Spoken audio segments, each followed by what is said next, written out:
Hey everybody, how you doing tonight? So just came from a David Baseball Demos game. Um, so check it out. Definitely good stuff. He's doing lots of baseball. So keeping up with that name baseball demos and doing it up right.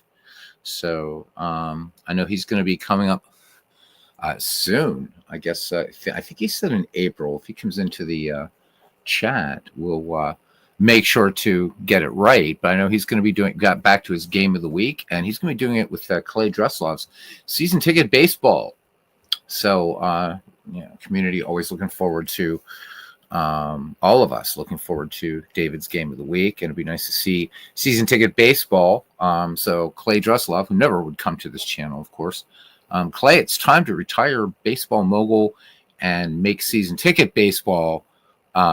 Converted. I've heard nothing but good things about that game. Pesky Pole, he says Beatles, and I even get 2 exclamation points. He says, I need you to give him a tutorial on the ballpark images at some point. Put some of my ballparks. Feels all. I'll do it right now. Hey, David Lando. It's interesting, Pesky Pole, you said that because I just set up 1929 while I was watching David.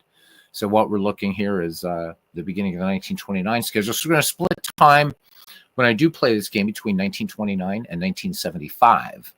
1929, of course, the year the great Philadelphia Athletics, a juggernaut. 1929, 30 and 31. Of course, 75, I think it's just maybe sometimes an overplayed season, but I think it's a really, really good season to kind of demonstrate what the 1970s are about. Okay, so first thing is I'm going to show Pesky Pole how to do ballpark images. I'm going to load up one that I haven't assigned ballparks to yet. Once you get onto it, it's pretty easy. You just got to get used to it. Let me see. Is there one that I haven't set up ballparks yet for yet? 1991. I don't think I've set up anything for 1991. Pretty sure. So let's go ahead and bring up 1991, and I'll show you how to do it. All right. I just want to make sure. I'm pretty sure I haven't set them up. So we'll set up a couple here just to show you. So let's go to Baltimore. And I don't think I've done anything. Nope, I haven't. Okay, so here we go. How to do them. So even though you assign yourself as a manager to any team, you can go in and change if you want to. That only counts for what team or games you want to actually manage. But you can do everything else. All right, now assuming you know where you can find your ballpark photos, obviously. Being able to, you're a smart guy, so you can navigate around windows. All right, first thing you do is you get down here, you select your team. We selected Baltimore, so we're gonna fix up the Baltimore Orioles here in 1991. And we're going to put them in Memorial Stadium. So first thing you do, obviously, is you click Modify Park. And I know you know this part, Pesky Pole, but this just is for anybody that's downloaded the game. And by the way, I kept my promise. It is on the Ned McGreevy Discord. So it's the way to get this game. The setup, whatever it is in there, and other baseball games. So the channel, other baseball games within inside the Ned McGreevy Discord. Robbie Nice says, good evening, Beatles. Hey, Robbie, just downloaded this game. You'd love it. Awesome. People are really, really digging this game, and that makes me very, very happy. Again, this was at one time a commercial product. Sean Sullivan made this available for everybody, I believe, in 2015 or 2016. Just set on the boards. It's all yours, guys. I'm jumping out and maybe back later. And, at that point, he had said he was going to be, at some point working on a sequel to this game. Still hasn't surfaced. It's been about 10 years. So I don't know. This game has an interesting history. It's a good game. It was a competitor to Out of the Park Baseball. And I love Out of the Park Baseball. It's my favorite digital baseball sim. But back in the day, I actually played this even more than I played Out of the Park Baseball, interestingly enough. I think the interface was a lot easier to deal with this back in the time. And I've shown Out of the Park 8 here a few times here and there. So great game, but it was the Byzantine interface you really had to get used to that. All right, now back on top. Let's see how long Beatles Eternally can stay on topic. So your first thing to do is to assign your park photo. So I'm going to be looking for Memorial Stadium, and so where my it just goes right to my ballparks. But I'm using all my ballpark files and that I use for Action PC Baseball. So I mean, whatever sort of JPEG files you have or whatever. I don't know if it takes PNG files, but it does take JPEG files. Just use that, and you're cool. All right, so let's find a good picture of Memorial. This is 1991. So this looks as good as any. So select your ballpark photo, and it will open. Okay, so there we are, Memorial. This one might be a little dodgy to use. We're going to try to move the background a little bit first. All right, so once you have your ballpark photo, and the next thing you want to do is hit this button, Configure PSPN Cast, and you are greeted with an absolute mess. You are greeted with an absolute mess. So I'm going to try to move this background a little bit and see what we can do just to get to, yeah, that's good. So you can move your picture up.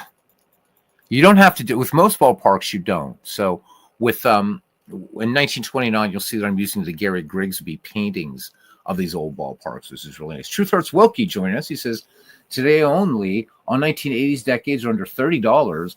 Baseball, basketball, football, hockey, golf, and baseball and pro football history collections are 30% off. So this is for Action PC. Hey, there's David Baseball Demos.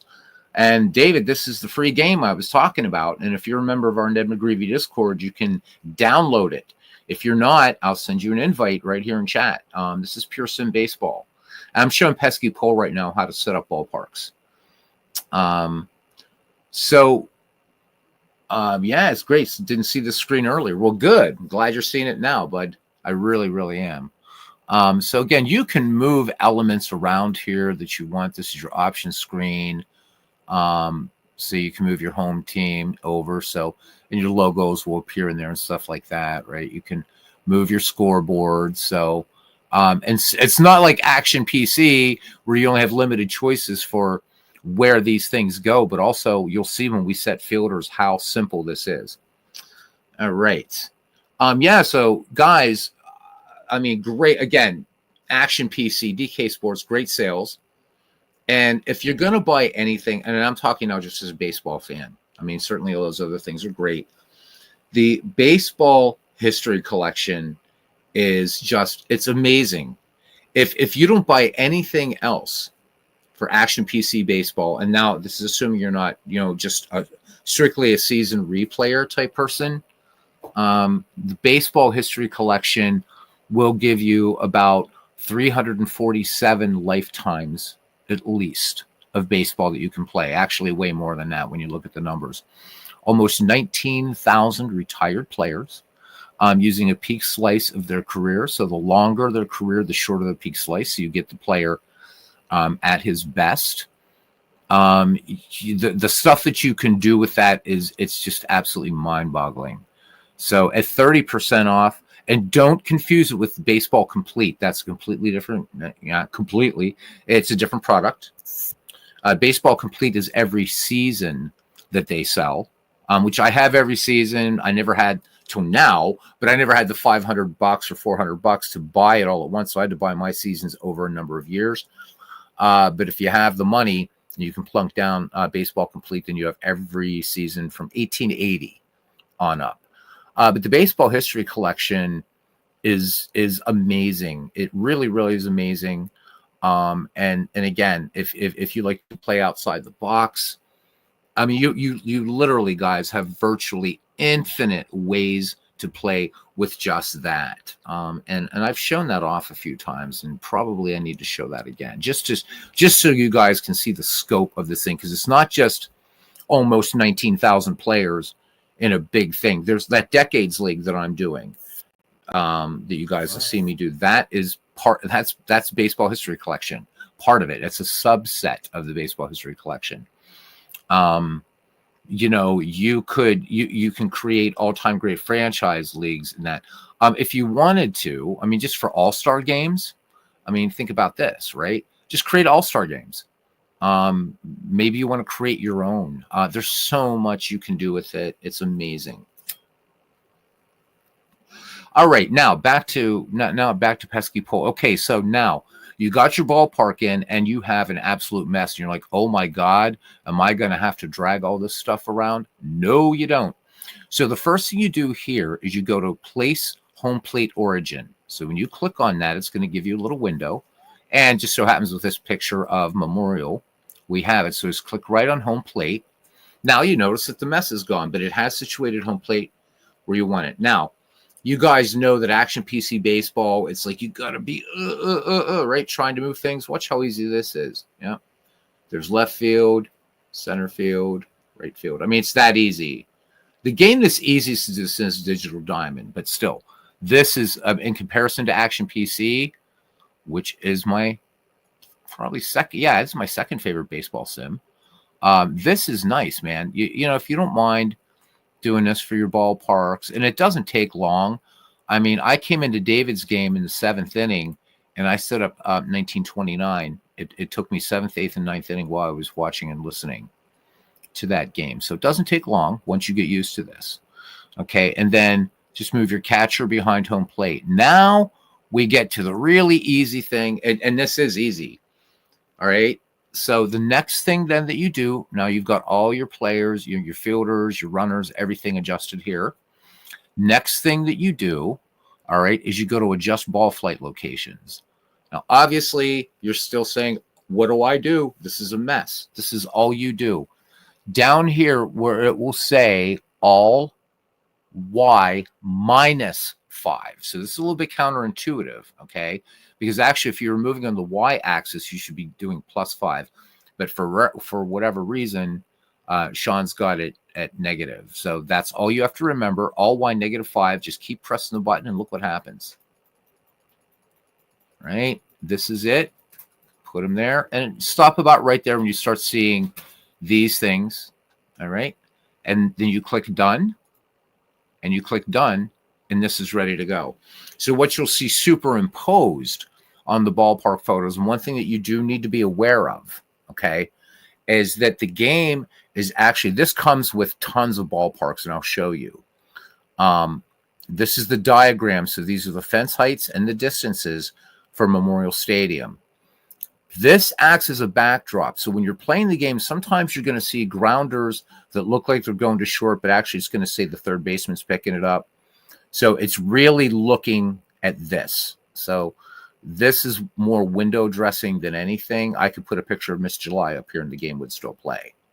Not that I have a picture of Miss July, but just saying. But that aside, how I've done that for myself is I've just said, oh, you know, third baseman made a great range play or something. Okay. But anyhow, this park's ready to play. It is ready to play. Just very quickly now to run over a couple other things. And then we'll get back to playing a game, not in 1991, because I'm not going to set this up during a chat. Okay. So, wow, this is awesome. Couldn't figure it out. Appreciate it. Yep. You're so welcome, my friend. Jack Dawson, welcome up. He says, keep up the good work. What's the website called to download this game for free? Jack, I have to invite you to our Ned McGreevy baseball Discord. He really does have Miss July in 3D. Some night, and YouTube won't dig me. I'll show you some of the artwork that I do, but I'll just keep it to the PG rated, R rated stuff. But yeah, actually, I do in a way, you might say. So Jack, we have, and believe me, it doesn't cost you anything to join, my friend. We have a Discord channel, and it's called the McGreevy League, and that came out of a league that's coming back that we actually did. Clinton Parks was part of it. A few of the guys in here were part of it.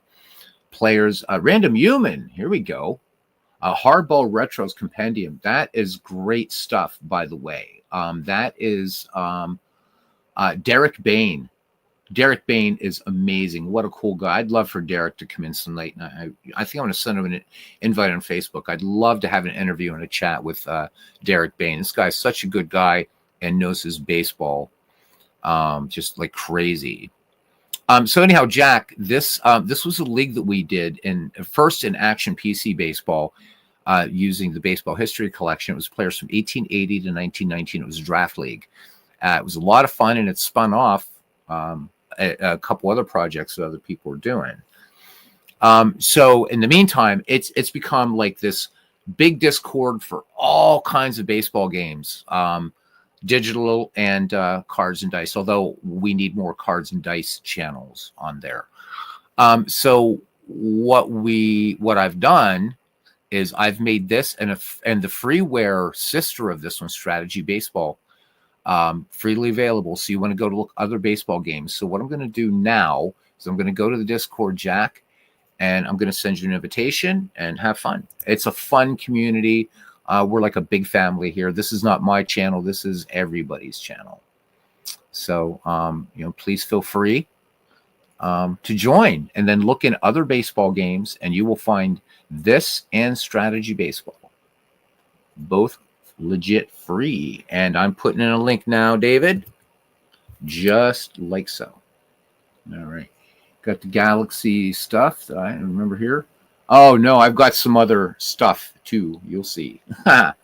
So, some fun stuff that I know Cousin Ken might like. I was expecting my new PC to come in today, and the people I'm staying with, they weren't home, so it wasn't delivered. So Monday, a new PC. So you might see a very different look to these games. This PC I have is pretty good, but it's 4 years old now. Time to upgrade. So I'm going to try before our next Sunday. So guys, hope you remember February 9th, our Super Bowl baseball spectacular. Whether it's be spectacular or not is anybody's guess. But I'm going to try doing some streaming in 1080p. Hopefully it'll be crisper looking and all that stuff. But anyhow, there's the link. Join the Discord, guys. Also, the only thing, it's not a price that we ask, but we do say, if you're doing a project, post about it, just tell us about it in the Discord. If you have a YouTube channel, let us know. People will come and subscribe. It's a great way to build community. Okay. So he said he just set up 1986 using instructions. Good stuff. Awesome. Now, again, you might have to make small minor adjustments. I don't know. It's going to really depend on you. But this is such a fun game. It really is. So I'm glad you guys are enjoying it. I'm really surprised. I've been pretty much doing PureSim baseball lately, and people are really liking it. All right. So, I wanted to show you guys just for the couple newbies here left. So let's go through a couple things. So when you go to your front office, we'll start at the top. This is where you can assign any team to human, or if you decide, the Orioles are playing the Yankees, I want to manage the Orioles, then you would just assign them. That's all. I never mess with finances in any game I play, so I'm never going to talk about this because I don't even know what the hell's going on. Change logo, simple. Click on change logo. Again, I have all my stuff in my 2 Action PC directories. So wherever you have your team logos, you just navigate them to them. And I'm just going to get down here and I'm going to look for Baltimore. And I'm going to look for the proper one. Now, Strategy Baseball automatically assigns these things, but in ballparks and logos, but it's a little bit more limited in what it can do. I always like these circular logos, and this fits for 1991. Click open, bam, there you go. Baltimore Orioles, ready to rock and roll. Okay, let's move down here. Graphical roster view. This is, did I click on it? Yeah, this is a great way to look at your depth charts. So there's everybody, and everybody's clickable. You just mouse over them. You can get some quick information. If you want more information, you can look at their defense charts, anything like that. You can even just open their player card. Real life stats are in here for every player. This has every season from 1900 to 2014. So plenty of stuff for you guys to mess with. I didn't know Mike Mussina was from Williamsport. I had no idea. So really good. You can also edit players. You can create notes about the players. You can release, trade. It's a deep baseball game. It really is. So the career stats, these are things that are going to be tracked during your replay, years to year or whatever. So, but if you're looking for, you just want to look at Mussina's real stats, just go to real life stats. Caution you when you're using this game, the interface is a little tricky. Don't click up there. Look for close buttons. Okay. Like, so here, see, there's the close button for this. So really, really, it's nice, easy way to look at your, and you can switch teams. So I want to look at my Pittsburgh Pirates 1991, just select them. And there they are. There's Jeff King, there's Jay Bell, Jose Lean, Gary Redus, Zane Smith, John Smiley, whatever. You guys know the team, right? There's a few Pirate fans in here. And you can view this showing stats. You can do it by ratings, whatever. And you see minor leagues here. It actually does minor leagues. Now, unlike out of the park baseball, I should warn you that in out of the park baseball, you could actually play, let's say the 2004 Toledo Mud Hens. You can actually play minor league baseball and out of the park baseball. And this you can't. But what you can do is you have minor leaguers. You can move up, move down, whatever. You can set real life transactions, as played lineups, all that stuff. And it does it. Nice outfield back then. Hey, there's Todd B. Says he's only human. All right. He's going to listen. Let's play some PureSim. Awesome. Awesome, Pesky Pole. Go for it. Clinton says, do me a favor, Beatles. Can you or one of your crazies add Play Ball and Fall Classic in McGreevy? I'll get a note to John DFW, Clinton, since he's the one that actually created the Discord for us. I'll do that. Hey, there we go. We got Tessier Ashpool in here. He says, hey, Beatles, just got home from a show in downtown. Glad to see you streaming, man. Excellent way to wind down. Well, good, man. Sit back and enjoy. Sit back and enjoy. All right, David, you're in there. Just look at other baseball games. And what you want to look for is PureSim Setup, I think it's called. And then I'm pretty sure you already have player photos, ballparks, all that stuff. So, yeah. Can you import player stats into this game? So like from where, Todd? Because everything's editable in this game, and you can mix and match. Like we could have done McGreevy in this thing. The guys doing Field of Dreams could do Field of Dreams in this. Shanks could have done in this. So everything's in here. This has the complete Sean Layman database. So as far as importing stats for players are already here. Oh, from other games. Well, again, because you have this huge database, there wouldn't be a need to do that. So I guess the answer would be no. But again, you can edit players, what have you. Let me see. So we go to roster lineups next. If you guys can't be arsed in setting up lineups, you can have scouts do it. You can sign free agents here. You can, like, a lot of these guys will have locked roles like closers and that. If you really want to mix things up, you can do that. You can look at your DL here, set rotation size. You can show your minor leagues, auto assign rosters, lineups, rotations, if you want to do all that stuff. All right. So right here we see for the Pirates, this is pretty accurate to what Jimmy Leyland used in 1991. So we're going to jump out of this. I want to just do it. Just this is a quick dime tour of the game. Okay. Now you can go down to just rotation, and you can kind of just get a look at who's doing what when. Nice sort of. So Doug Dre back there is. Doug's a little bit exhausted. So I don't know why Doug has a big old picture there, but that's okay. We'll deal with it. Okay. Now lineups. Same thing. You can kind of just get a very quick look at your guys in the lineup, how they're doing, because this does have a fatigue system in it. All right. GM tendencies. I'm not going to mess with this, but I'm going to show you manager AI tendencies. Now, a lot of folks are going to look at this and say, holy hell, do I want to go through all those sliders? Well, you could. And this has all kinds of situations and innings and scoring and things like that. But what's really nice here is this little button called Import Manager. And look at this. Look at all these. I don't know why this is being weird. Anyhow, look at this. So if you wanted to, you could have Connie Mack manage these guys if you want. You just click, bring in that manager, and everything will change to that manager tendency. Okay. When you're doing season replays, it will automatically assign the proper managers here. So we have Jim Leyland, and this is what the game would say would be Jim Leyland's tendencies overall, and then all these other things. Okay. So there's a lot to play with here, which means,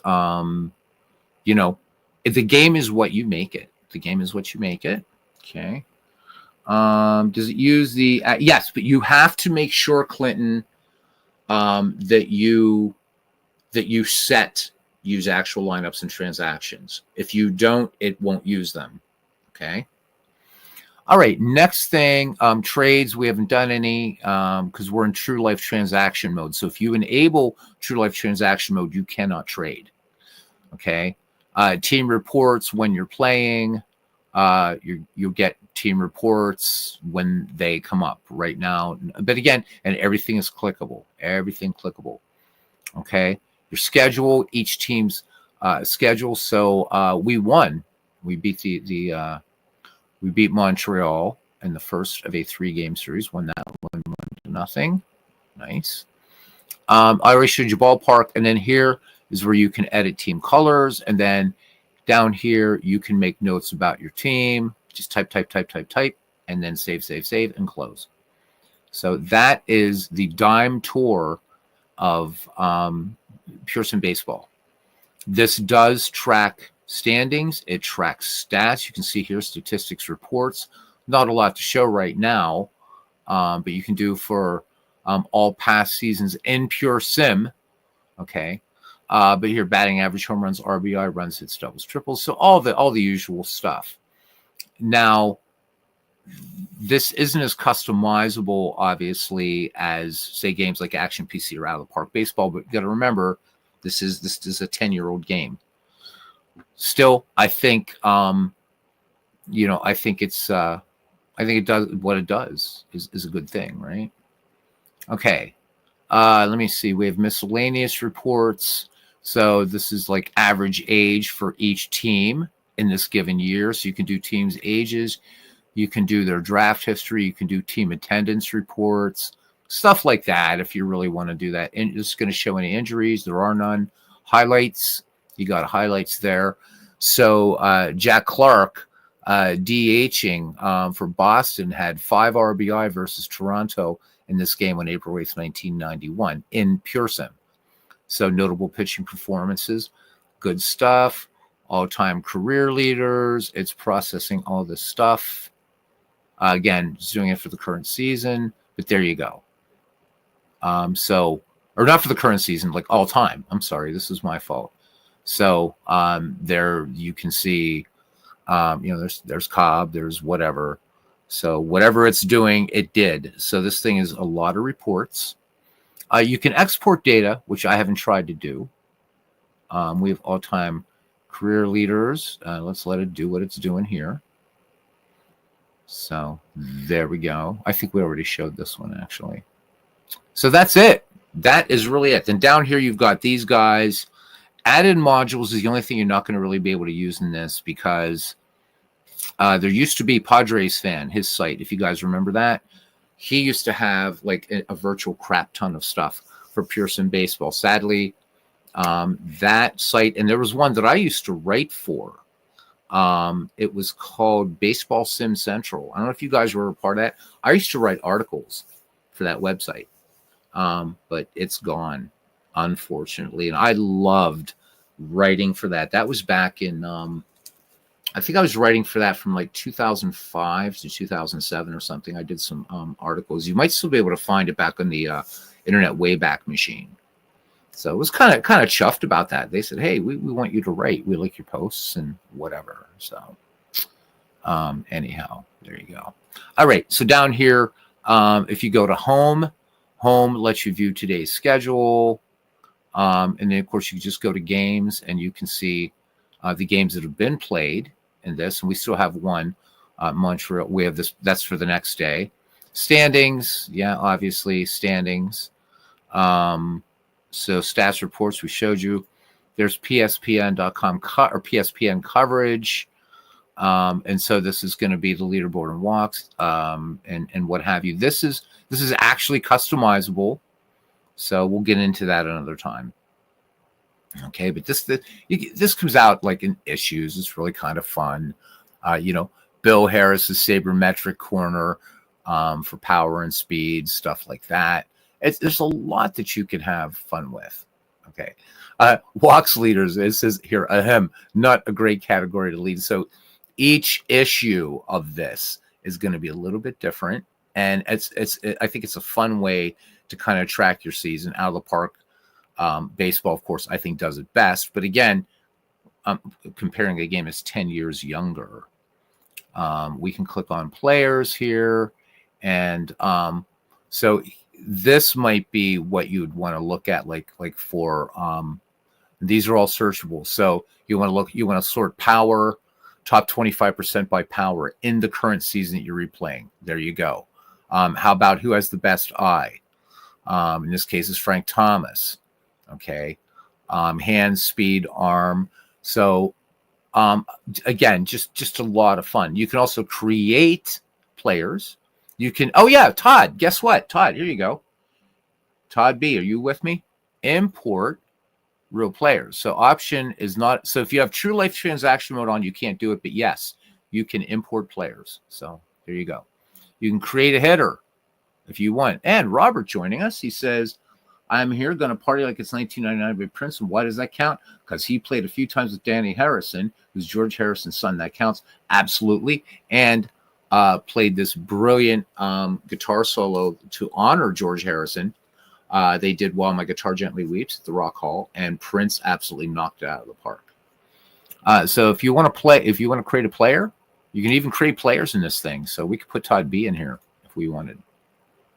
And scouts are evaluating the talent. So there's a lot you can do in this. You go to manage your minors. You can choose who you're going to move up, move down, and these are actual minor league players. And I figured out the other night, guys, when I was playing that Boston Red Sox game, the guy that was in, I guess the AI brought him up. I don't know what the deal was, but he was up because I have this set at 40-man rosters. And this is for 1975. So he was a legit player, just wasn't a legit major league player. All right. Dime tour over. Dime tour over. Just remember the close button. You go to main. Main is what it says. This is where you start.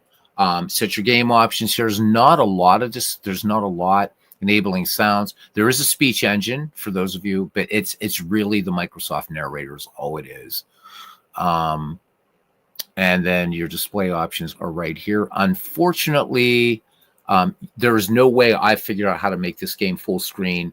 But as you can see, I just put Forbes Field behind it, and it's still very easy to play. Okay, quick load will be the last association, and so it calls leagues associations. This will be the last one that you had loaded and played. And then load game is what it says. And we're going to load game because I think people are here for some probably 1975 action as opposed to 1929. So we'll go to 75. And if there's any hardcores left over later and we don't have a Chinwag, we'll see if people want to have a Chinwag. We'll do that. So let's go to 1975. Boom. Prince is one of the greatest of all times. He is. Great musician, man. Could play just about every damn instrument there was. So yeah, he's in that the company of musicians like Paul McCartney who were just genius multi-instrumentalists. So yeah, he really was. May his memory be eternal. Sean, he says, hey, I've been playing the same thing for the last hour or more. Kind of waiting to see if you would come on. So the new PC, here's the thing, man. So the people I'm staying with said, oh, yeah. I said, look, I've got a rather expensive piece of kit coming. It's a new PC. I said, you know, I work for FedEx. I should have just had it delivered to FedEx. I said, UPS is delivering it and, let me know, right? So I get home from work at like 4:15, man. I'm like so stoked because I was going out with the girlfriend for just a couple hours, which we went out for dinner and stuff like that. And then, but before that, I'm like, oh man, I hope it's here so I can at least open it up before I get ready to go out with her. And they said, oh, it didn't come. I'm like, oh man, or they didn't come yet. They said, we have some stuff to do. We'll be back. So I'm like, oh shit. So I had to wait downstairs. Didn't come. 6 o'clock came and went. Came upstairs, checked my email, rescheduled. Apparently, UPS tried to deliver at 12:22 p.m. I was at work. I work Tuesdays through Saturdays. So they're going to attempt redelivery Monday, and you can bet your collective butts, man, I'm going to be up, even though it's my day off. And I'll let you know, Sean, but I was looking at the specs and comparing it to what I have now, and it's a 4-year-old gaming laptop, which is still a good laptop, but this thing is going to be pretty spicy. So I don't know. I think you guys are going to think this is weird, but some night for a baseball chinwag, what we're going to do is we're going to hop in a plane in Microsoft Flight Simulator, and we're going to pick a ballpark, and we're going to go fly to it while we're talking and buzz around it. And we're just going to visit some major league ballparks and a few chinwags instead of having a game. So should be fun. But I'll let you know, man, I'm excited so I can start playing Total War Warhammer 3. Clinton, you're a Warhammer fan, so I am going to be doing some of that stuff, I've decided. Sean's kind of sideways talked me into it again. All right. So Ronnie James Dio was an awesome singer, man, but he wasn't an instrumentalist. But, oh, yeah, I mean, Ronnie was great. He was great. Loved Ronnie James Dio. And Lemmy was a huge Beatles fan. Hated the Stones. Wasn't a big Stones fan. He called them a bunch of posers. And they were all middle-class choir boys. I mean, Mick Jagger was a choir boy in some, I forget which cathedral in London. He was like middle class, upper middle class. The Beatles were working class kids and fighters. I mean, they got in a bad fight, and their original quote unquote bass player, Stu Sutcliffe, would later die from the effects of a fight with what were called Teddy Boys back then. And the Sex Pistols, same thing. They said the Stones are posers. And the Beatles, I mean, you're from Liverpool, man. You either got your ass kicked or you were tough, right? Anyhow, sort of like when you're 12 or 13, waiting in the mailman or brown truck. Yes, that's exactly how I was, man. I'm like there, and I'm like, okay.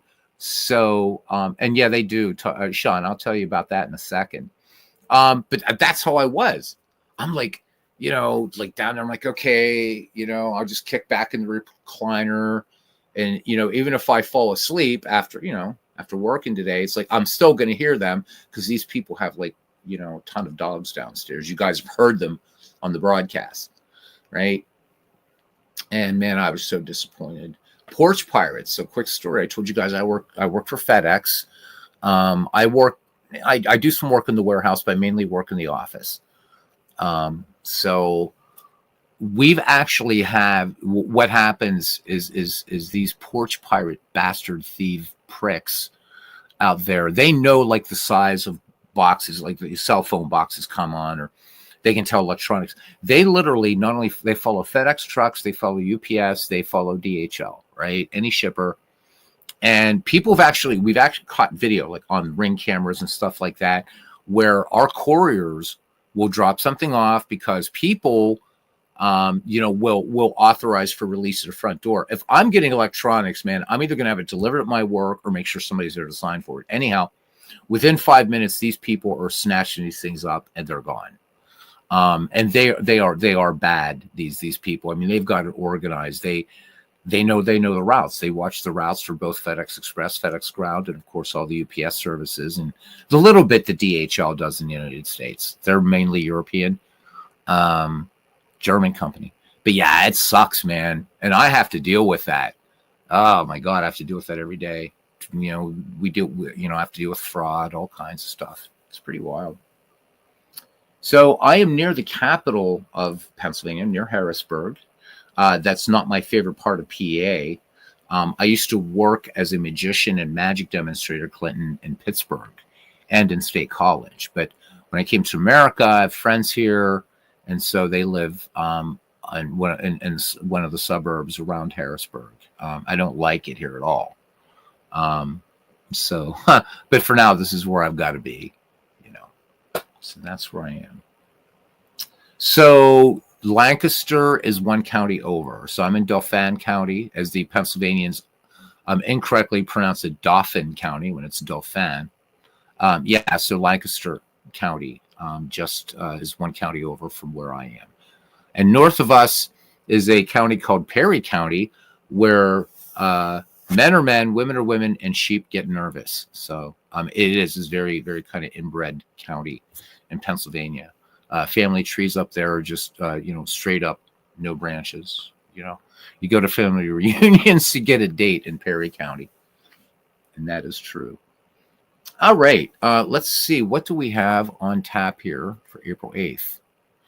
All right, I'm gonna let you guys pick it. We have some decent matchups here.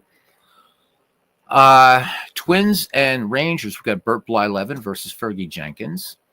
White Sox A's. Jim Cott versus Vita Blue. Could be a good one. Steve Busby, Ed Figueroa. That's Royals and Angels. We had a good one the other night. Detroit and Baltimore. Detroit beat Baltimore 8-6. That was a good game. The Yankees. Here's a good one. We might do this one. Yankees and Indians. Yankees and Indians. This thing is all, I'm all getting all jumpy around. There we go. Catfish Hunter versus Gaylord Perry. We might just play that one. I rarely do pirate games on this, even though I'm a pirate fan. Royce versus Bert Hooton could be good, but I'm liking the look of this Catfish Hunter Gaylord Perry, and we don't do enough Indians games on here, so I think that's what we'll do. Bunny and I are going to retire, so I'm going to find a mobile home. We'll play around Pittsburgh. So Pittsburgh is so nice. The nice thing about that city is 10 minutes outside of it anywhere, and you're in the country. Pittsburgh drivers are nice. It's a pretty city. It's not that dirty steel mill thing anymore. It's one of the leading financial centers and healthcare centers in the United States. Pittsburgh rebuilt, and it's amazing, and it's a fairly safe if you stay out of the north side and Swiss Vale and a few other places in Pittsburgh. I can let you know, but like Squirrel Hill is amazing. Upper St. Clair is where everybody has Rollses and Lamborghinis parked. But you can get out into places like Monroeville, where the cost of living is a lot lower than Pittsburgh proper. Monroeville is pretty nice. Harrison City, a little further out. I love Pittsburgh. I miss it. And I would, if I were to stay in the Commonwealth of Pennsylvania and not go back to Europe, and I couldn't go to any other state, I would definitely move back to the Pittsburgh area. I've been thinking of that at some point. I'm going to give Milwaukee much. Tiant pitching. Okay. So you guys can pick. We can do Brewers. So that's Jim Slayton. That's going to be the Brewers at the Red Sox, or we can do the Yankees at the Indians. I'll let you guys choose. Yes. So Todd B, you know the city very well. Every way is one way, especially downtown. And that much is true. Driving in Pittsburgh is definitely, you have to develop mad skills, because you're going to be driving down, Stanwyck Street, right? And you're going to hang a right thinking you'll be able to hang another left. You hang that right, all of a sudden you're on another one-way street. And yeah, Pittsburgh's got a lot of them. When you go in the South Side, which is really pretty, South Side still has cobblestone streets. That's where I used to work as a magic demonstrator, was in the South Side. It's sort of like, kind of artsy. And then you get down to the Strip District, which is just down from the South Side. Great restaurants in the Strip District. Love it, man. I love Pittsburgh. Fun city. All right. Well, I guess nobody really cares what we play, so we'll just play a game, and then we'll maybe do a Chinwag after, because it's early. All right. Keep talking. Go back to Europe. Orangement deport me. Yep, I know. I bleed green, man. I bleed green. What can I say? And it's Northern Ireland too, so that's the thing, man. They would probably happily do so. I never lived in the Republic. I lived in Northern Ireland. So anyhow, I'm gonna count back from 10, and there we go. Todd votes for Cleveland. You vote for Boston. Who does Clinton vote for? Clinton's a Red Sox fan. So yeah, I don't know. Pick a game. San Francisco. He says San Francisco versus San Diego, just to be Clinton. He's going to do San Francisco versus San Diego. Jim Barr versus Randy Jones, 1975. Yep, that I know. Right? Clinton voted. Todd B says Clinton voted for Lincoln, I think. Oh my God. You know what? We don't do a lot of, and Todd, we'll probably have time. We'll play too. Let's do Yankees Indians. So if I wanted to manage one of these teams, all I'd have to do is select it. By the way, so this is just another quick thing for you guys. You just click on the logo, and if we wanted to manage the Indians, I would just click Assign to Human. So that's all you got to do. All right, so we have Catfish Hunter versus Gaylord Perry. Yankees versus Indians. Don't know how the Indians were in 1975, but I guess we'll find out. Starting lineups for the New York Yankees: Alomar, Chambliss, and Nettles. Bonds, Herman, and Munson. Waite, Maddox, and Stanley. Yes, we're using a DH because it's an American League game. For the Indians, it's Duffy, Carty, and Powell. Gamble, Hendrick, and Brohammer. Robinson, Bell, and Ellis. All right, Frank Robinson managing the Cleveland Indians. Bill Verdon managing the New York Yankees. And it's going to be Catfish Hunter versus Gaylord Perry. Should be some fun times here. It is cold, cold, cold here in Cleveland, Ohio. 28 degrees, and we have a wind coming in from left field at 15 miles per hour. So. And the home of the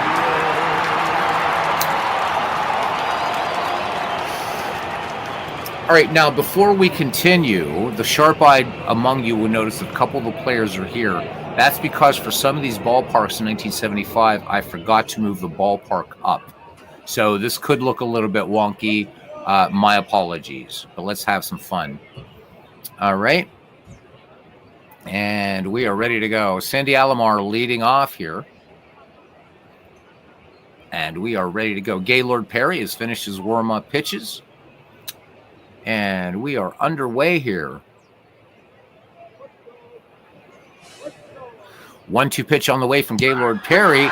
And Alomar, big swing and a miss. Strike 3. So Perry coming with a fastball. And went away for Chris Chambliss. Perry studies the sign from Ellis. And winds and deals the 1-1 pitch. And this one, little roller out to second. Brohammer up with it. Scored 4-3 as he fires it on to Powell for out number 2. All right, next up here for the Yankees, Craig Nettles. And let's set this to today because we don't have any stats to go by yet. There we go. That's all you do that. You can also do by splits. And as your replay goes along, guys, when you're doing season replays, you can also see how, like, maybe you have, right, you want to see how your hitters have done against whoever the starting pitcher is, and you can do that. It will track all that. So pretty nice. All right. Perry deals, toes the rubber. 1-1 pitch on the way. Nettles swings, and Nettles, this one gets past second, past Brohammer into right field. So the Yankees get a base hit in the top of the first inning, 2 down, and stepping in now is Bobby Bonds. 0-2 pitch on the way. Rip and a miss. So that is it in the first inning. No runs, 1 hit, no errors. 1 left on. We go to the bottom of the first. New York nothing, and Cleveland coming to bat. All right. So Frank Duffy leading off. When you hover over here, you'll see 2 things. First, a little quick thing that will say right-click for more options, but you get just a very quick overview of the player. If you want more, you click on him, opens his player card. All right, so Frank Duffy in there. Catfish Hunter ready to go. Bottom of the first inning here in 1975. 0-2 pitch. Cold day in Cleveland. And Catfish Hunter begins the festivities in the bottom of the first. Striking out Duffy. Here's Rico Carty. Bats from the right. 1-2 pitch on the way from Catfish. And look at this. Catfish Hunter has a good morning and a good afternoon. So 2 straight strikeouts. And here's the pitch now to Boog Powell. Powell swings, and this one grounded to Stanley at short, fires onto Chambliss. Score that one 6-3. No runs, no hits, no errors, and nobody left on base. Top of the second, scoreless in Cleveland. Yeah, struck him out with a Vaseline ball. How about it? Wind chill -20. Yep. But no snow, so the umpires aren't going to call the game. Damn it, this was 1975. They're not going to call a game in 1975. Well, I guess they would. All right, Gaylord Perry is going to lead this off here against Ed Herman. Not the actor, by the way. Lefty stands in against Gaylord Perry. The 2-0 delivery. Herman swings. This one roller out to second, and Powell has it and takes it unassisted. 1 up, 1 down. Thurman Munson, boy, what could have been, huh? All right, Perry delivers 3-1 to Munson, and Munson pops this one out to center field, and Hendrick will make the catch. So 2 away. We remain scoreless here, and Roy White in the box now. Left fielders for these Yankees. A 1-0 pitch, and this one lined to right, and Gamble playing it on the hop. So 2 outs, Roy White on first. And let's just check here. So Roy White, average. You know, he may steal a base occasionally. All right. Stepping in here, Elliot Maddox. Almost thought it was Gary Maddox. 2 away, Gaylord Perry with the delivery. Full count. And Maddox draws the walk. So Gaylord Perry, that little Vagisil ball there slipping out of the fingers. So 2 aboard now. And assuming DH duties here. Or I'm sorry, shortstop Fred Stanley, the DH tonight is Ed Herman. My apologies. Haven't had enough beer yet. 2-0 pitch on the way from Gaylord Perry. Swung on. And this one grounded out to Bell. Score that one 5-3. We go to the bottom of the second, and we are scoreless here in Cleveland. All right, Oscar Gamble will lead things off for the Tribe. Catfish Hunter ready to deal. Catfish Hunter with 2 strikeouts in this game. 2-1 pitch to Oscar Gamble, and Gamble sends this up to to Stanley, who ranges over to his left and fires on to Chris Chambliss at first for the 6-3 put out. So 1 away for Cleveland, and that brings up George Hendrick. Hunter into his motion, and the 1-2 to Hendrick. Hendrick swings, high fly ball, and down into the glove of Alomar. So 2 away. Again, very early goings here, but Hunter, Catfish Hunter, good tight control of this game, and Gaylord Perry. So we could have ourselves a good old-fashioned pitcher's duel. Jack Brohammer in there now. Lefty waits for Hunter's delivery. 2-2 pitch, and he swings, and this one is going to be a single to right. Bonds playing it on the hop, firing it back into Alomar. So Brohammer aboard, and let's see, is he any kind of steal threat? Nope. All right. Moving right along. Here's Frank Robinson, player manager here, DHing. All right. Catfish to the Judge, and the 0-1 pitch. Swung on, and this one a roller to short, Stanley up with it. And that retires the side. No runs, 1 hit, no errors. A man left. Top of the third here, Cleveland, Ohio. We have no score. So hid that stuff in the back of his neck or the inside bill of his cap. He was a genius. Met him at a car show once. Definitely a country boy. Very nice. So I often wondered, you guys, the movie Major League. So that pitcher, the guy, whatever his name was, up yours, Joe Boo.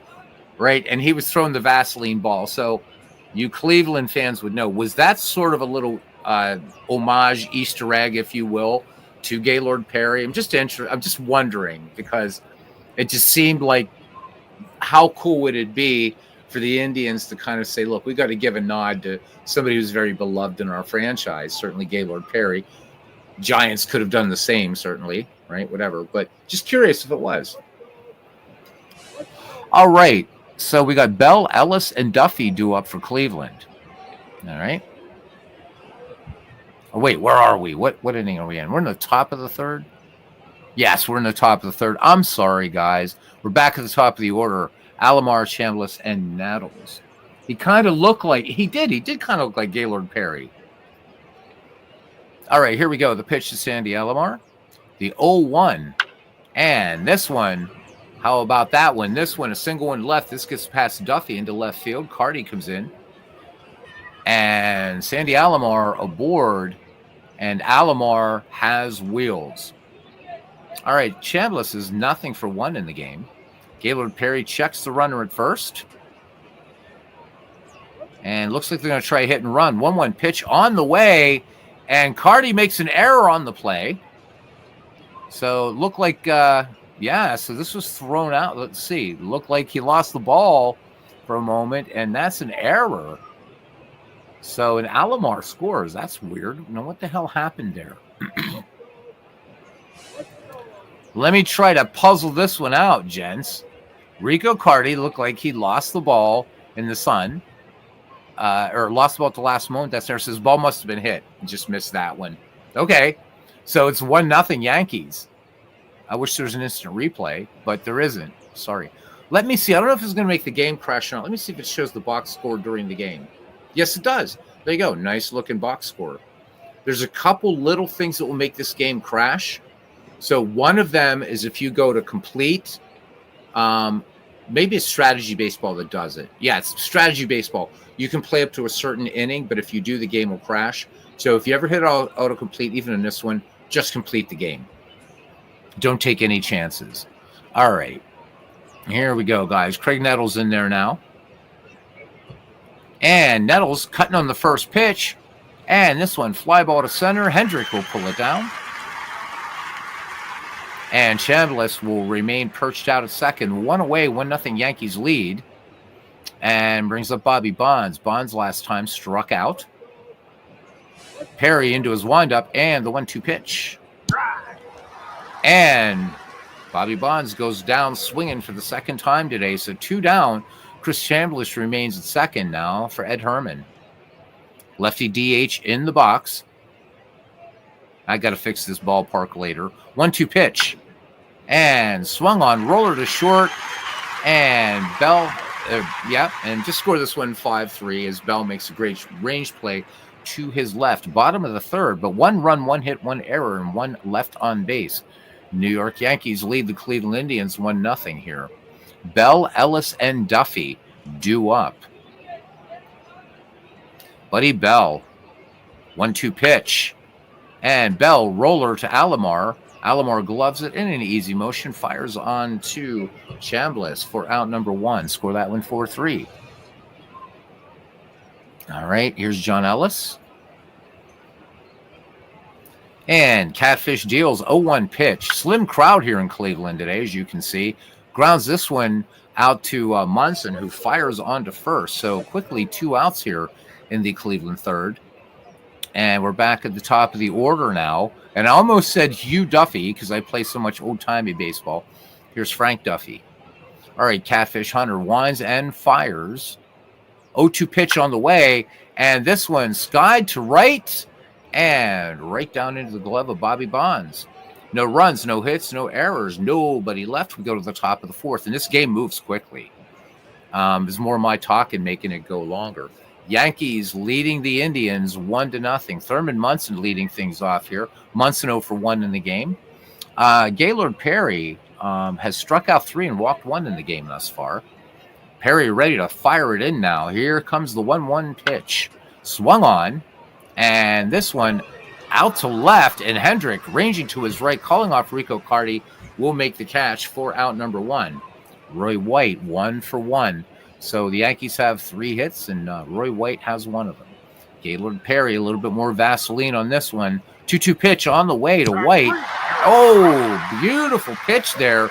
They're calling it a breaking pitch, but that is definitely a Vaseline ball if I ever saw one. All right, 2 down now. Elliot Maddox in the box. Count even, 2 balls, 2 strikes. And Maddox strikes out. Gaylord Perry mowing him down. How about it? All right, so no runs, hits, errors, nobody left. Bottom of the fourth. 1-0. Cleveland will send up Cardi, Powell, and Gamble. All right, so Rico Cardi in there. He is struck out. Catfish Hunter, for those of you curious, is struck out 2. So Perry right now out pitching him in terms of strikeouts. All right, who is the player with the most career hits who never managed in the major leagues? That is the trivia question. 2-0 pitch out to right field. Rico Cardi lines out to Bonds for out number 1. So it will give us the answer a little bit later in the game. But once again, who is the player with the most career hits who never managed in the major leagues? So I have an idea of who it might be, but I'm not sure. Once again, guys, new to this game, if you have this problem, just remember to go back after the game and adjust the ballpark by moving the image up so that way I just forgot to do that for a few of these parks in 75. All right, back to it now. Here's Boog Powell. Powell is 0 for 1 today and swings in the first pitch. And this one, line drive, base hit, past Stanley into left. Powell aboard here, 1 away. So the Indians trying to mount a little bit of a threat. And here's Oscar Gamble rocking the fro. Gamble 0 for 1 in the day. 3-1 pitch, Hunter behind him. Powell swings in Gamble swings in the 3-1 pitch and doubles down the right field line. And Boog Powell, not enough speed to score. He'll stop at third. So 2 in scoring position. Cleveland threatening here in the bottom of the 4th inning as Hendricks steps in now. 0-1 pitch on the way. George 0 for 1 today. 1-2 pitch to Hendricks. Swing and a miss. So Catfish Hunter getting a big strikeout right there. So see what Jack Brohammer can do. Needs a safe hit here or something. Brohammer 1 for 1. Hunter deals. 3-1 pitch. And loads them up. So Catfish Hunter having a little bit of trouble finding the plate here. So Roberto Clemente says, Sean, that is his answer. He feels that is who has the most career hits in baseball and never managed in the majors. It is true that the great one never managed, and he had exactly 3,000 hits. So we'll see. All right. Who do we got in here? Player manager, the judge, the DH, Frank Robinson. He is 0 for 1. A swing of the bat, and it could be disastrous for the Yanks. Here we go. 2-2 pitch on the way. Hunter deals. And Big Frank strikes out. And the Cleveland Indians leave them loaded. Ouch. We go to the top of the 5th. The Yankees lead 1-0. The line in the Yankees so far, 1-3-0 for Cleveland, 0-3-1.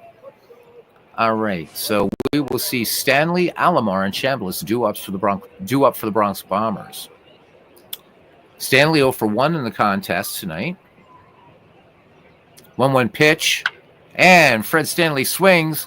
Fly ball in the infield. Duffy ranging under it, calling off Brohammer. He will make the catch for out number 1. Back at the top of the order now, Sandy Alomar is 1 for 2 with a strikeout. Gaylord Perry rubs up the old Vagisil there, and the 0-2 pitch. And Alomar, a little squibbler single that gets through the hole in the right side, past Jack Brohammer into right. So Alomar aboard, and that will bring up Chris Chambliss, who's 0 for 2. Are they going to try to steal here? Nope. And this one popped high in the air toward left and down into the glove of Rico Cardi. So Alomar tagged, fake going to second. He's going to stay at his station. Craig Nettles now, he is 1 for 2. Perry toes the rubber. 0-2 pitch on the way. Nettles sends this one up in the air and down into the glove of Duffy. So no runs, 1 hit, no errors, a man left. We go to the bottom of the 5th, still 1-0. Cleveland squandering a big opportunity. Going to try to pick things up here, but the bottom of the order up, the 8-9-1 hitters, Bell, Ellis, and Duffy. Bell 0 for 1 in the game. Hunter ready to bring it home. 2-1 pitch, Buddy Bell swings, and will it be deep enough? It will not. He flies out to Roy Waite in left field. So 1 away. As Ellis steps into the bag, John Ellis is 0 for 1 today. And this one, single up the middle. So Cleveland has a runner on, 1 down. And the 1,000 people here in the tundra of Cleveland, Ohio, trying to get a little bit of action going here in the stands. Back at the top of the order now, Duffy 0 for 2. He has struck out against Catfish Hunter. Hunter brings it home. 2-1 on the way. Swung on, and this one driven to the gap in deep right center. Is this going to be enough? Can Ellis make it home? He cannot. So the Indians, with 1 out and 2 on, 2 in scoring position, a chance to make something happen right here. Rico Cardi just needs to punch it somewhere for Ellis to come home and score and tie this one in the bottom of the 5th. Hunter out of the stretch. and count full. And this one swung on, and a little pop out to Craig Nettles at third. So that's not exactly what the Indians had in mind. 2 outs, 2 in scoring position, and can Boog Powell change the complexion of this razor-thin game? Let's see. Hunter from the stretch, and the 1-0 pitch to Boog Powell. Powell swings, and this one line to right, and Bonds planted on the bounce. Ellis will come in to score, and Frank Duffy also scores, and the Cleveland Indians take the lead here, 2-1. No throw in there from the defense. There we go. Nice work. All right, 2-1 Cleveland lead, 2 away, and that's what they needed last inning. But they will take the 2 RBI hit. All right, here's Oscar Gamble now. He's 1 for 2. He has a double in this game. Who's the only player? And Clinton has his own question. Guys, we'll put it up on the screen. He asks who was the only player to finish his career by hitting into a triple play. Wow. What an ignominious way to go, right? Powell at first, no speed. Hunter brings it home to Oscar Gamble. 0-1 pitch. Cut on. And this one rolled to second. Alomar up with it, and that ends the inning. But the Cleveland Indians pick up 2 runs, 3 hits, no errors. They strand a runner, but they take the lead in this game. It is 2-1. Top of the 6th action here is going to be Bonds, Herman, and Munson do up for the Yankees. So Bobby Bonds is 0 for 2. He's whiffed twice against Gaylord Perry. Gaylord Perry with 5 strikeouts in this game. Perry studies the signs, has one he likes, the 1-2 pitch in the way. Bobby Bonds strikes out again. So Bobby Bonds, man, oh, ouch, goes back to the dugout quietly and ponders the nature of reality. How can I, Bobby Bonds, strike out 3 times? All right, Ed Herman, the DH, is 0 for 2 in the game. Perry now with 6 strikeouts. And this one roller to second. Powell ranging to his right, gets back to the bag, 2 outs. Thurman Munson now. Thurman Munson hitless in 2 attempts against Gaylord Perry. Munson, first pitch swinging, and Boog Powell gets under it, and that does it. No runs, no hits, no errors, nobody left. Bottom of the 6th, 2-1 Cleveland lead. Pretty good game here. Hendrick, Brohammer, and Robinson do up. So Hendrick, nothing for 2. He has struck out. The answer is Hank Aaron with 3,771 hits. So nice try, Sean. 1-1 pitch. I would have thought Clemente, too. Hendrick grounding out the middle. Stanley ranged to his left, fires onto Chris Chambliss. So once again, the player with the most career hits who never managed in the major leagues, Hank Aaron. That is a great question, Clinton. I have no idea either, but let's think about it for a couple innings.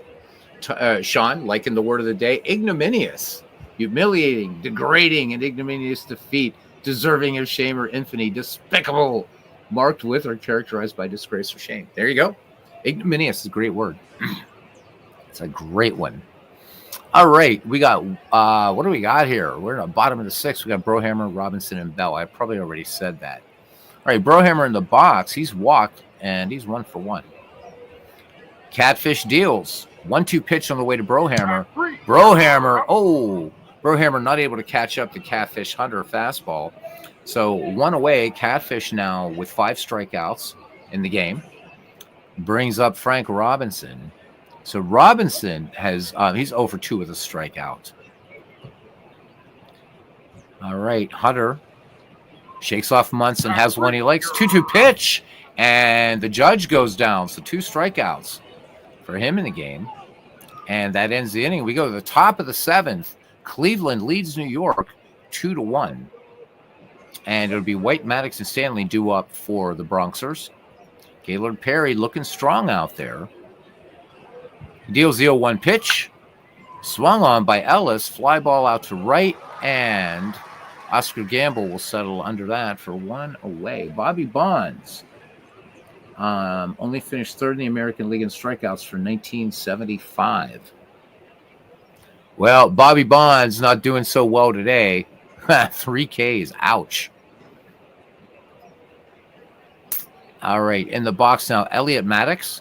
Count even, 2 balls, 2 strikes. And Maddox, strikeout. This one a Gaylord Perry fastball, so 2 down now. And 0 for 2, Fred Stanley in there. 0-1 pitch, swung on. And this one drilled right to Duffy at short. So no runs, hits, no errors. Middle of the 7th. It's 2-1 Cleveland. Be right back. Going to take a slug of water.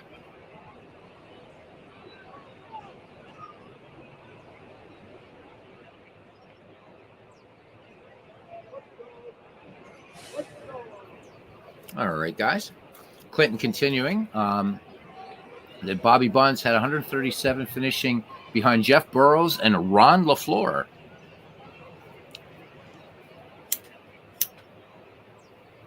Saw Ron LaFleur in our Thursday night game, Detroit and Baltimore. All right, bottom of the 7th. And here's Buddy Bell to lead things off. Ellis waits on deck. Buddy Bell, nothing for 2 in the game. 0-1 pitch on the way from Catfish Hunter. And this one singled on the left side. So Buddy Bell aboard. Cleveland picking up its 7th hit now. John Ellis, 1 for 2 in the game. The 0-2 on the way. And swung on, driven out of here. John Ellis goes yard. And the Cleveland Indians now take a pretty safe lead over the New York Yankees here. It's 4-1 Cleveland. Todd B cheering his team on. All right, Catfish Hunter is at 103 pitches. Nobody out. Cleveland with a chance to add a lot more back at the top of the order for the Tribe. Frank Duffy is 1 for 3, has a double in this game. 1-1 pitch, and this one lined out to center. Elliot Maddox, though, pulls it before it hits the grass. 1 away. So Cleveland fans feeling a little bit warmer now in this otherwise frigid day here in the great city by Lake Erie. Here's Rico Carty. Rico 0 for 3. 2-0 pitch, Hunter behind Carty, and Carty takes advantage of this and drives a single right up the middle. So Carty aboard, and let's look at him as far as a threat. Not really a threat to go anywhere. All right, here's Boog Powell. Boog is 2 for 3, 2 RBI. A good day for Boog Powell. The 1-2 pitch, and Boog Powell swings right through a fastball from Catfish Hunter. So 2 outs. Rico Carty remains on first here. Bottom of the 7th, Cleveland plating 2 to make it 4-1 now.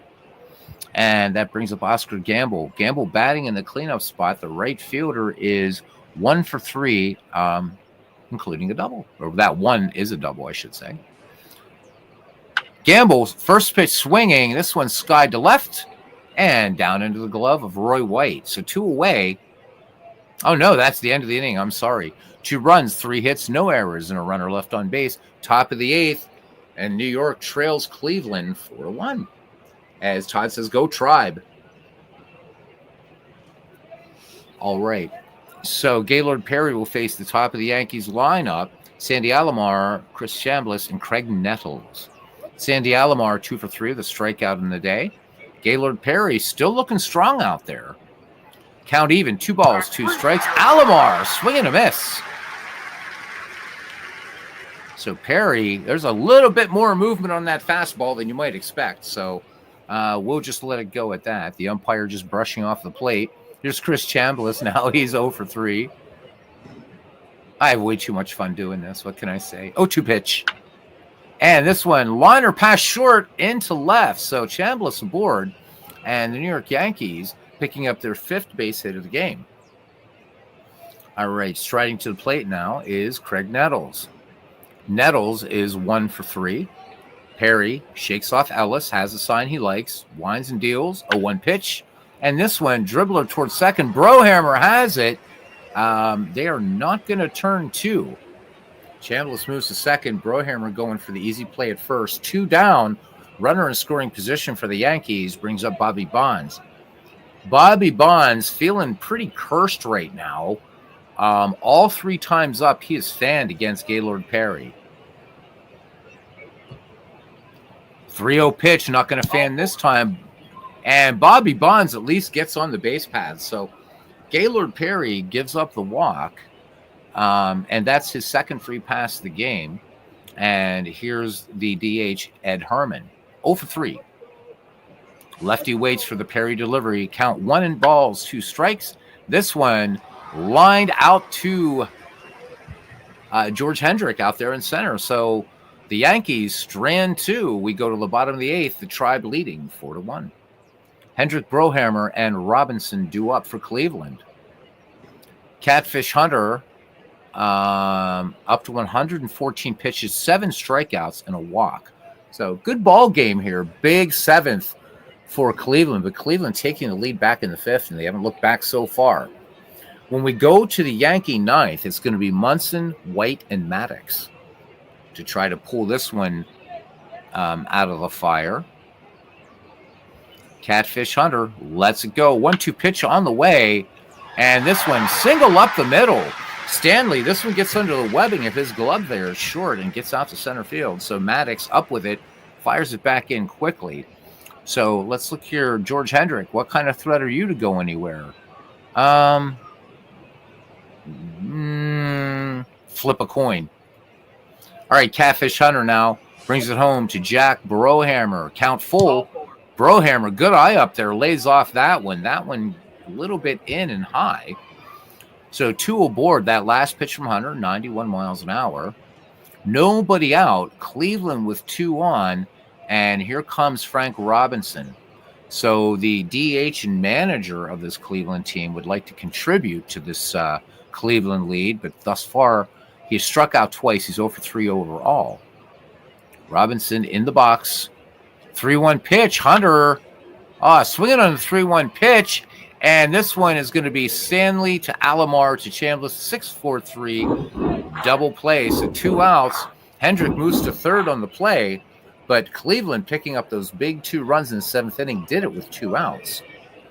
All right, here's Buddy Bell. Buddy Bell 1 for 3. 2 outs, runner on third. Catfish Hunter brings the pill home. 0-1 pitch.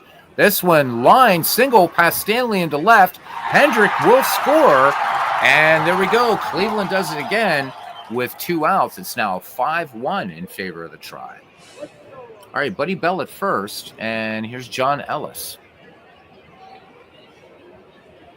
Ellis has a home run in this game. He's 2 for 3, 2-1 pitch. Singled up the middle. Bell will move to second on the play. Here comes the Tribe again. So Cleveland in double digits here in hits. All right, we are back at the top of the order for the Cleveland 9. Frank Duffy in there, 1 for 4. Full count, and this one singled on the right side. So they are loaded up now. Catfish Hunter in a world of trouble. Cleveland, their strategy seems to be, let's get 2 outs and make things happen. Remember earlier in the game, Cleveland stranded with the bases loaded. Now making up for it here. 13th hit for the Cleveland Indians. Hunter still in the ball game. Here's Rico Carty now. He's 1 for 4 with a strikeout. Catfish Hunter with the 2-2 pitch, and Rico Carty strikes out to end the inning.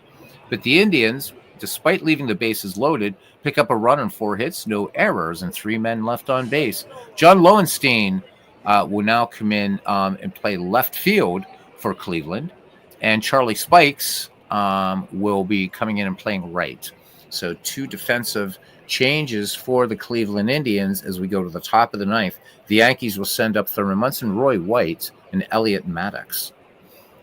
Thurman Munson, nothing for 3. Gaylord Perry ready to bring it home. Count full. And Thurman Munson draws the walk. So could Gaylord Perry be showing some signs of fatigue here? He's pitch count at 116. All right, Frank White is 1 for 3. He's struck out once. Munson over there at first. We just show his picture to give him a little bit of love because we know Thurman ain't going to run anywhere. And Rick Blatt will come out to pinch run. 2-2 pitch. And this one lined to the gap in left center. Roy White picks up the single.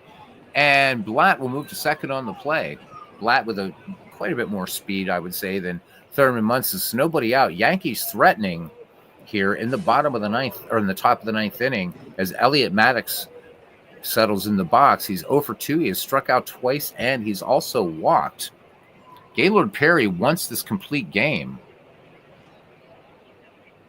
Maddox first pitch swinging, and he singles to left. And the Yankees have loaded them up, and the potential tying run now comes to the plate. Stanley 0 for 3. And no, we've got Alex Johnson coming in to pinch hit. 0-1 pitch. And this one, just a real quick, it was a home run. And oh my goodness gracious. We got us a whole new ball game. So every once in a while the game will do that. It will just boom, and there'll be a home run. So watch that again. It's going to have a few bugs. It's not support anymore, but it's free. Still playing a good game of baseball. It's 5-5 though, and I was ready to say we're going to start the Chinwag right after this game for an hour or so, but. All right, so ouch, Todd. Come on, man. You need is Todd. Sean's loving it over there. Sean's loving it. Time to pull catfish. How about it? He said, "Yes, go Yankees." Ouch. I don't know, man. They got to yank Gaylord Perry, man. So Alex Johnson just comes on and says, "Watch this, kaboom." All right, Sandy Alomar up there now. 1-2 pitch. There's nobody out yet, and this one is single to right. I think it's time to pull Gaylord Perry, but there's nothing I can do about it. So, we're just watching this one. Here's the pitch to Chambliss, the 1-1. Chambliss swings, and this one's going to get down base hit right field. Perry is absolutely getting shelled out there. And this is a triple. I'm sorry, guys. This is a triple all the way to shallow right. But this game, you do kind of have to look at the play-by-play. New York is now taking a 6-5 lead. So when we go to the Cleveland ninth, if we ever get there, it's going to be Powell, Spikes, and Hendrick. And let's hope we get there. All right, Chambliss on third on a big triple. And here we go. Pitch to Craig Nettles, count even, 2 balls, 2 strikes. Nettles swings, and this one is a grounder to short. Duffy with it, fires on to first, 1 out, and he looks Chambliss back, so Chambliss will stay at third. 1 out. Yankees still in business, and Cleveland hoping that the bat of Bobby Bonds does not wake up. 3 strikeouts in this game, reached base and a walk his last time up. Perry has the target from the stretch in the 2-2 pitch. Bond swings, long fly ball out to left, but pulling it down out there is John Lowenstein. Safe on the tag up, though. Chambliss will come in to score. Sac fly RBI for Bobby Bonds. And the New York Yankees now lead this one 7-5, posting 6 runs in the ninth. Because they're, I guess, figuring opening day here, they're going to let Gaylord just suck it up. I don't know, man. I would have yanked him. We're going to have to look at the manager tendencies for Cleveland at some point. All right, here's Ed Herman now. They're looking for the elusive third out. Base is empty. And the 3-1 pitch. And Herman lines this one to Brohammer at second. And that does it. 6 runs, 5 hits, no errors, nobody left. And we go to the bottom of the ninth inning. The New York Yankees lead the Cleveland Indians 7-5 here on opening day in Cleveland. For the Yankees, 7 runs, 10 hits, no errors thus far. For the Indians, 5 runs, 13 hits, and 1 error. He says, welcome. Todd B says, welcome to 1970s Cleveland's Indians baseball. See, so Cleveland starts getting really good again after they make Major League. Should have made Major League in the 70s, Todd. All right, so it's going to be Powell, Spikes, and Hendrick due up for Cleveland. So Boog Powell, the swing of the bat, brings the Indians back to within 1. And he's 2 for 4 today with 2 RBI. Catfish Hunter looking, nope, Sparky Lyle will come in. So Catfish Hunter's day is done. Sparky Lyle coming in, looking for the save here. At one point, Cleveland had a pretty good lead, 5-1 over these Yankees, and then the Yankees busted open in the top of the ninth, baseball fans. It looks like Rick Dempsey is in to catch now. So Thurman Munson was pulled for a pinch runner. So Rick Dempsey now behind the dish wearing the tools of ignorance. All right, left-handed power hitter Boog Powell in the box. Sparky Lyle ready to deliver. Infield guarding the lines. 2-1 pitch on the way to Lyle. This one swung on. Fly ball out to medium right center. And Bonds ranges in, calling off Maddox, making the catch. One away. Oregon is trying to get it going here in Cleveland. All right, defensive substitution now. Charlie Spike's in there. Right-handed hitter. 1-0 pitch on the way from Sparky Lyle. Spikes dribbles this to short. Nettles ranging over, fires onto Chambliss. Score that one 5-3, 2 down. Can George Hendricks somehow keep it alive here for Cleveland? It is the magic 2 outs for the Cleveland Indians. Let's see. 0-2 pitch. And this one popped high in the air, but right down into the glove of Mason, who I didn't see coming in, sneaking in. That's your score. That's your game. So the New York Yankees win this one 7-5. Let's look at our recap here of this one. And I mean, we might as well, right? And we don't get a lot of Cleveland Indians games, so it was fun to do this one. Hopefully they'll do it better next time. It was only the first day. All right, so the Yankees, 7 runs, 10 hits, no errors. As David Baseball Demos would say, 7 lobs for the Cleveland Indians, 5 runs, 13 hits, 1 error, and they left 9. So scoring in this game, the Yankees held a brief lead by posting 1 in the 3rd. Cleveland came back, put 2 in the 5th, 2 in the 7th, and 1 more in the 8th. And then the Yankees come up with 6 and put a hurting on them. Catfish Hunter with the win. Pitched 8, 13 hits, 5 runs, all earned. Walked 2, struck out 8, gave up a home run. Sparky Lyle picks up the save and just worked an inning in relief. For the Cleveland Indians, Gaylord Perry went 9, and that was like maybe 1 inning too long. 7 runs, 6 earns, 3 walks, 8 strikeouts, gave up a home run also. Just looking at a few of the batting highlights here. Chris Chambliss hit a triple. Alex Johnson with that big home run that tied the game for the Yankees. RBI in this game for the Yanks. Chris Chambliss had 1, as did Bobby Bonds. And Alex Johnson, of course, with the big kaboom shot grand salami. Frank Duffy with a double, as well as Oscar Gamble for Cleveland. John Ellis with a home run. Boog Powell with 2 RBI in the game. Buddy Bell with 1. John Ellis with 2. Frank Robinson grounded into a double play. The only double play turned here was by the Yankees. Stanley to Alomar to Chambliss. So there we go. It was a cold day in Cleveland. And boom, that's it. The Yankees win. The Yankees win, says Sean. All right. I don't know if anybody feels like coming on mic. I'll put an invite if anybody wants to come on and talk a little baseball. We can do that. If not, you have to listen to me for a little bit, which you probably don't want that to happen. It's a bad thing. You already heard me for 9 innings.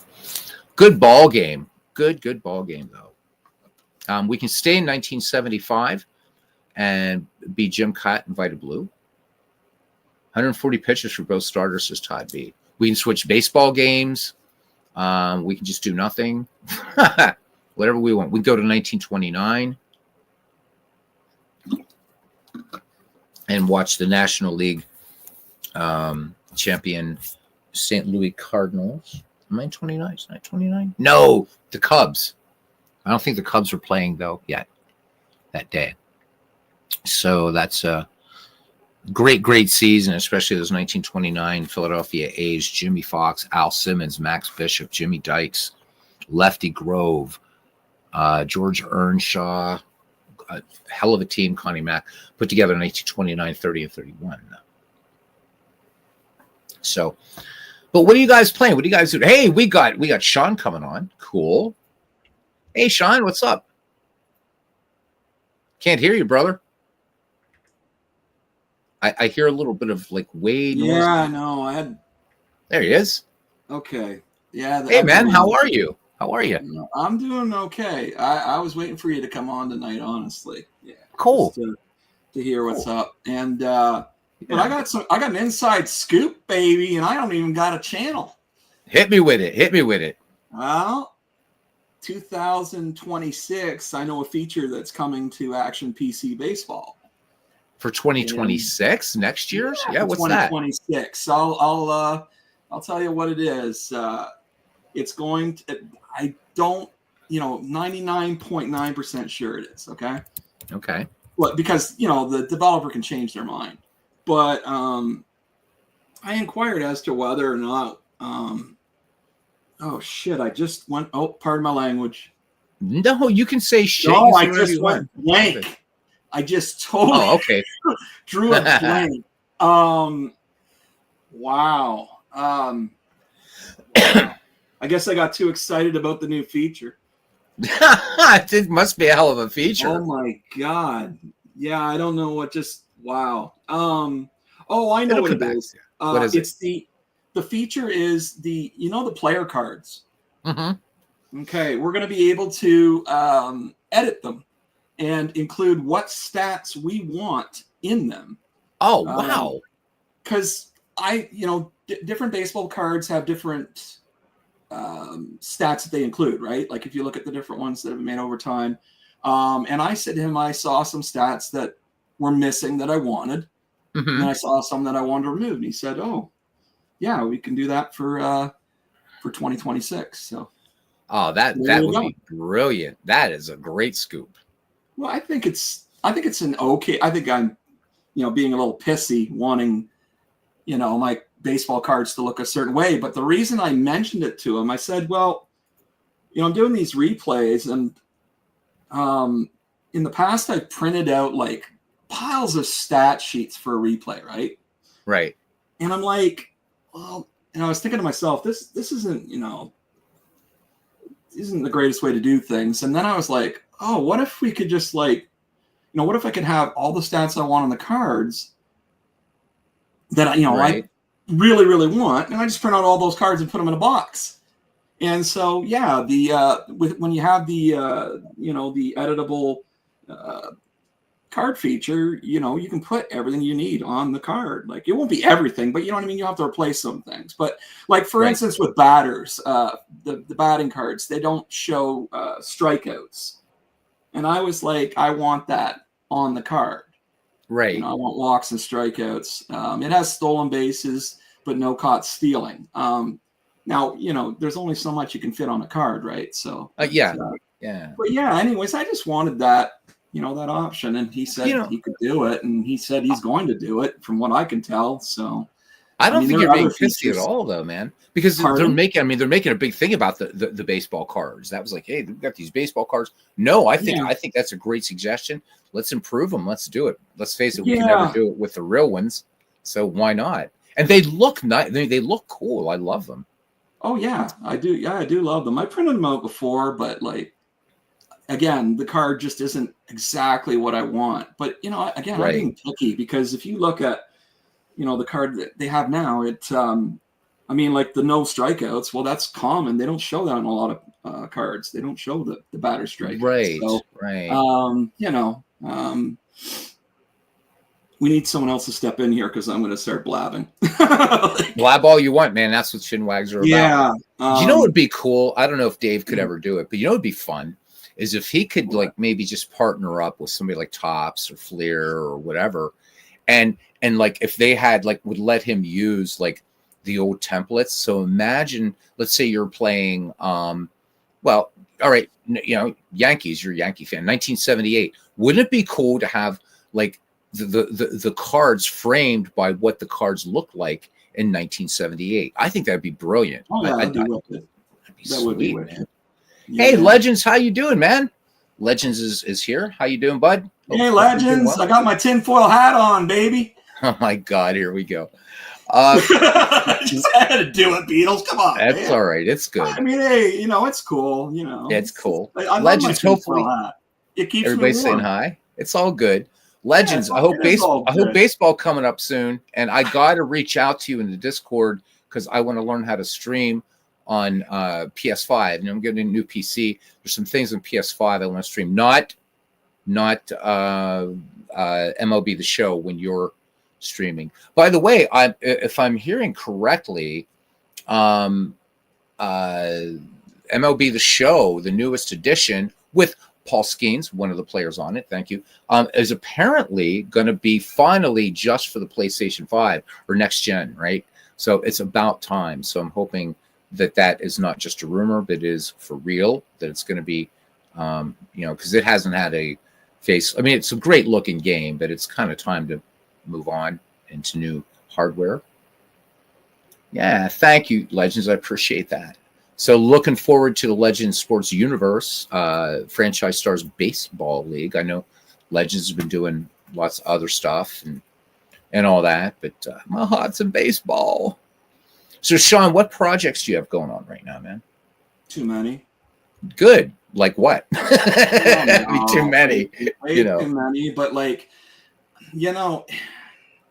yeah, way too many. Because I forget who it was. It said they were watching their games, watching the out of town games, and I started doing that, and it really slows it down. Okay. But it's fun to watch, what other teams are doing, instead of just blazing through the replay. Oh yeah, absolutely. That's been fun. No, I got too many to name. I mean, but like the current one, Mm-hmm. Let's talk about, you're doing the PureSim baseball. I mean, Right. I've got the 27 Yankees replay going on right now. Oh, cool. I'm pretty far into it. So I'm not watching out of town for that. This is the only one actually where I'm not. Weird thing with it though so far, and I think everything looks good though. But Gehrig, 0 home runs through how many games here? 20 games so far, which is insane. Yeah, that's weird. But no, I can, I can tolerate it because everything else looks great so far. Oh yeah, the league and whatnot. So yeah, I can tolerate it for a while. But another weird one I've had recently in a replay was George Brett with no home runs in I can't remember the year. Was it this game? Yeah, no, but I think it's in digital. I think it may be in Digital Diamond in 83. Digital Diamond. And he has 0 home runs in we're talking, I want to say 200 at bats or something. That seems really anomalous also. He's still hitting for high average, hitting for a lot of doubles. But yeah, I've had some interesting results in different games. I've seen one where Lance Parrish hadn't hit a home run for forever, and he had 27 or something the one year. And I don't know, I'm seeing things here and there, but I usually complain about when you see stuff like that. But honestly, when the games are 99% right, it's hard to complain. Now, if these guys go to the end of the season and they're way off, I mean, if they get half the home runs, that's fine, I think. Right. It was a bad year, you know what I'm saying? So sure. Yeah. And that would be one player. So, but I've got tons of replays going on. I mean, my God, too many. I need a life. Having a life is overrated. No, I do. It's overrated. Well, it is. Okay, I'll agree with you. Look, we agree on something. It is overrated. I get it. Yeah. It is overrated. It's overrated. Totally. Yeah, I want to write a bestseller or hit the lottery or something and not have a life and just play baseball games. Seriously, man. and whatever else, I'm just I mean, I like my job, but it's oh my God. Because I'll be at work and I'm I could be home doing practicing sleight of hand or playing, being on here on YouTube all day and like have one person show up, whatever. I don't care. I wish. So guys, Legends here just quickly in the chat saying he's working on the rookies right now. 7 teams left. So he's targeting year 4 of the Franchise Stars Baseball League by February 15th. So let's root him on, cheer him on, get it done. Because finally, the Pirates have done well in the first 3 years of the Franchise Stars Baseball League without any of the usual suspects, the great Pirates. And now they're starting to trickle in. My man, Hannes Wagner, isn't in yet.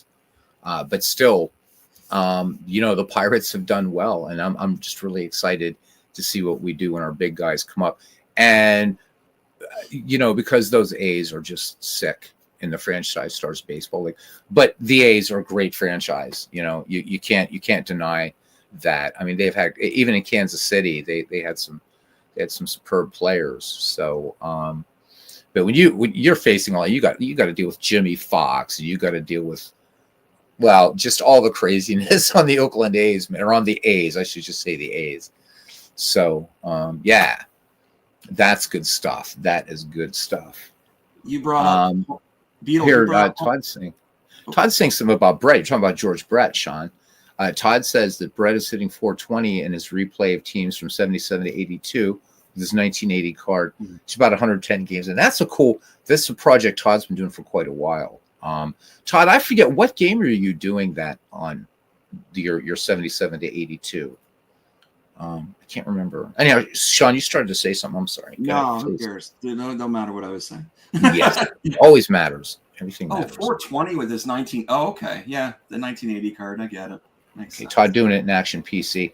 Yeah, it's a little harder to do. You can do it. You could do it in out of the park baseball, but boy, there's a lot of work, but you could do it.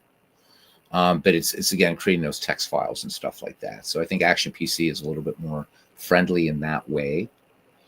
Beatles, you were bringing up remember Honus Wagner there. Do you remember when I called him boring the one time?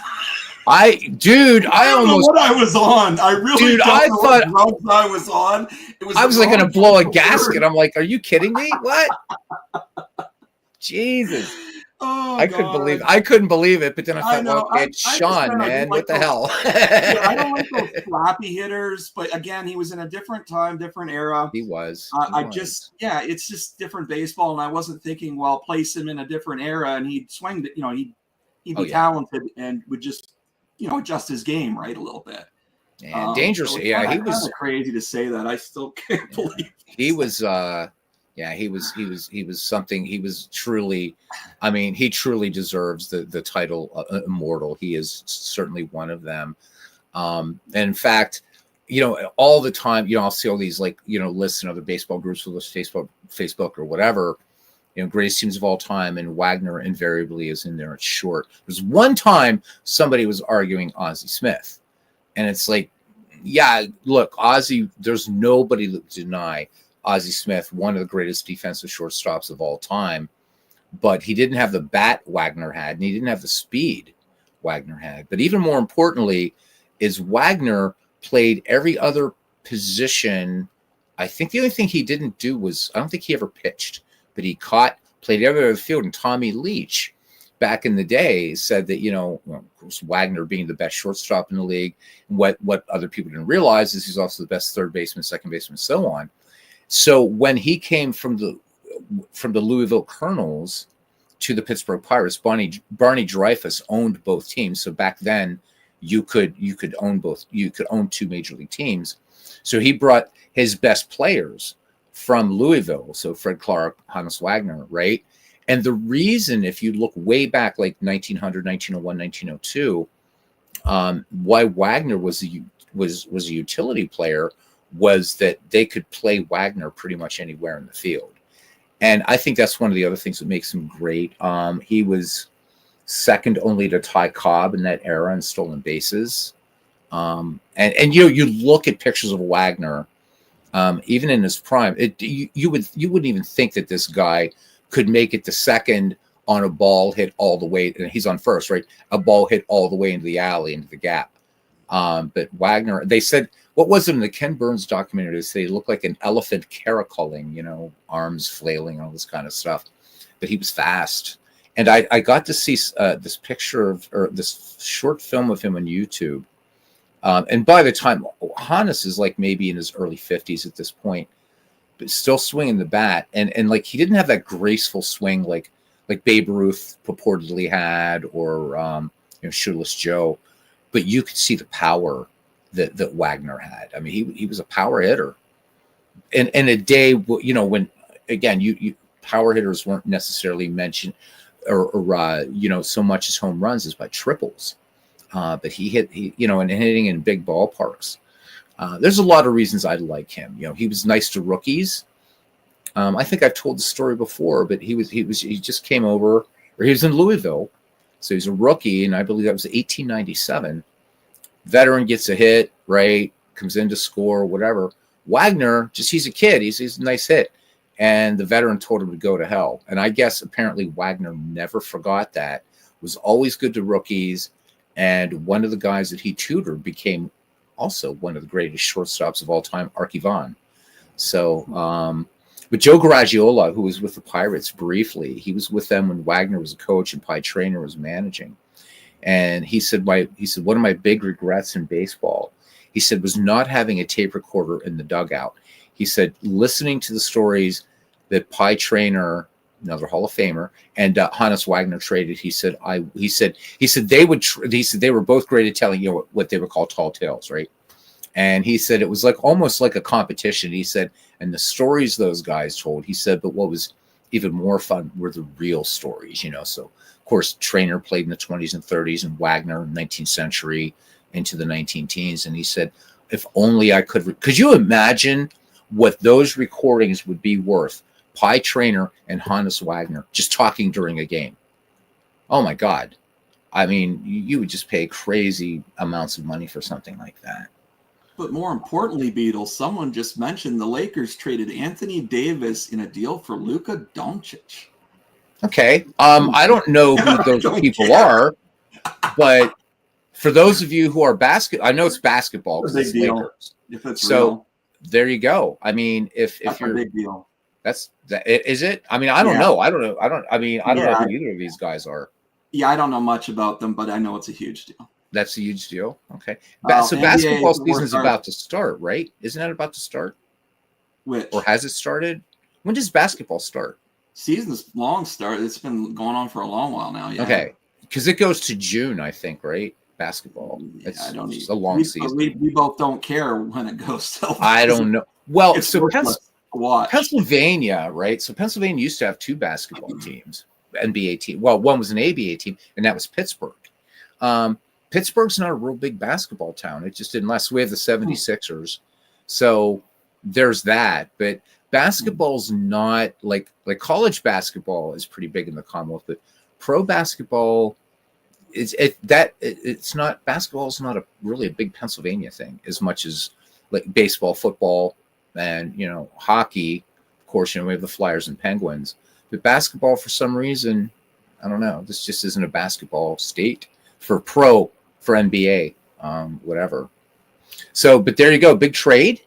Todd says it's a big trade too. So you heard it here on a pretty much baseball related channel. Awesome. There you go. See, broadening of the horizons.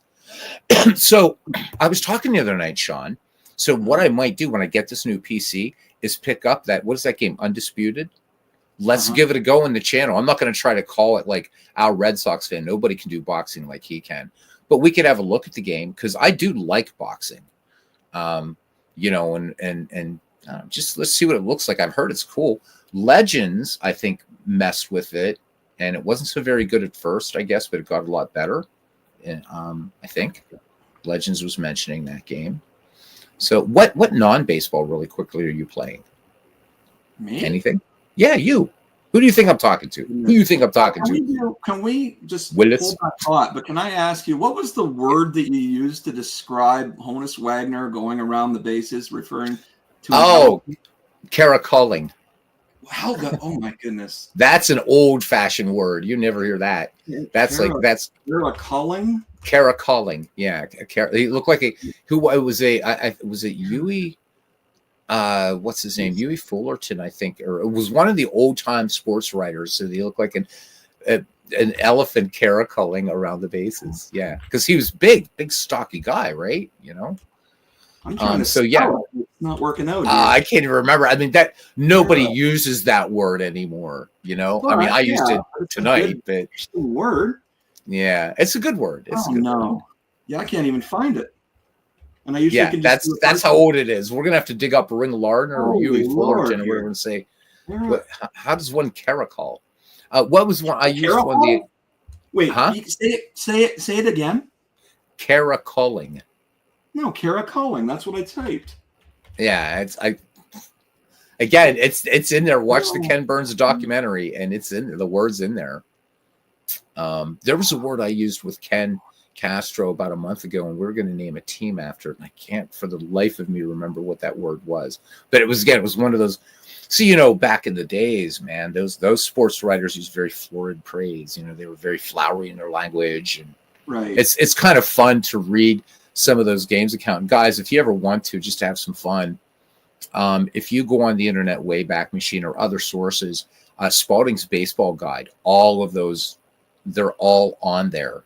And to just read those accounts there, if you're a member of Sabre, of course, you can go back and, all kinds of old time newspapers and just read the way these journalists used to write. It's kind of fun. It's not, like you'd make fun of them, but it's just their use of the language. And, there was that kind of very formal tone trying to make baseball respectable, which of course it wasn't. Right. But, trying to lend it something. I mean, Henry Chadwick, right? Here was this distinguished Englishman who was a cricket fan, saw baseball and was instantly hooked, and was the inventor of the box score. Yeah. And the way Chadwick wrote was in that very sort of almost Charles Dickens style, right? But baseball players were bums. They were like a rung below people that were in show business. That's how low baseball was in American culture back then. If your daughter went out with a baseball player, man, she might as well have gone to be a woman who plied her trade at night, if you know what I mean, right? Fun stuff. I found the word, by the way. I found the definition. It says caracol or caracol, Spanish, from the Spanish caracol, snail, is a turning maneuver on horseback in dressage and previously in military tactics. Okay. I guess that was a thing back then, because I don't know anybody that does any caracoling now. But that's what it was written about Hannes Wagner. So good old Hannes. So you gotta go ahead. You brought that word up. So now we need, like it says, it's about horseback and dressage. So do we need a cards and dice dressage game right now? I think we do. Oh my Lord. Lord. I don't know sometimes like where these words come into my head. I just say them. No, it's awesome. No, I just say them. No. I use them because I do, but I don't mean to. I'm even at work. I'll be talking to customers and I'll throw out some word and they'll kind of look at me like, "Are you off your value?" I'm scaring viewers away, by the way. I'm scaring your viewers away. Viewer counts dropped by 5. Dude, it's late. I don't worry. You're not scaring anybody away. They've heard me talking for almost 2 hours. That's why they're like, dude, how come you don't do Ernie Harwell anymore? That's what it is. So, are you going to come on? You going to come on a little bit next Sunday? Oh, for during sure. The Super Bowl thing. Good, man. For sure. Good. Yeah, for sure. Good. I've got no intentions of looking into anything, but maybe just the score on ESPN to see, if the Chiefs are losing, which is what I hope for. But so they're playing Philadelphia. Is that Philadelphia they're playing? Yeah, the Philadelphia. Oh my God, it's going to be intolerable because I live fairly close to Philadelphia, and that's why everybody was going nuts today and wearing green. And I was like, wait a minute, it's not St. Patrick's Day yet. And somebody said, well, no, it's the Eagles, man. Don't you know that?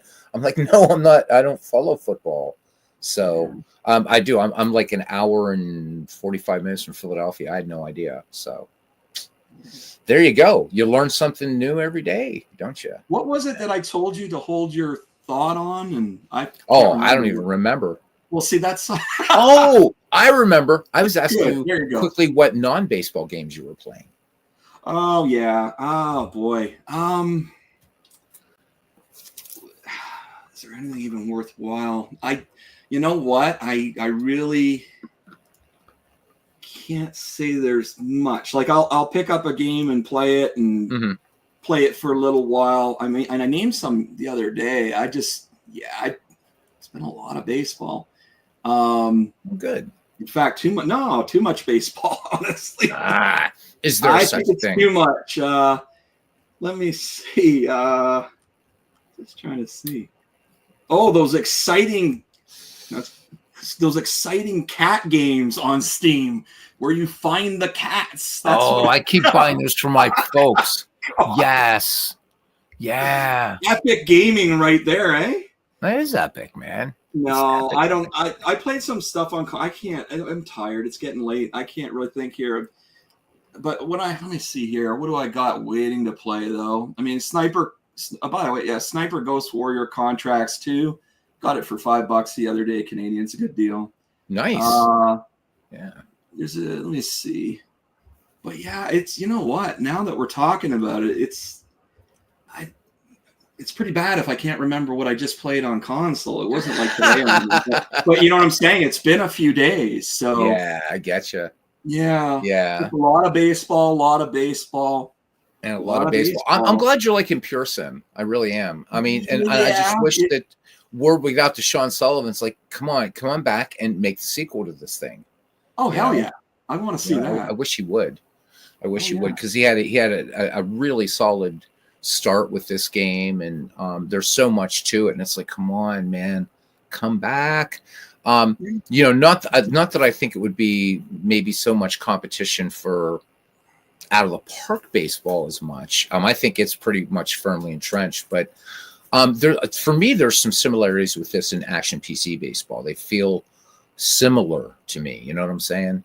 Action PC obviously has some features this doesn't. This has features it doesn't. But I just like more choices. More baseball is for me is always a good thing, and just waiting for that next baseball game to come out that's going to make me want to invest in it the way I did in action PC. You know? Yeah, some guy on Facebook, they had a post today where the guy's talking about what's your one game, and like everyone's like, what is that? I know, right? You really can't. There's always, you should have variety with it, because each of the games out there offers something different. Well, not every game, but there's quite a few different games that take a different approach or offer more stats or less stats or more rules or less rules. You can have it as complicated as you want, or you can have it as simple as you want. Like there's just so much out there that you should partake in. You shouldn't just lock into one game. Right. You really shouldn't. You can do what you want, but I couldn't doing that. Like, I mean, I've got way too much time on my hands, and I mean, my God, and I'll say it, like the amount of action PC baseball. I mean, I play way too much of that. and I like it, but there's some games I haven't touched yet that I own that deserve way more time. So agree. So I do that, and I've been mixing it up a bit, but.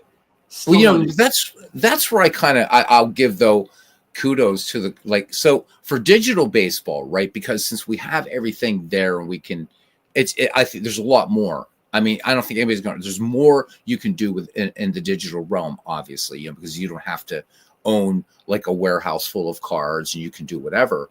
But for the cards and dice guys who can stay with that one game that they play, and can just, I'm like, wow, because I can't, because I didn't come into this from cards and dice. I started playing digital baseball. I discovered cards and dice much later. I didn't even know about it as a kid, and I was a huge baseball fan even then. But I knew nothing, man. I started with micro league baseball. Everybody else started with Strat or APA or Status Pro. I seriously got into cards and dice baseball when I was an undergraduate. So I don't, for me to play cards and dice is, but that being said, in college, the game I played most was Status Pro. We just, for some reason, the group that I hung out with, that's when we weren't playing Starfleet battles and shit like that, or D&D, we were playing Status Pro baseball. So, I but guess you're the way right. you look at it, It's variety Beatles- because what's that? I guess the way you could look at it with them sticking with one game for so long. I mean, I don't know how many seasons of The Walking Dead there were, or I don't know how many seasons of what's it called, Law and Order I used to watch. You know, you stick with one thing. There's nothing really. I mean, okay, everyone has a choice. I guess I've done it with a lot of things, so they just choose to do it with baseball sims. Maybe they got variety in other aspects of their life. You know what I mean? Like they mix it Oh, up. sure. Other hobbies they have, and just that with that the baseball sim stuff, they want that one game because they love it. I guess. Right. You know? No, and I think it's really cool, and I think too, perhaps Sean. The other thing is it's a bigger investment if you think about it, right? Oh. So you buy out of the park baseball, it's $50 American, right? Well, that's what I don't even know how much a strat season costs. I have no idea. But you can buy one game and have like all of baseball history, or you can, for that same amount of money, buy 2 cards and dice seasons. So maybe it's also the investment that you've got to put into cards. So now some cards and dice games are pretty cheap, and some of them only cost $15, like Pocket Pennant Run. But maybe that's it. Maybe it's the investment, because it's easy to have all these digital baseball sims and just be able to switch up. And it's like, if I want to go buy a season, right? Dave Cook's having a big sale. He always has sales, right? I've seen seasons from him as low as like $3, $4. That's a lot easier to swallow for me than, again, whatever a strat season costs or APA season. I don't even know what those things cost now. We should look. Let's look. Let's have fun. I haven't looked at Strat's site in a while anyhow, and it's sexier than APA's site. So, well, every time I look at getting something, I have to deal with the Canadian dollar and then the shipping. I was just looking at buying baseball. There was this YouTuber doing, how do I explain this? Basically, you would buy a spot into getting a single card from a set, a baseball card set, right? Right. And say there's 792 cards or whatever. I just made that up. I don't even know. And they would charge like anywhere from $8 US to, my God, like some of them are just insane. But when I started doing the math and then started asking about the shipping, and it's just ridiculous. I mean, for me, being poor and being Canadian, I can pretty much forget about Strat unless what was it, like, unless you get it shipped just right near the border to someone and whatnot, and I don't got someone too reliable, but well, and the other thing, man, is now, I mean, and I'm not going to get into politics. I'm just going to say that, right, the president of this country has imposed tariffs, and the prime minister has just fired back, so everybody's about to get fucked. You said it on your channel. I did say it. Yeah. By the way, though, what I don't, and got some airtime here, you're letting me speak, is holy I shit, not like $63 Strat or APA. I do not like that Strat or APA. Bigger companies in the hobby do not put more available content on Amazon Canada, Amazon.com. It's ridiculous. I don't understand how so many other small businesses can do it, but they can't do it.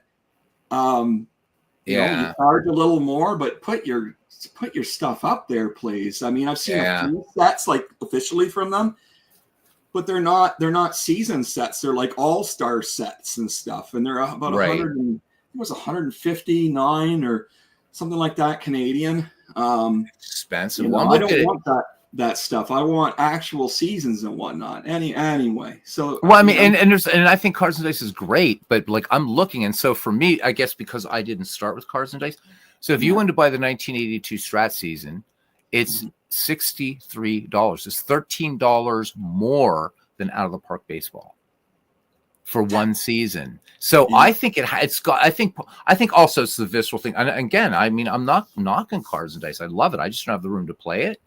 Yeah. But it's I'm thinking, okay, now if I'm going to get into the hobby, do I want to go the Strat or okay? So Truth Hearts Wookie's talking about APA. Let's be fair and let's look at them too, and see. But that's, to me, that has to be part of it too.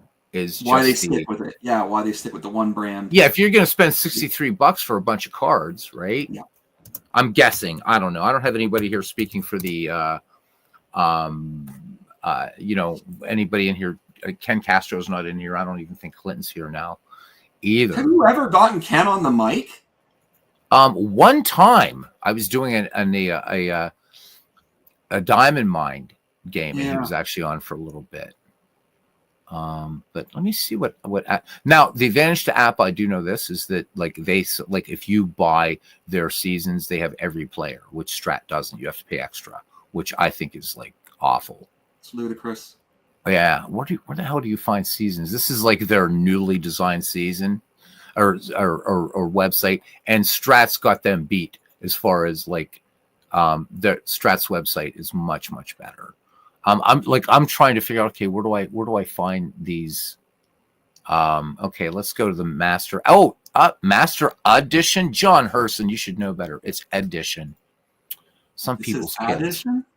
Yeah, it said addition. I kid you not. Here, look, the Appa Pro Baseball Master Edition. Edition. Maybe that's an addition to this as opposed to edition. Maybe that's what they mean. No, what the heck?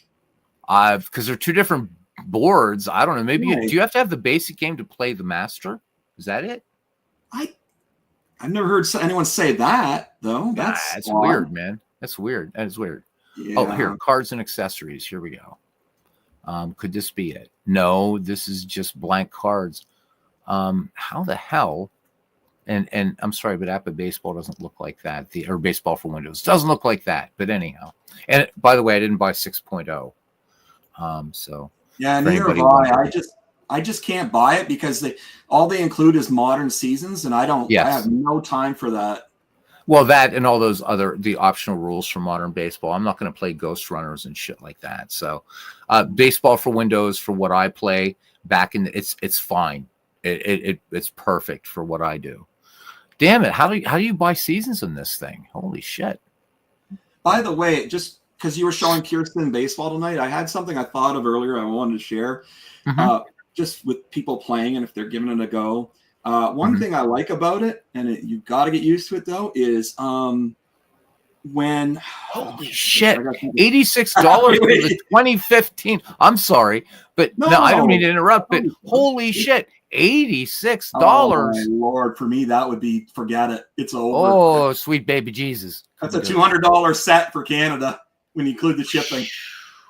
Okay, so Game over. Go to cards. Let's go back to Appa Baseball. Yeah. So this one. This is baseball card sets. There we go. Okay.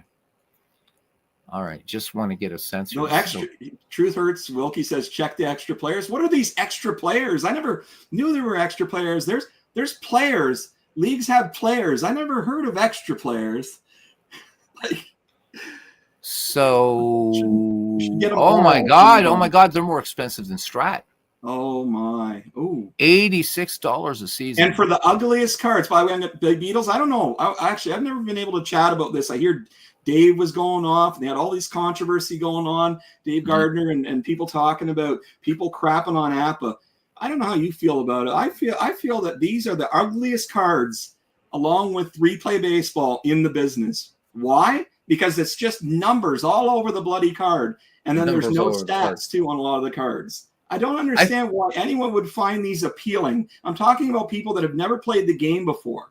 Right. I think this is like probably one of the worst games to give them, and along with replay. I think so. I think well, number one, I think the Master Edition or the Master has the actual stats. Dwayne, because I've watched, because Dwayne Martz plays the Master game. Yeah. But and again, applause, guys. Play what you love, as David Baseball Demo says, the way you want to play it. But it's part of it has to be because if you're going to buy something, and again, this isn't a big bit for this to me. All right, like so, big ticket buy is a car, or you want to buy every game console out there, or a fire breathing PC, or in my case, like the latest greatest synthesizer. But this, to me, in our hobby, this is kind of a big ticket thing here. $86 a season. So if you spend $86, you're going to play the damn game, right?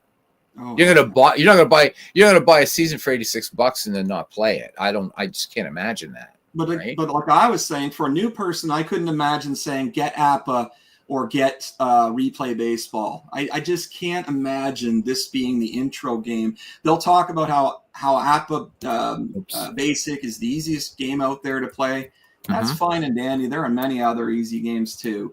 Strat's easy, but like it's just. I know you can come up with a cheaper way to introduce someone. Like, say I was introducing it to my son. I mean, I'm not gonna. Why would I just anyway? I can't see spending that kind of money and getting the ugliest cards. What is like for people that don't know it, like how does a card with like numbers all over the place, a 20 is an 18 is it's the most absurd chit chatter too. When you hear people telling the game to people. It's like so awful. It's not baseball. Other games do a better job of presenting baseball in that the card itself shows the play.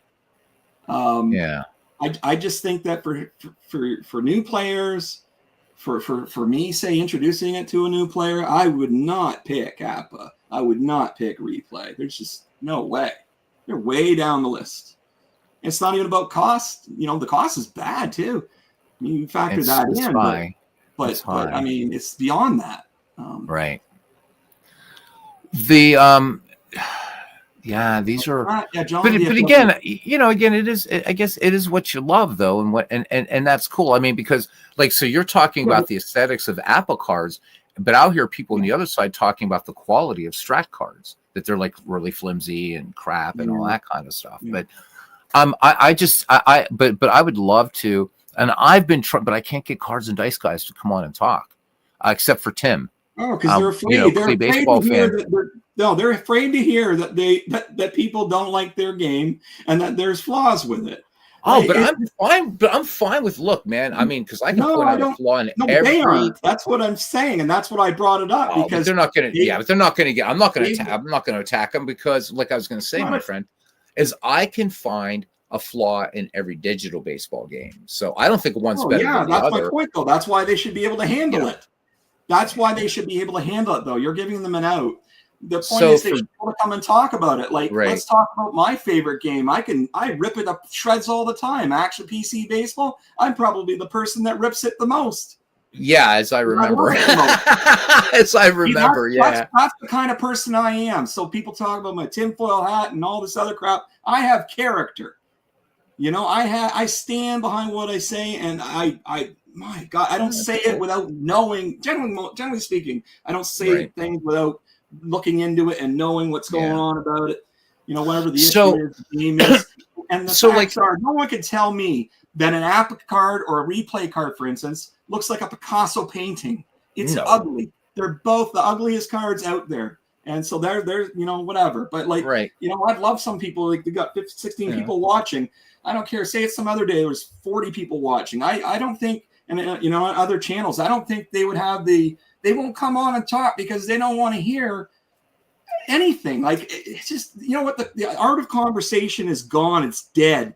And it's because people just, it's now we're getting on a, holy crap. Right. But you like to talk, Beatles, so that's great. I like to talk. I mean, nice to hear your words too, by the way, sharing words. Hey, you getting all whatever about your words. And I love, conversation is good. It's a lost art and it needs to come back. And the only way to have it come back is by people joining the chats and talking.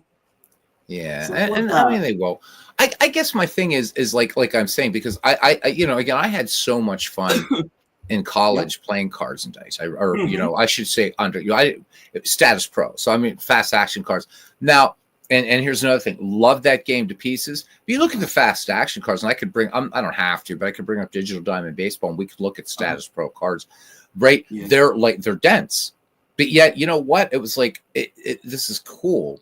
And I liked it. So, but apart from aesthetics, if we put that aside, I mean, I think that the guys that play Cards and Dice, this is where I really give them a lot of props.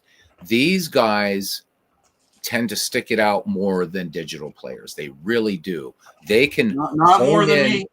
Not well, more maybe than not me. more than you, but I'm saying I most got the digital. most. And we were talking about how many. You asked how many things I'm playing. I got so many replays. I complete most of my stuff, not all of it. It's usually because of a good reason to set it aside, or because something breaks down. Right?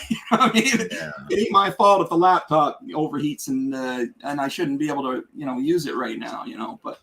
But yeah, the cards and dice people though, they're wonderful. I love cards and dice, but just they should be able to talk about it and be relaxed about it. It's or get fiery about it. I mean, I would love for them to come on their head off in that, like, I well, want that's to why I hear love their having argument. Tim come on, because Clee Baseball Fan 79, because he talks about his projects, and it's like, and I'm always hoping that maybe Tim is kind of like, all right, he's going to be the catalyst for getting some of the other cards and dice guys to come on, because because you go to Robert's channel, you go to David Baseball Demos, you go to Al Red Sox. Al Red Sox Fan plays digital also, but when he's playing cards and dice, and it's awesome how it's great how many people are there, and it's like I guess what I'm trying to say is I don't want those guys to feel as though just because all I do on here is digital baseball that I don't want to hear from or anything cards and dice. No, it's the exact opposite. I want them to come on, and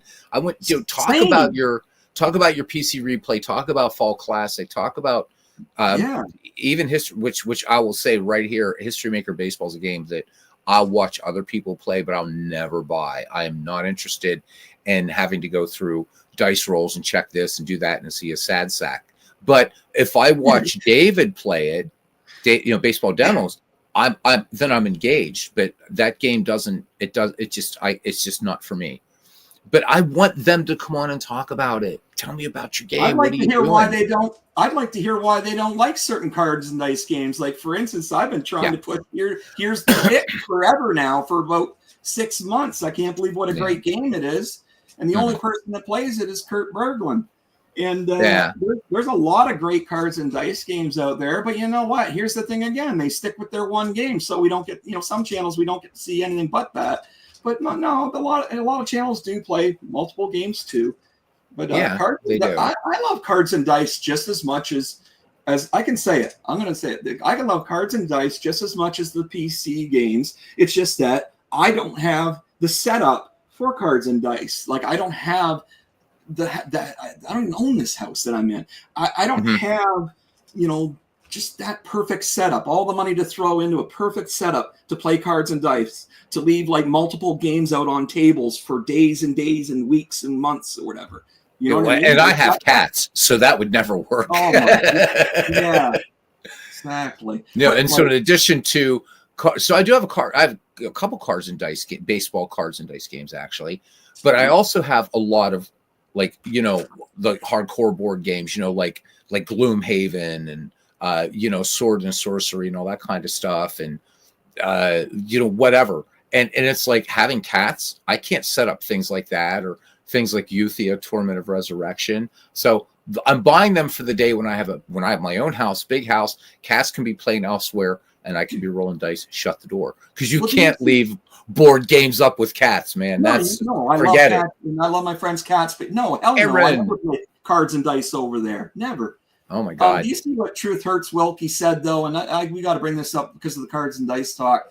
He says the reason I couldn't get in the Strat, they never had all the players. I'm sick of all these games that don't have all the players. This extra player crap. This is garbage. It's garbage, people. They can meet halfway on the price, add a little bit to the price. You know what I'm trying to say? Like, they're just greedy. They're just absolutely greedy. There's no such thing as a league with extra players. They're all players. They all play in the league.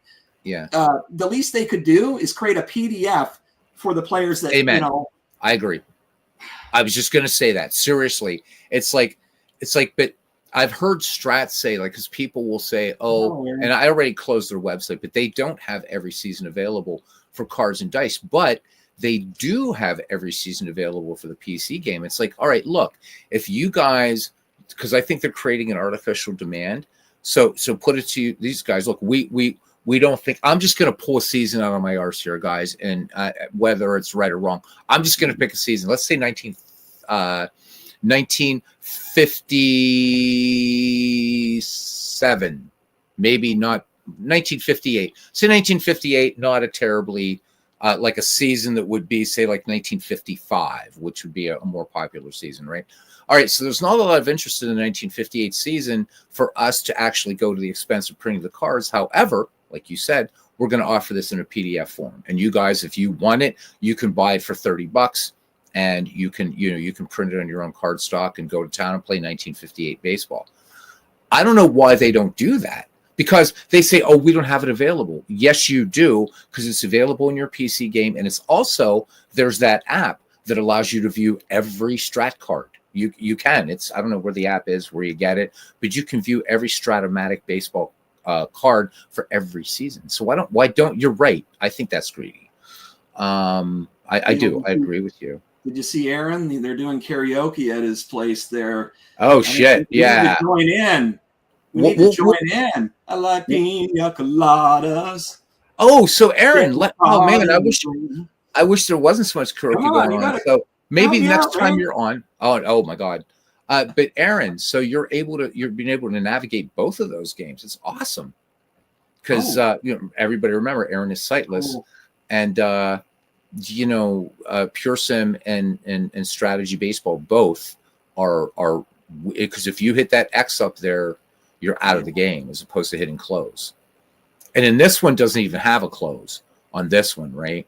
So I just set up these ballparks tonight for 1929. I'm just going through and looking at them. They're pretty looking. But Beatles, it's hilarious how much stuff is free. Like all my life, I've been buying this and that. I got video game collections up the wazoo, and it's funny. People can just walk right into the hobby and get free stuff, or even cheap stuff, like super cheap. This doesn't have to be an expensive hobby. No. Yeah, it's it doesn't. Yeah, we were talking about like the cards and dice and whatnot, but there are some cheap options there too. But oh yeah, I mean Ken, and I'll tell you what, Ken Castro has introduced me to a lot of those less expensive options. And I'll tell you what, again, I'm, what has pulled me back or pulling me back. And I have played is this game that it's just popped up right here. Is this little dude? It's getting better and better and better all the time. Pocket Pennant Run. And I'm like, wow, and now I'm like, okay, I got to make some room. Of course, even if cats are asleep, I'll pull out a close-up mat. It's what we magicians use, do sleight of hand. So, right, nice soft surfaces so I can roll dice quietly. But this game, even playing it the way I do now, Pocket Pennant Run reminds me of the fun of looking at those charts and those play results that you don't have in digital baseball. So, but you're right. So even for that, I mean, granted, it's the new kid on the block right now and everything, but for what it offers, holy shit. It doesn't have to be an expensive hobby. I mean, they're practically right. You buy the game if you buy the PDF version for $15, but what this software gives you, nobody else is giving you at all. It doesn't have to be. And I'm not knocking the guys who spend a lot of money, because they can go back with me and say, oh yeah, really? Okay. How much have you spent on synthesizers and virtual studio technology? And I have to say, yep, you got me. I mean, thousands and thousands and more tens of thousands of dollars, or what I've spent on Magic, for instance, or whatever. So, but again, I don't know if John is still here, because I would love to ask John that question. We've got people here. Just there's some chat in there too, but oh yeah. I mean, a lot of lurkers. There's a lot of lurkers. I've been doing some lurking lately too in some channels, because I just don't feel like talking. So Truth Hurts Wilkie, and yeah, I'm bummed, because right, they used to be, because I'm not far from Lancaster, but yeah, and they moved to Alpharetta, Georgia. But he said when they moved from Georgia to Lancaster years ago, Appa had a sale. You could buy seasons they had in their warehouse at $25 a set. Wow. So they spent over $2,000. Yeah, I'd be loading up too, brother. Oh my God. Go. Winning. You may need a one-on-one tutorial with PureSim. You can navigate, just need to know exactly what to do. Okay, yeah, I can do that, Aaron. We can do that sometime soon. It's again, I don't know how. It seems like if your software is recognizing this, I'll just do with you what I did with Action PC. But if you, I mean, come on, dude, you're able to figure out baseball for Windows, and that one's not, because it's modular. So yeah, I'd be glad to, because it's a fun game. I might have to, ballparks, though, Aaron. I don't know if I'll be able, what we can do with ballparks. The only thing I don't know there would be, but as far as just navigating around the game, I'd be glad to help you. But I don't think ballparks, I don't think any software out there for the Sightless is going to help you setting up ballparks in this game. That's a little bit weird and tricky. By the way, Beatles, I intentionally shared the PureSim screenshot tonight in Digital to Dice Facebook group, because it takes a lot for me to like a game, like generally speaking, and that PureSim is really good. It really is a good game. It deserves to be played. And it does. I'm trying to bring it back to PureSim. Actually, I think Aaron was talking strategy baseball. Yeah, a lot of these games deserve to be played. It sucks when time kills things, right? My God, my goodness. I was gonna say, we might get to a point one day where we have no real books in this world. God forbid. Serious, but like it is ridiculous. I hope I don't want to live that. No, I don't, because I mean, you know what? And I'll just keep it to, again, I'm a voracious reader. And I mean, even before I ever went to college, I would read 3 and 4 books at a time. I love to read. Right. But like, just keeping with baseball books, you know what? I love Baseball Reference. I love Baseball Almanac. Which, by the way, guys, if you use Baseball Almanac, use Brave browser so you don't get all those ads. You don't get any ads. Anyhow, back to baseball, or back to books. So while I love that, and there's tons and tons, there's still, for me, Sean, I love grabbing an older, like a total baseball, damn near 3,000 pages, getting the hernia, bringing it over. Yeah. And there's something about that. And I think the Cards and Dice guys, this is how they feel about their game. So nice tie-in, actually, because a lot of them talk about the visceral experience of rolling the dice and moving the cards. And, Robert, said this a few weeks ago on a Chinwag, and he said, digital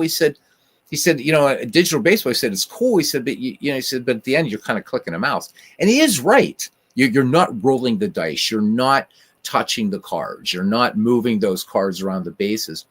And I think that is the same with a book. I'm looking right now across my room. There's a big book here, the Baseball Timeline, which I've used sometimes in the past to talk about past seasons of baseball, things like that. It's a big, heavy book, beautiful photographs, great typeset, beautifully bound. And I could not imagine reading that like on a Kindle or on an EPUB thing or something. I love books. I love them. Right. And so yeah, I could never. I hate audiobooks because they're passive. My girlfriend listens to audiobooks, and she's like, "Oh, you should listen to this audiobook." I'm like, "No, if I can't turn the page, I'm not going to read it." And at least reading something on a computer screen, at least I'm doing a little something. But if I'm just passively listening to a book, I would rather listen to music, right? Because then I'm more engaged. But that's well, I like the fact what we're talking about here is, and this again goes to the Cards and Dice players. I say to my son, I love the fact that, I'm already as poor as dirt, and if they take more away from me, you know what? You can't take everything away from me. I love the fact that I could play, my Cards and Dice games and these other little other games I got around here. I don't need all the bells and whistles or what is it? I'm trying to think of the words, but all the high price ticket items and all this crap. I don't need it anymore. But I'm much older than he is, and maybe that's part of it. But maybe I don't think that's totally it. But now I'm blabbering, I think. No, it's blabbering's fine. Well, we're kind of going to end up going in circles, but I was just trying to bring everything always back, but you had the PureSim on tonight, and I think, the Cards and Dice players, they're missing out on PureSim. I think I know David picked it up tonight. Baseball Demos picked it up because I was on his. Oh yeah. He said, "Are you coming on tonight?" I said, "Yeah," and I thought he knew about the game. I said, "Yeah, I'm going to do some PureSim," and I said, "It's free." He said, "Free?" I said, "Yeah, it's free. It's free." Pesky Pole, who's a big member of our community. He just picked it up. He really likes the game. So Great. I'm really, really stoked that people are interested in this game because, as you said, I do believe it deserves to be played. Now, its freeware counterpart is good, but you can definitely tell it's freeware. It's a little bit, the interface kind of is leaves a lot to be desired, but it's a good baseball game too. But I think this one edges it out for obvious reasons. It was a commercial product. Sean put a lot into this and sold the game, and it was a good selling game for a while. And I'll tell you what, this game is better in this 2015 version than Baseball Mogul is even now in 2025. Clay Dreslov, come on, dude. This game kicks your game's ass. Baseball Mogul, you brought. Oh my god. I used to buy it. I used to buy it because I thought he's a one-man developer, and he was part of the team that developed Old Time Baseball, one of my favorite kind of nostalgic games that I play occasionally on here, which we'll see next Sunday. But I'm thinking, okay, small developer. But then when he started trolling Out of the Park Baseball and all this shit, like big time, I'm like, you know what? Bafangustunad. I'm not going to buy it anymore. Ugats, as we say in Italian. I'm just not going to. And so last year I beta tested it. So Out of the Park, I'm beta testing Out of the Park 26. They give you the game. You get the game, right? But Clay gives you you get 50% off, but that's okay. But the thing is, I'm like, Clay, I'm writing, hey, can we try this? Can we try that? Nothing. No changes. It's like, come on.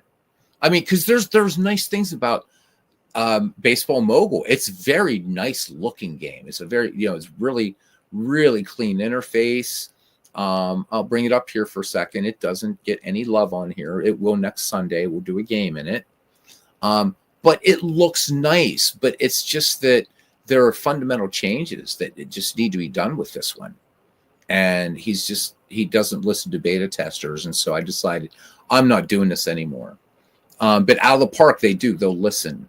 And I like that. And I know Steve Tate's a beta tester, longtime beta tester for Action PC. And we have him to thank for a lot of the improvements in that game, But, you were talking about all the bells and whistles and stuff. And, man, when I was younger, too, I was all about, having all the bells and whistles and stuff. But, you're right. Your priorities change with age. They do. I mean, now I don't want a Lamborghini. I just want a Mercedes, what is it, S Series? Is that what it is? I don't know. But anyhow, look, nice looking game. It really, really is a nice looking game. It's very, very clean. Just look at my Pirates here. 1975 Pirates. I mean, it's nice. Everything's clickable. The little ticker thingy going down here. There's a lot to like about this game. But where it becomes limited is in the freedom that if you want to create things that you want. So this gives you every season from 1901 to in this edition 2024 or 2023, whichever. And it's like, but I want to do my own. I want to create my own fantasy leagues like I can in Out of the Park Baseball, which he considers his competition. And to do that in this game is, I'd rather have a root canal and a colonoscopy at the same time than try to do it in this game. And it's too bad because you've got this huge database. And I just written, I said, Clay, look, this game's doing this game's doing that. Like Digital Diamond Baseball, you can create any kind of team you can imagine. Little old pocket pennant run, create what you want. But you can't in this game unless you export. You have to export this file and then import it back in. And you have to have your head at a 45-degree angle with your right hand over your eye, standing on your left leg. I mean, it's just ridiculous.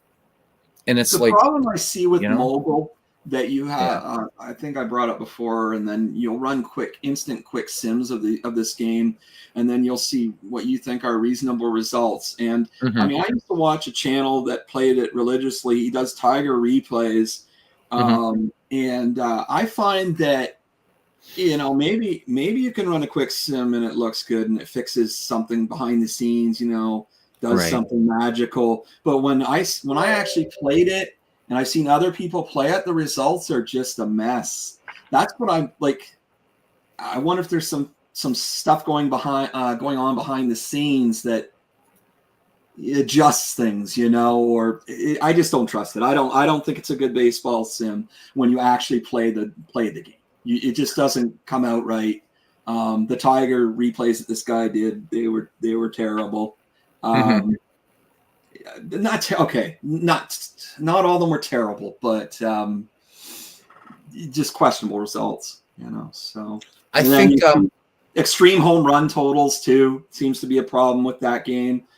I've seen people post on Facebook results from it at times. Wait, like this, not much recent, but in a certain, might have been just in the Baseball Mogul group, but I'm not sure. But yeah, home run totals seem to be a real problem with it. Truth Hurts Wokey says, check YouTube, and they have some videos of strat days where guys are. Oh yeah, I've seen that from Canada and different parts of the country, New York. Yeah, they do. Right, all Cards and Dice players. It's crazy. Strat opening day. Yeah, that's soon. Actually, I don't they usually do that in like late February or something like that. I think is it Horse. What the hell is that called in New York? It's in New York, upstate New York somewhere. Oh, hell if I know. I can't remember what it's called or whatever. But yeah, it's insane. He also says they've been taking a survey of around 80 Cards and Dice on APA between the lines, and most guys average about 65 years old. So yeah, it is an older demographic. Wow. Will probably be the end of the cards. Yeah, so that's about 2 weeks, he says. So I think those of us that play digital might be. I think. Well, obviously, I mean, I'm not 65. You're not 65. I'm almost 65. No, you're I'm not. 52. I feel really old. You're 52. How the hell is 52 close to 65? It's close enough. Trust me. That's Canadian math. It's Canadian math. That's why you guys don't have great mathematicians. I don't know. No, yeah. But you gotta love Canada. So what I'm showing up here, guys, is I'm just poking around strategy baseball. This is the freeware spinoff from PureSim, and it's a decent. It's a good game, and it is free also. Get it on the Discord. They're both up there. This does some nice, easy things. You don't have to worry about parks or logos in this one. It does them automatically. That's a big strength of this game. But the interface is a little bit like the in-game interface looks bad. I could show a game really quickly here, but the opening national anthem would make Sean go deaf and all you guys. It's really loud. But so we'll talk. So Truth Hurts Wokey brings up a good question. Let's dive deeper, right? Because if you like the guys that are like, I watch YouTube channels like of guys that are playing MLB The Show, and we're gonna take Legends out of the equation because what he does with MLB The Show is fucking amazing. It really is, because that game's not meant to do what he's making it do, right? He's making it more like a baseball sim, right? Like Out of the Park or Action PC or even these, right? But like most of these guys are like 20 somethings that are playing MLB The Show, and they're just going to play the current season, and then next year they're going to buy that just for the current season. So, but my question is how do we get those guys that are playing MLB The Show to say, look, okay, you're playing this game, but how about putting your baseball brain to work instead of your, right, the Twitch thing, that there are seriously deep baseball games out there. How do we, I mean, because Cards and Dice guys, right? Because I've seen some of those videos, Sean and Truth Hurts Wokey, and anybody who's masochistic enough to listen here right now. These are a bunch of old dudes, man. And they're probably saying, how do we get a 20-something or a 30-something even into Cards and Dice baseball? And I offer nude pictures of Kate Beckinsale. No, I thought you were talking about computer, but to get in the computer games, you need gambling component. You need some sort of gambling component in it. I mean, look at like some of the younger guys. Like a Pete Rose simulator. I don't know. Huh? A Pete Rose simulator, you mean? Oh my god! But you look at the Field of Dreams guys. Some of those guys are much younger than me, and they they like playing that out of the park with the what is it called? You open all these packs and stuff, and you make your team, and you build it. Yeah. And my son, for instance, he was all into those kind of games with NHL, NHL games. That's how you get them. It's the game. I guess. I'm not saying that we should do it or it's good, but that's really what. It's a great hobby, right? So Kevin Blake, welcome in, Kevin. Good to see you again. His second time in, third time in, you get a wrench. He says you have to find a real baseball fan. He says the show players are just gamers. I think you're right. I think he's right. I think he's right. Well, yeah, kind of. Yeah, because I mean, okay, the graphics are undeniably beautiful. They're beautiful. MLB The Show. I remember in 2020, because I didn't know that you could just watch the game. I had no idea. So during that health crisis that we had, because even if you're not monetized, you're not allowed to say that word. So during that health crisis that we had in 2020, I was tuned in on YouTube one day. And of course, baseball hadn't started yet, right? It didn't start till June of that year or some madness like that. And whoever carries the Mets games, what is that, WGN? Or not W? Yeah. No. Whatever it is. What's the channel that carries the Mets? I have no idea. Anyhow, because I'm not a Mets fan. Radio? You mean the radio? No. On the telly. And I don't know. No. And they have a YouTube channel. And I'm like, there's a Mets-Dodgers game. I'm like, wait a minute. And I just glanced over. I'm like, but baseball, they're not playing baseball right now because we have this thing going on. And I found out it was MLB The Show. But the Mets broadcasters were calling the game. And this wasn't just a one-off. They were carrying baseball. WOR. Thank you, Truth Hurts Wilkie. WOR used to be. And I didn't realize. And then Legends is like, yeah, you can just watch the game. You can manage the game. I didn't know that. So, but how do you, even as nice looking as out of the park baseball is, it can't hold a candle to MLB The Show. And so to get those guys to say, okay, look, you can have something with some pretty, if you're a graphics whore, you can have something with some pretty decent graphics and a profoundly deep baseball engine. How do you, and as it maybe that's it. Maybe Kevin has just solved it right there. You got to find the baseball fans, and the baseball fans are those of us that are in here. Right, those guys that I watch that are excited about MLB The Show next edition, whatever. The dudes are like 29 years old, and truth be told, man, when I was 29, if a game like MLB The Show was out, I would have been on that like brown on rice, man. I would have. It's beautiful. It's like being at the ballpark. I mean, when I was 29. I mean, the most powerful computer around still was the Commodore Amiga. So you didn't have, and for as good as it was, it couldn't handle shit like that. Even though it was used for the special effects in Babylon 5.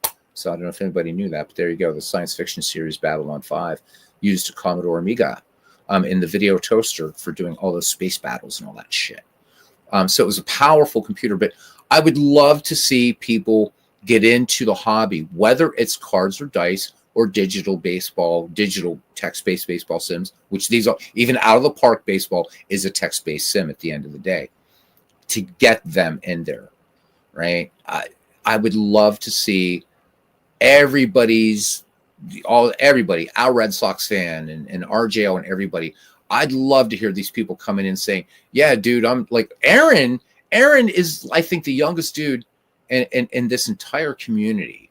Aaron's like, what, 30 something ridiculous, 32 or something. I don't know. He's the youngest dude in here, man. I mean, most of us are 40s and 50s, right? We got Ken and Clinton. They're kind of our elder statesmen. And Bernie's in his 70s. But I don't know any. I don't know if you do. I don't know any 20-somethings playing out of the park baseball. None at all. Aaron's 35.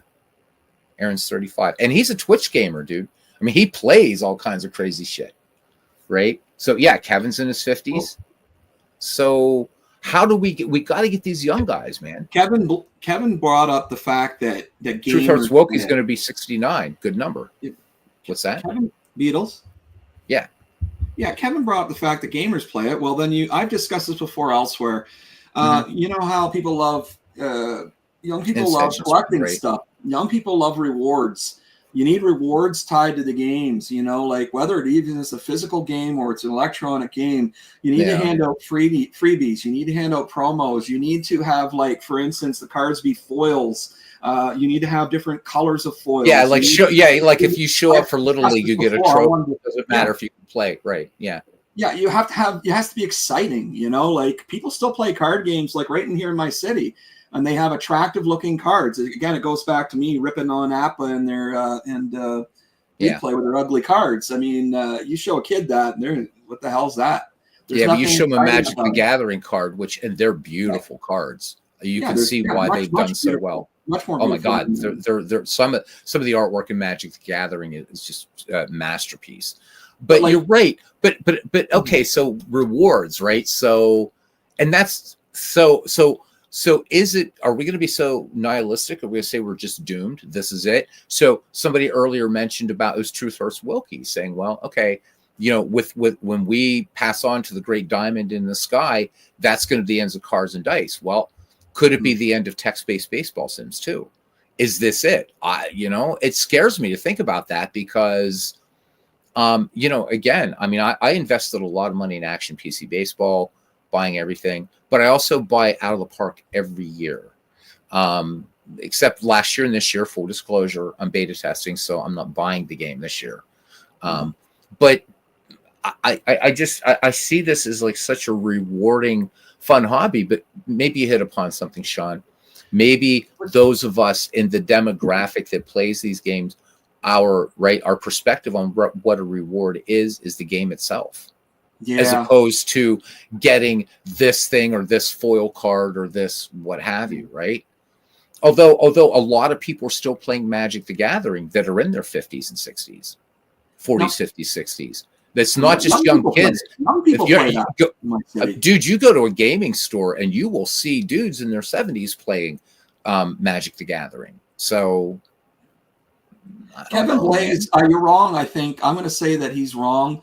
I don't agree that they don't have the attention span. I see people still playing so many games that require so much attention. RTS games are very popular. I don't even like them. World of Warcraft and the like, all those are still being played. They have long raid sessions. They have a lot to learn. There's a lot to look up. I think they do have. But you know what? But here's the thing. Nice graphics. I mean, let's face it.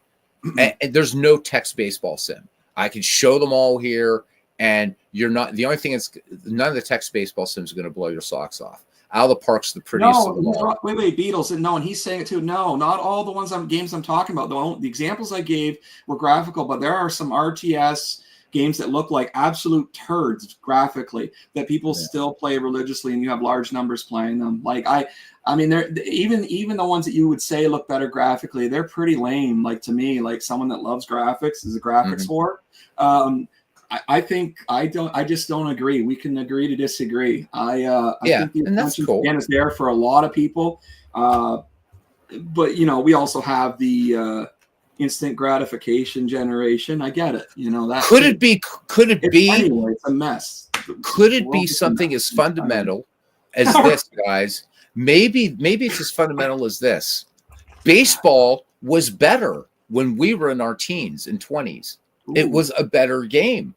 Maybe that's it, right? Because like, okay, so for those of you who saw baseball in the 1970s, you had power, speed, pitching. It was you still had things that were like groundbreaking in baseball. You know, the first night World Series game. And again, I have to mention the Pirates twice in this. The first night World Series game and the first team to field an all-minority lineup.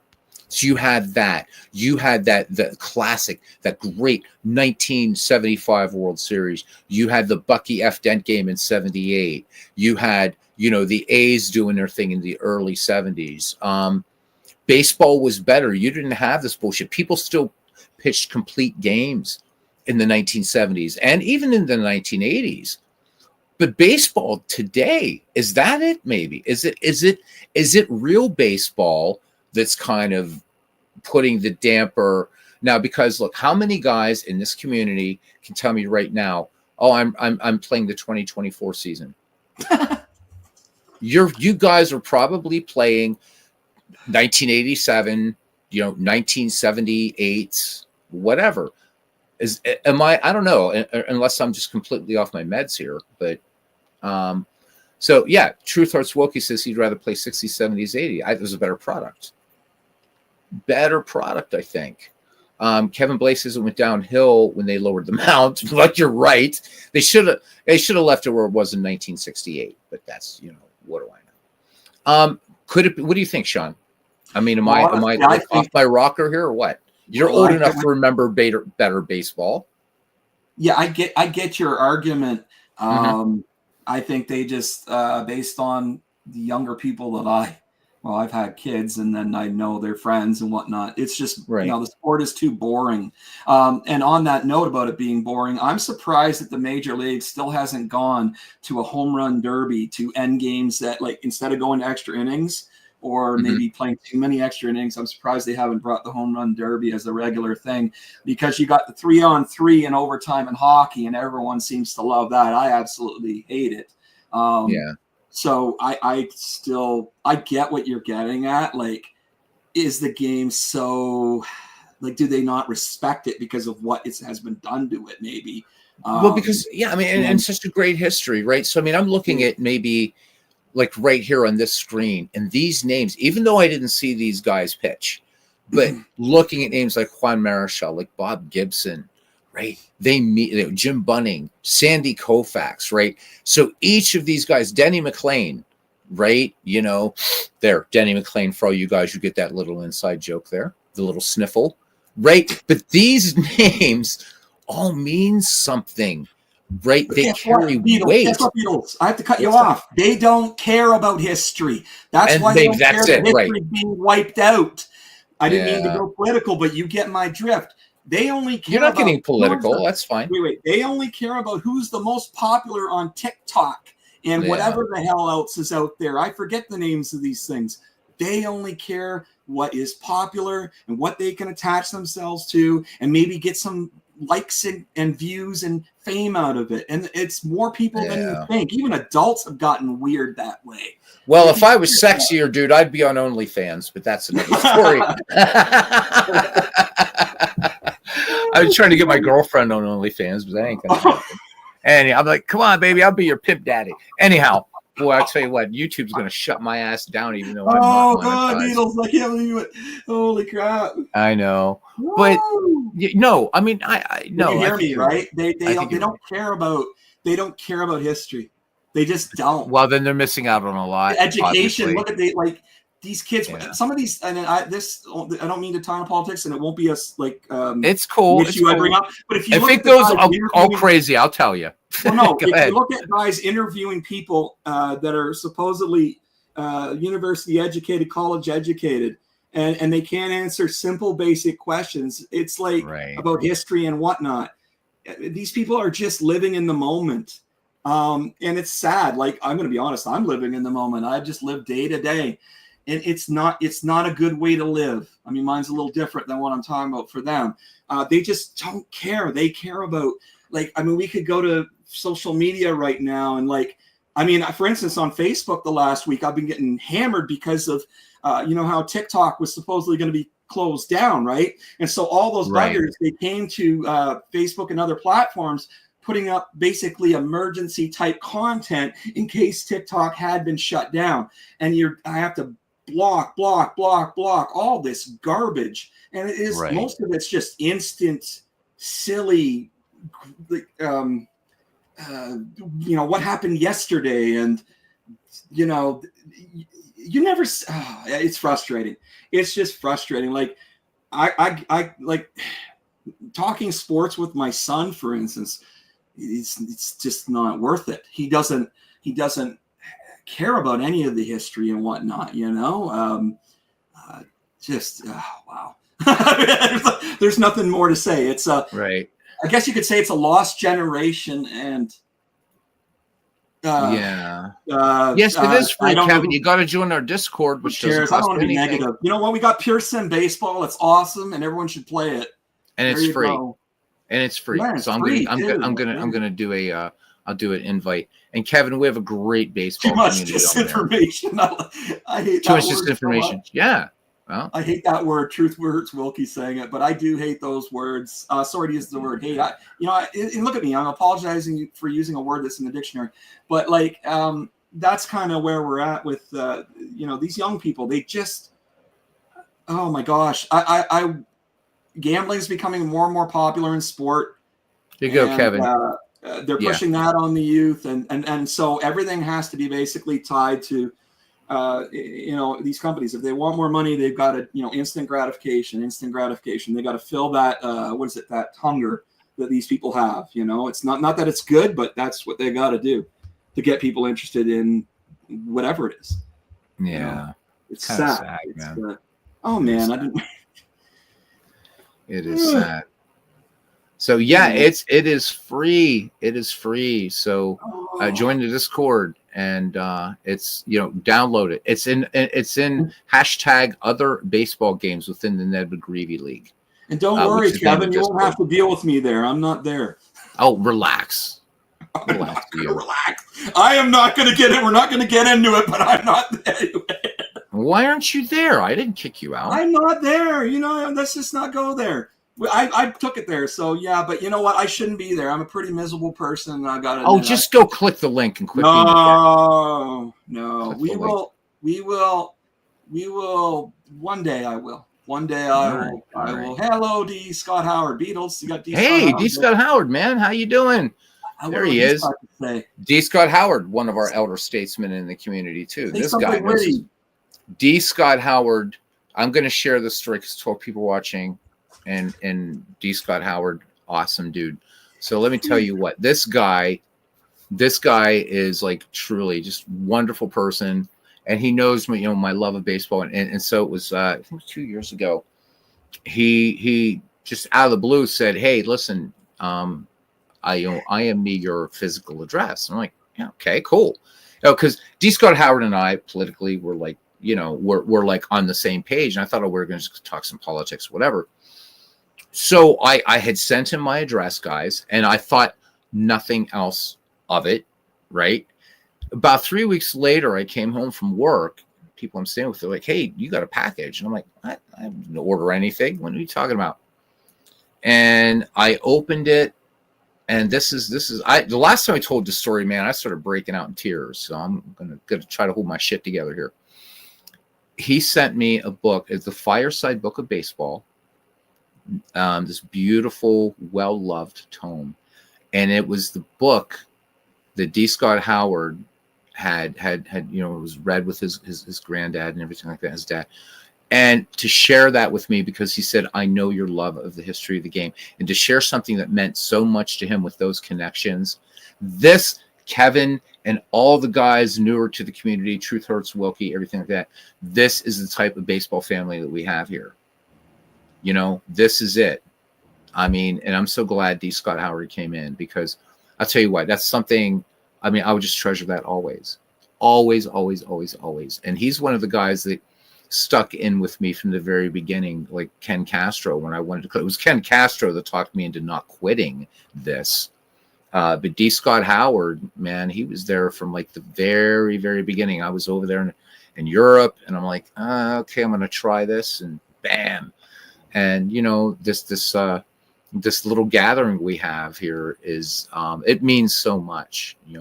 Sean, everybody, you guys are like awesome. But I wanted to mention that. So D. Scott, hope you're doing well out there. D. Scott is our animal whisperer, posts some awesome stuff. He goes around and takes care of baby goats and cats and dogs. And I don't know if he caracals anywhere though, Sean. We don't know about that. But oh my God, that book is so special to me, D. Scott. It is. It's a great book too. It's a great book, the Fireside Book of Baseball. You don't see those anymore. I'll go out to bookstores. It's like I'm looking constantly for books like that, and they're just not around anymore. It's like everybody, well, now there's Baseball Reference. I know, but Baseball Reference is not like that, Anyhow, I don't want to get back to that's what we were talking about before. I don't know why I'm showing Strategy Baseball here. This is the other free one that you guys can get, though. if you wants it. And it's got its own kind of fun strengths if you can get around the weird interface, because it's stranger than PureSim interface wise. So Beatles, what but, are the odds? Oops, sorry. No, go ahead. What? So what are the odds? Because you're mostly a PC baseball guy like me. You know that Dave Koch or whatever is going to be at the Digital to Dice Dice con event. Are you going to go to the con event, or well, number one, I'm guessing they're holding that where Ron Juckett lives, and I don't know where Ron Juckett lives, so. Yeah, I think I don't know where it's Connecticut or something like that. Well, I know if they're holding it where Dave Gardner is, it's New England, but I guess Ron's in New England too. Yeah, he's not going to be there live, but I just had to ask, just because there's still going to be something there for people that like computer games. I would 100% be going if I wasn't so damn poor. Also, I would go. Meet up, dudes.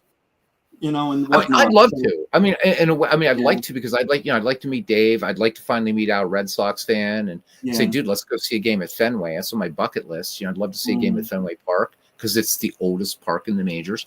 And a lot of the other people in the community. But I don't know when it is. And so, if it's sometime after May, if it's in the summer, then I might just do it, depending upon if it's safer not to fly in airplanes by then from America. It's in the spring they're having it. I forget the date. Yeah, but, because what the heck is D. Scott Howard talking about? He says he's finishing up a long pet sitting trip. So he does pet sitting for people. And it's awesome, man. It's on Facebook, and he'll show all these pictures, like cats, like dogs, goats. Yeah, he's the man. He's the man. He's a traveling man. It's a traveling man. And a traveling band.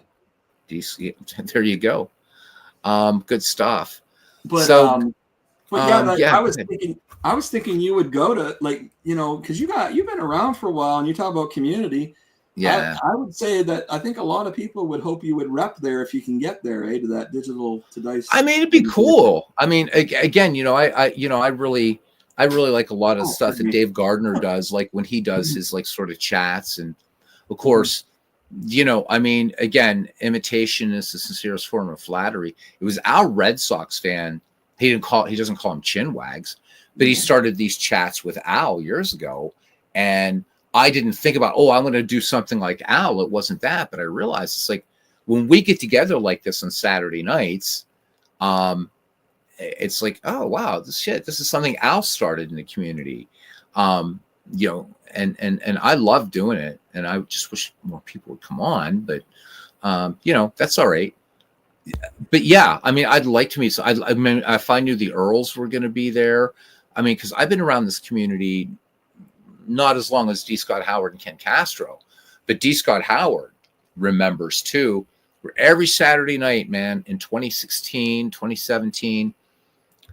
So you want to talk about, because the community fell apart for a little while, and we kind of went off and became our sort of own little fiefdom, Sean. This was like probably 2019, 2020. There was some fracturing going on. But back then, every Sunday night, and I had to stay up late. Remember, I was like 5 and 6 hours ahead. I was in Ireland and Holland, right? And we would get together. The Earls shared a channel, but every Sunday night they had Appa horse racing, the game Appa horse racing, and he had like a really nice set, man. It had like the metal horses, and they were all painted up and stuff like that. And we were all there. ID Jester would be there. Our Red Sox fan was there. D. Scott Howard was there. Ken Castro. Everybody, dude, it was a blast. And it was such a great community. Everybody just that we knew Sunday nights, we were going to be on there and playing Apple horse racing. And what I'd love to see in the community is something like that again. And nobody has taken up that mantle that the Earls did. To get everybody on, we're all betting and this and that, and like how in horse racing and stuff, so that was fun. So guys, if anybody has some sort of idea where we could come together and get something that would be so like, like get everybody involved and interactive or whatever. Because it was fun. It was just absolute fun to look forward to something like that every week, because not only was it about the game, but we were there talking about, if it was baseball season, everybody was talking about baseball, and if it was football, they were talking about football, and I was sitting there bewildered. But it was fun. It was really, really fun. So, the Beatles, I envy the people that actually have real people that they can play games with all the time in person. Well, I don't all the time in the Facebook groups. I mean, I'm really out of luck. I know there are some Canadians that play the games, but I mean, my goodness, compared to, I see so many conventions in the States. I see so many regular games monthly is generally what they are. I see these, they'll gather and they'll play a game together. I mean, it is on me probably to try and build something like that here, but I am not a people person. So it really stinks when you talk about community. Yeah, it is fun to play these games with people, but good luck finding them for some people. Well, but we're doing it online because I don't have anybody. I'm like here. Right. So so my situation is these people I'm staying with, and I mean, they're dear friends and everything like that, but they're all football fans, dude. They are not baseball fans. Two of them are like gamers, but they play like Call of Duty and shit like that. And the computer games I play, I'm more like Stellaris and Age of Wonders and Path of Exile. Games like that, like more RPG, high fantasy, science fiction stuff. I'm not into first person shooters, so I don't have that in common with them. I've got all these board games, but they're too afraid to get into, stuff like folklore and as I said earlier, Gloomhaven and things like that. So I feel you, brother, but that's where this community is nice because, and yeah, he's right. The Apple horse racing games are hard to find and they are expensive. I know. And that's why everybody was like collectively drooling about that. He says, one Diamond Mine League where it's a rule that you have to play head to head. I assume because it's cheating. That's another thing I've talked about. Let's play some head to head action PC baseball. I'm ready. I'd fire it up right now. At what time is it? I'm goofy. It's after 2 a.m. And just put it on and let's play, man. But it's okay. It's all right. You don't even have to come on mic, but it'd be fun. You and I should play head to head sometime, man. It'd be fun. You pick a Yankees team and I'll pick a Pirates team and we'll have fun. Anytime in history. Me and you, Beatles? Hell yeah. Why not? Sometime we should play that for sure. But the funny thing about that though is, I had an offer. I forget the name. Some people might recognize, but the guy was like willing to play an online game on Saturdays with me, and I just kept hedging on it. I'm not a people person, so that's part of it. But the other thing is I want that in person. People talk about holding the cards and all that. And for me, I want that in person, right? I can see your face, like live, real. I'm not talking about through a camera type of thing. And for real, yeah. Right. But here's the thing. Truth Hurts Wilkie was talking about the head to head. I have 2 leagues that I'm in, and it's so funny because the commissioner, I think with one of them, he was like trying to promote people playing head to head. You can play head to head. Nobody has played a single game of head to head. And I'm in 3 leagues, actually, 3 as played replays where, various people own the teams. And I don't know what the deal is. See, and that's the only way I would play cards and dice baseball back in the day. Back when I was an undergraduate, we played Status Pro and APA and Strat head to head. We didn't play solitaire. And I love it. I would love to be in a league like Truth Hurts Wilkie's talking about, like a digital league where you've got to play head to head. I would love it, but I don't know anybody around here that does this, man. I'm a small channel, but you even look at the big channel like Al, Red Sox fan. Al's got and so in our community he's big, and YouTube he's non-existent, but among us he's one of the big channels. But on a good night, or like Dave Gardner, for instance, he's a little even bigger. On a good night, Dave might get 60 some people. So, but guys like Riker, who do coverage of like Diablo 4 and Path of Exile, they'd I had 60 subscribers or 60 people watching my streams when I first started, right? I think it's a great night when I break 20. It's like, wow, there's 20 people in here, which is like super rare because this hobby is so neat. As I've said many times, we are nerds. We are, because nobody played these games on Big Bang Theory, but they played Magic the Gathering and Talisman or whatever. So it's cool to play those games, but everybody talks about their girlfriends and their wives and everything. They don't get what we do. But if we were on here's a D&D group, they would totally get it. Oh yeah, that's that game that they played, and Leonard and Sheldon. Yeah, that's cool. So what the hell are you doing? Or like one night, Sean, I don't know I think you were in here, and we were just looking at stats in different baseball games, just looking at stats on Baseball Reference. It was like 10, 11 people in here, and we're all looking at stats. Oh, look up this team, look up this player. What fucking other hobby does that? Nobody. Nobody. In England, they have a name for us, train spotters. That's what we are. We're the train spotters of gaming, man. And I wear the badge proudly. I do. This is coming from the dude. I was a professional rock musician, professional sleight of hand artist, did that shit. And I'm all about this, man. I love it. And just getting back, I just want more people in the hobby. I really do. And we're not going to get it, sadly. And when I go to my grave, we will not have the numbers. But here's something, by the way, you were just talking about we're talking about engagement, we're talking about people playing together and all the bit. I'm surprised. How about this? All these big channels, right? They go on there and play their solo game, but why don't they? Some of these channels have the podcasts and whatnot. Why don't they invite a guest on, interview them as they are playing a game online against each other? That'd be brilliant. A new thing, I don't know why that hasn't been done yet. I can't remember seeing it. Yeah, that may be brilliant. Why does it happen? Or why doesn't it happen? I wish I knew. And the reason it hasn't happened, by the way, there's so many things over the last many years. I just am not a broadcaster. I never wanted to be one, and I don't want to be a talk show host. I never wanted to be Donahue. But you have a good voice, though. So, like, the point is, this all would have been done, but I don't want to do it. It's nice to have ideas and whatnot, but if you don't have, the listeners, if they don't feel that you are genuine and you're enjoying it as much as they're not going to show up. They're not going to show up. Yeah, right. And for me, it's not that I don't want to do those things. It's just that I'm not an announcer and I'm not a broadcaster. And whatnot. Hey, Carlos, how you doing, man? Yeah, Carlos. Yeah, he says, and he's right. He says weirdos like me look at stats. I'm with you, brother.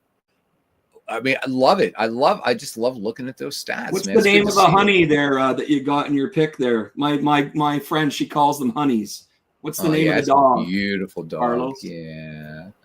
Truth Heart Sorky says, if you go to Diamond Mine Baseball, then support Diamond Mine community, the message boards, fans of Diamond Mines, and scroll down. Sometimes they're looking for managers. I should look. I want to find something that wants to do more old time, like go back and do older baseball, though. Because there was one league, some dude was like, hey, we're going to do the 2023 league. And I'm like, no, thank you. It wasn't Diamond Mine. It was another game, though. So that's Jasper. Everybody, there's Jasper. Isn't that a capital of Wyoming? No, Wyoming. That's Casper. Jasper is something in the United States. Oh, Jasper's a park. Wait. It's a national park. Isn't it in Alberta? I don't know. I gotta look it up here. You're Canadian, Jasper. Yeah, Jasper National Park of Canada. I knew. There we go. Okay. I figured it out with your help. Thank you. See, I must be tired because I know my geography, and I just said Jasper was the capital of Wyoming when in fact it's Casper. So there we go. Wait, he's named after a town in Indiana. I've got a friend in Indiana there that, okay. Indiana wants me, Lord, I can't go back there. What? All right. It's an old song, dude, from the 1960s. Indiana or 1970s. Indiana wants me, Lord, I can't go back there. Blah, blah, blah, blah, blah, whatever. So dude's wanted for murder or some shit. Yeah, I was going to say, I kind of figured it out. Yeah. So there we go. Yeah. Good song, says Carlos Yaz. Ardeen Taylor says, see, there we go. See, we got, okay. So there's a league that's looking for managers for the 1990 season. They haven't filled it. 1999, I might be able to handle. Carlos, I'd be more happy in 1929, but there you go. Beatles is tired of listening to me. Carlos, save him. I'm not tired of listening to Oh, you, I man. do that on. Yeah, but that's my just anyway. I know I hear you. Whatever. It ain't working. But no, So but we need more people. It's just been me and you the whole friggin' time. nobody's gonna join at 2:16, man. No. It's late. Well, yeah, This but for is some of them, it's like 12, isn't it? I think some of them well are for 12. D. Scott Howard, it's 11 something. Oh, geez. Yeah. And yeah, so Carlos, he's tuckered out. But isn't it weird too? I With this get it, stuff man. too? No, but Beatles, isn't it weird too? Sometimes we feel that you can't come on the mic because you just want to listen, and I've done that before too. It's like it seems everyone wants to be on the mic at a different time. We can never get everybody. You know what I'm saying? Like everyone together. I know. Right? Everyone just. And 7 of the 10 watching are sleeping, or 7 of the 11 watching are sleeping. I get that. It's all good. How loud I am, I doubt it. Unless they lowered their. I mean, I'm not even the loudest right now. I could be louder. Oh, yeah, it's. I like doing these on Saturdays. I really, to be honest with you, hadn't even planned on doing one. And David's like, "Are you going to do a game or a Chinwag tonight? Because I want to come over." And I'm like, "Okay, yeah, sure." Because I was just watching his game while I was doing those ballparks for 1929 in PureSim, and I'm like, "All right, I guess I will." So 1:17 a.m. in Evansville. So there we go, in Central Time Zone. Used to go to, was such a geek. Used to go to Chicago from Ohio, and we would love it. We would have the call just to watch the time zone change. It was always fun. Did you ever do that? You drive across the time zone and you watch your cell phone go blip. It was really cool. So there you go. This was my ex-wife and I. She was a gamer geek also. So we would do dumb shit like that. As we're driving to Chicago, we had our phones out. It's like, all right, now where in Indiana does this change? And we'd watch it, and our cell phones would roll back an hour. So I have such a sad existence. I just want everybody to know that. No, you don't. Mine's the most saddest, and I don't mind admitting it. And I wish what's his name was here. Guy called your tinfoil hat was here to rip on me. It's all good. It's all good. No, it is all good. That's what I'm saying. Like, no, but you know what? I don't mind. Like, I love sim baseball, and that. We got this small community, but I don't want to be like these other people that you say, we can't attract to the hobby because they're just empty-headed, just nothing. Like they're worried about the latest. Yeah, but you know what? But empty stuff. It's really bad. But empty implies that you can fill it. See what I mean? Yeah. That's the educator in me speaking. Yeah. Right? You can fill that glass, man. Yeah. It's like drawing the perfect pint of Guinness. And you actually have to like get formal training for that, by the way, to do it right. Because like if you're in Ireland and if you do a Guinness and there's even a bubble, let me tell you, man, those mix will give it back to you and say, no, that's not proper. My computer's pissed off. It's not even loading this. Anyhow, doesn't matter. Oh, there we go. Decades League. I'm just clicking buttons now because I want to have some baseball on the screen. Yeah, I was gonna say too, by the way, I've got a name for people. 1 second, that it's a channel that I don't know how many know about it. I don't know if let me see here, but he's called Luth or something. Leut. Oh shoot, I should have had it before I say it. But anyways, this Luther guy, he posts on shoot, now I'm on. He posts on Dave Koch Sports message boards, and he for the longest time he was doing streams of action PC baseball games, and he didn't have even announcing for the longest time, and he does a really wonderful job. So hopefully more people. I don't know if he comes into our chats or anywhere. Like, I don't know. Do you know who I'm talking about, Luke? No, because there's some people out there that's like, hey guys, we got this like community, come on in. Everybody like promotes each other and stuff like that. But well, what's funny is I find every day I end up finding new people I never knew about. The guy I'm speaking of, by the way, is LUETH 2048 on the Action PC Sports message boards. I have no idea who he is. Yeah, as for his channel, but anyway, he does a really good job. I would honestly say he's one of the better ones in the community. Hopefully, he gets some more looks on his content. I was pretty surprised. Guy I feel badly for is Chris Slovic because of the time zone difference. His channel is so criminally undersubscribed, and he is so good. It's like listening to real baseball. or real football or whatever. He plays everything. So, But they're also Carlos, seriously, dude, how can you hate Guinness? You hate Guinness. I didn't buy it. Are you? My God, you're a nerd for sure, Carlos. Dude, are you an orangeman? Is that what it is? Are you an orangeman? No, he's a nerd. He's a nerd. Look at Beatles. Look what he said. He says he's been buying action golf courses. Yeah. Yeah, I see that there. Thank you for proving my point. Because you bleep a nerd. Yeah, you're right. We are the nerds of the gaming world. Oh, I know I'm a nerd too. Yeah, dude. I've walked into like well, I'm getting a weird buzz. You hearing that? No. Okay. Yeah, it's Maybe weird. You're hearing, those buzzes that people get when they're off their meds. That's me. No, but you said it, not me. I know, but it's true.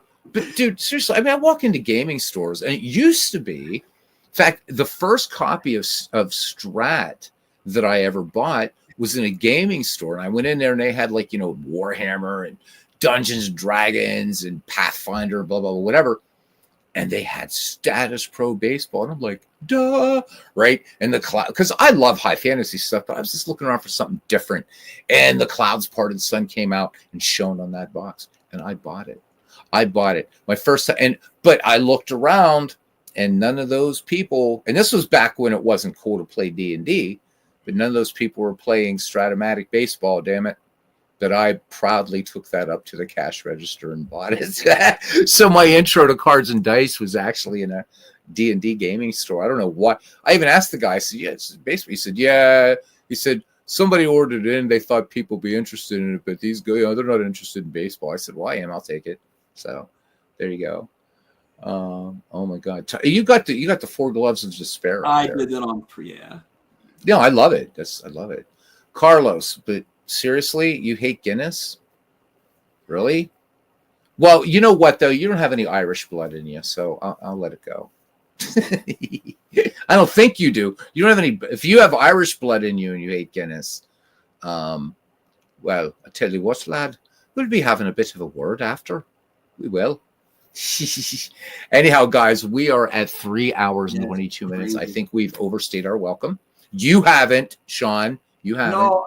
Oh, thank you. But guess what? I knew I was at 2:00. I was going to say, boy, you probably want to shut this down, or it's going to go 6 hours. Pretty soon. He says, he said there's a big update. No Man's Sky. You haven't bought it yet. Oh my God. It's a 24 gig update, and it looks fucking amazing. It's incredible what the No Man's Sky, and what they're doing is they're developing Light No Fire, because they're using new like some of the technology they're putting in that game. They're backporting to No Man's Sky. That game is like the greatest gaming success story ever. Hey, good night, Truth Hurts Wokey. Always good to have you in, man. Hopefully we can get you on mic some night and talk some baseball with you. Don't be afraid to be on the mic. I have extreme anxiety, and I somehow make it on here every once in a while. Well, it's because you're my friend. Yeah, that's nice. Yeah. You're a friend too. I was talking about you, Beatles. You know what? It's funny, the tinfoil hat, all the drama that went on. You know what? Yeah, you're a friend of mine too. I talk about you every so often. Went out at dinner with my friend, and you're a good person. And thank you, man. Well, so are you. You make me think. You make this community think. By the way, that's what I like. I think. Well, I know. You know what I think it is? I mean, yeah, we make each other think, but I think in the community, I am convinced that people come here because it's like gawking at a train wreck.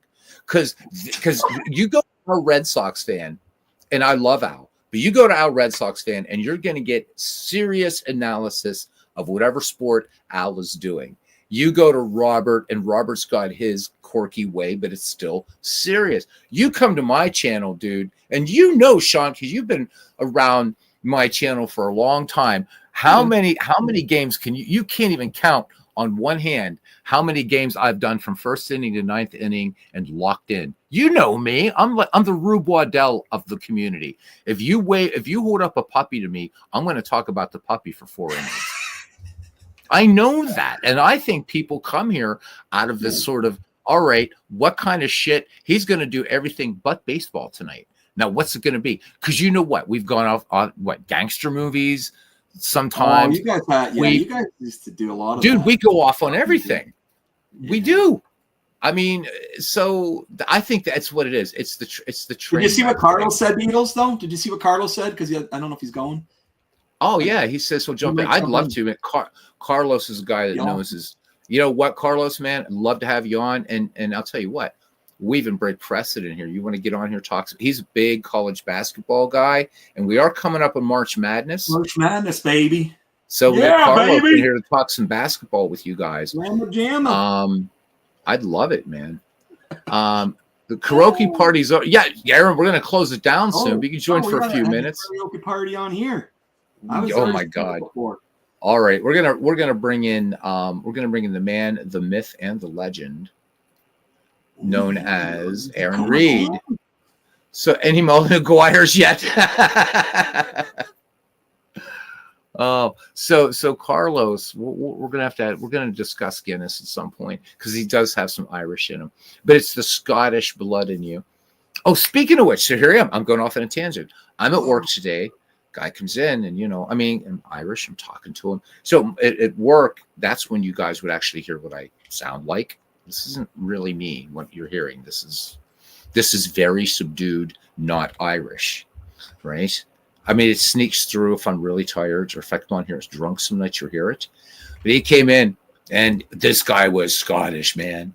And we're like just talking back and forth. We were laughing about it. He said, it's really funny in America. He said, the people they don't hear, right? So he said, I'll talk to them and they'll say, oh, you're Irish. You sound, he's like, I'm not Irish. I don't even sound close. And they don't. Scots and Irish, they don't sound alike. Right, but then he'll do in his brogue is always after me Lucky Charms. It's really funny. Aaron Reed, let me get you on here. There you are, Aaron. He's always after me Lucky Charms.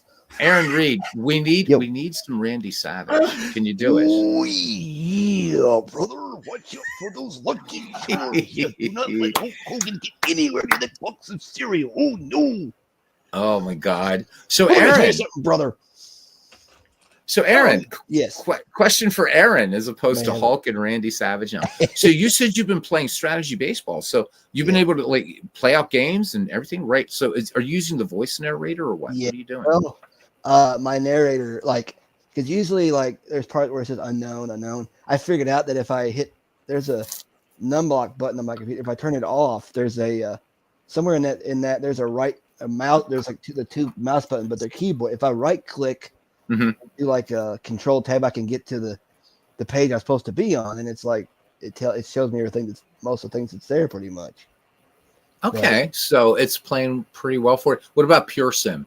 That's what I'm saying. The night I downloaded Strategy Baseball, I'm like, because it looked kind of the same as PureSim navigation wise. It was but I'm like, wait a minute. If this is as easy as it seems to be, PureSim has got to have the same navigational style and it looks like it does. It's because the guy who created Strategy Baseball did some programming for PureSim. My problem is doing replays with authentic rosters. That's my problem because it seems like I actually did a full season of a bullshit. Yeah, because there's a thing you have to click or else it will just do a fantasy draft in that year. That's what's happening. I wonder what I'm not clicking on. Yeah, there's a thing there that if you don't click it, the draft that it holds will be a fantasy draft as opposed to having the actual 1990 Reds or whatever. Well, I guess I'll figure that out in time, or you could. I'll help you with it. With it. But that's the only problem I'm having right now. But it's I did a sandbox series of a sandbox draft league, and I played a full season of it, and it was what was it, 7 teams in each league. It was 2 leagues with 7 teams and no divisions, and they I think it was the World Series was Boston and San Francisco with 1990 players in a big jumbled draft. It's actually kind of cool. But it was sometimes those are happy mistakes, Yes, it was on.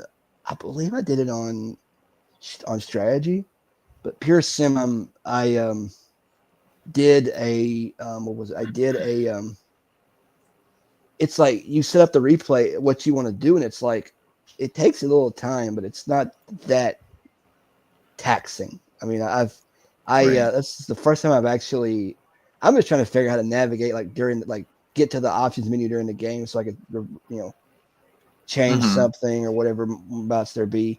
I haven't figured out that part yet. Right. But so you don't play a lot of action PC baseball, do you? I still do. I still got it. You still play it? Okay, yes. That's good. Well, I'm glad. I mean, I just know that you play more baseball for Windows. I've got 5 different digital games now on my laptop that are baseball, that are sports related. I've got Action PC football and baseball for Windows, PureSim and strategy, and that's it. I've got 5 different. That's it, Aaron. That's it, Aaron. What about What about starting lineup talking baseball? Damn it! Oh yeah, that's actually right. Oh my god, that's so awesome that you got that. I've got that right here beside me, actually. Oh man, that is sweet. But I play this thing once. I think it's starting the batteries may be dying on it. I may have to change them soon because this is starting to get a little, funky as far as sound is concerned. Like and then again the cards might be a little dirty. I may need to clean them out, but. I only have 3, but I got this for Christmas last year from my oldest cousin. He found it on eBay, and sorry, that's my grandfather. He's still singing. I'm talking to some friends on a YouTube stream. Yeah, hello to your grandpa. Spend a lot of time with yourself. Hello, man. Not talk to somebody else. Yeah, and it's internet friends, but yeah, it's internet. But we're not only fans; we're baseball fans, Grandpa. They're baseball fans. Yeah, but I don't want to thinking you're an OnlyFans or something, man. No, they're baseball fans. Carlos says the go-to baseball sim you all like when you kick back and say, "This is the game." Yeah, right. Which one? Baseball for Windows or the? Well, he's just saying the go-to. The go-to baseball. So he's asking the go-to baseball sim you all like when kick back and say, "This is the game." So while for me, Carlos, I'll start with the first answer. So even though Out of the Park Baseball is my favorite digital baseball game, when I want to kick back, it's APBA Baseball for Windows without a doubt. Same. Because I can listen to Ernie Harwell do a game. Anytime in history, that's my go-to game when I want to chill out. When I want to get really engaged, though, then it's going to be either this one or Out of the Park. Although now PureSim is starting to really, this kind of. I love that game again now. So I love the sounds of PureSim. I mean, it just sounds. Yeah, I tried using the speech thing engine on it. All it does is tell you who's at bat. It don't really. Oh, okay. So it's not like the really awful one, like in Action PC. I hate that one. Well, I know for you it's necessary. Well, but that's the thing too. Like if I'm managing a game, I can read what happens on the screen at little text things because for example, Ozzy Albies flies out to deep center field, 2 outs, and it's like it reads. Yeah, everybody's going. Everybody's. We're here. Is your grandpa a baseball fan? Yeah. Yeah, he can come talk baseball with us too. I won't swear. I promise. No, you're fine. I swear a lot, but I'll be good. Do what now? Sorry. They've gone to bed. They're calling it a night. Yeah. Gabe and Ryan, they went home. You had a karaoke party and you didn't invite me. Well, you should have been here, man. It was fun. Everybody was. There was dude. I'll hop in the vehicle and come down to Kentucky and sing. There was some drinking. There was some singing. There's drinking. Oh yeah, there was some people. Who needs singing? As long as there's drinking, man. But yeah, no, I hardly have a chance to get together with my family as much as I used to. Is to do something. That's nice, man. That's nice. But yeah, my family's all serving time. But anyhow, go ahead. But yeah, like what I was saying was with strategy and PureSim. What do you want? If I manage a game, I can read what happens on the screen via text on the screen. It reads it to me, and then good. So But so your software picks up all of that then, right? Mhm. Nice. And then, but with and it's like when I read the lineups, it says what the position number is, the position in question, who's at bat, what their average is, number of homers, and number of RBIs.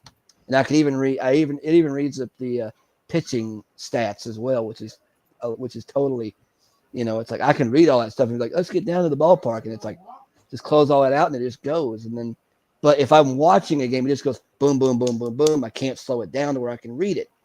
Yeah. Well, I'll have to just show you. There's a thing where you can slow that down. right, because I want to know, like, if I'm watching it, I want to know, Yeah. be able to read it without it, because, but it's you can finish a game in under an hour. That's what's so cool about it. It moves quickly. It's so quick. I mean, Yep. I'm like, to start a game, and it's like, boom, 5th or 6th inning. Yeah. But no, I love it. I'm really starting to get used to it. I've been playing it a Good. lot since I downloaded it, and I That tried makes me happy. with PureSim. I tried and I tried and I tried, and I didn't think I could get the hang of it. And I'm like, something in my brain said, "Wait a minute. If strategy baseball navigates the same way and it's this easy, maybe PureSim's not that hard." And I'm like, Right. maybe, and I said, "Brain, you're probably right." And sure enough, that was it. But yeah, it's like having to rename all the teams and everything, because sometimes, like, it just pick a name a team, then pick the region, Right. But I'm still figuring everything out because it's new, Mm-hmm. doing replays and things like that. And then because we've beaten that 1990 horse to death almost. I mean, we play it every time. It's like 1990 Reds. Hey, okay, they won the World Series that year. It's like, but Yeah. I like the fact you can go back in time and play games from, like, play teams from beyond 19. See, we need more 35-year-olds like you. Sean and I were talking about it earlier. Yeah. Here you are, youngest member of the community, and you're like what you just said is I want more 20 and 30 somethings to say that. Like I like to go back in time and da da da da, because nice to you respect the history of the game. It's nice to see, like I say, it's like I know what you mean. I know. It's nice to see Babe Ruth and Lou Gehrig play, or it's nice to go back and see the Black Sox and the Reds in the 1919 World Series to see if the Reds can win it fairly as opposed to the fix or whatever it is. I replayed that season a few years ago, and the Reds lost. Yeah, I mean, they really didn't have a chance. The White Sox were so powerful. They were. God. I mean, they had like Shoeless Joe Jackson and everything, and then it's like I even just for the hell of it the other day I took the 1992 World Series and set it under early 20th century rules, 9-game series, just to see how it played out. Mm-hmm. And I'm on game 8 right now. I think it's 4-3 at this point. The Braves are in control. If they win, it's the championship, so to speak. Oh, that's Dwayne Martz's team, the Braves. Ooh. But Carlos has a question for you though. Sure. This is what did you sing? Let's see. I have them on I have videos of them on my phone. Aaron's like rocking out to Judas Priest and shit. Nope, I don't know. No, not that. No. I did mostly country music, but country music. Yeah, oh my God. I wish it was more folksy, but they didn't have a lot of folksy music in there. But can you sing Old Kentucky Home? Or whatever it's called. Sun shines bright on my old Kentucky home. I love it. I love that song. Summer, the people are gay. All right, Aaron, we're signing you up for the Super Bowl baseball spectacular next Sunday. You're going to sing my old Kentucky home, dude. It's a great song. It really is. Opera version. Take me out to the ball game. Oh my God. You should be an impressionist, man. I thought about that. I wanted to be a stand-up comedian when I was a little kid. I'm like, I can make people laugh. It's just, I don't want to get in trouble. Like, we had a forensics team. Cold beer calling my name, maybe. Nice one. We had what was called a forensics team when I was in school, and it's like they would do like speeches and poetry and humor. And then the fellow who was the coach was like, "Hey, Aaron, you should try out for this. You could do your stand-up." I said, "No." because they would probably probably get caught for plagiarizing, or something of that. They might might say the wrong thing and be like, whoa, But the most common speech that the high school kids would do was the Abbott and Costello Who's on First skit. They banned that actually because it was so easy to do. I'm like, jeez, really? But no, I wanted to be a stand-up comedian when I grew up. But now it's like I'm 35 years old now, and I between the ages of 11 and 12 and maybe 13, I really got into baseball more, and that kind of was the new hobby and the new interest for me. And here I am, 25 or so years later, and I love the best game, the greatest game in the entire world. Monopoly. Monopoly. Oh, yeah. Oh, no. I can't play Monopoly. To save my ass. No. I can't play Monopoly to save my ass. I hate Monopoly. I hate just it wanted. too. I just felt like being a dick there for a minute. It's a pain in the dick. Grandpa didn't hear that, did he? No, he's Okay. He's That's going back cool. to his bedroom. I don't want to piss off Grandpa, man. Nah, He'll he's come up fine. here to Pennsylvania and kick my ass. Kick your ass. No, he's 85 years old. He's not gonna kick my ass. He's 85 years old, and he's. I talked to him. I've been here since last Saturday, and I talked to him frequently during the daytime, and it's just I have to repeat myself multiple. He's getting up there in years, but he's still making good with what he's got. What'd you say? He's hard to hear sometimes. Huh? What? Hello? Yeah. Come on, Aaron. I'm fucking on you. Asshole. So Carlos says I was thinking Pachisi. That's number 2, man. That's number. Screw this baseball shit. I'm gonna turn this into a Pachisi Monopoly channel. That's Pachisi and Monopoly. The last time I tried to play Monopoly was when I was a senior in high school. It was the last day of school thing. Some of the kids wanted to play Monopoly for a while, and some of the kids wanted to screw around on the computer and watch YouTube videos or some crap like that. That back when it was a random website and there wasn't a lot of streaming going on, if at all. And then, but I was content with just to play with the some of the talking gizmos they had, like the talking globe, the things like that. It's like, but they had so many. We played all kinds of games like Monopoly. We played board games till we couldn't stand it no more. It's like, but I thinking about it now, I wish I could have discovered all these PC games back then, because it'd be like, hey, I know I can entertain some of the sports fanatics, and we just play baseball for Windows or whereabouts thereof, or Master Race, dude. PC Master Race. Master Race. Master Race. You remember that meme, Sean? PC Master Race. Oh God, yeah, I live by that. PC Master Race. I get it. But yeah, I have a couple of videos, as Sean, as you've seen on my channel, of starting lineup talking baseball. And I'm looking to get the rest of the cartridges, the team cartridges, to have the full set. I've only got 3 at this point, but even then I'm looking to get the rest of them eventually so I can have the rest. But honestly, this game is fun.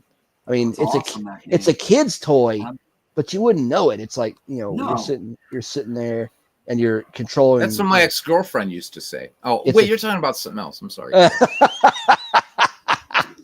It's a kid's toy. I'm getting tired. That's why I'm being like this. See that? Oh shit! Oh yeah, you can hang up on us. We were supposed to. Yeah, it's like 2:45. No, it's good. It's good. It's all good in the hood, as they say. My sleep pattern's already messed the hell up. Mine so too. I was up all night last night. So the funny thing about Monopoly, right? Because I watched, like, I had friends of mine in college, played war games, man, right? And it's like, but they stayed very civil.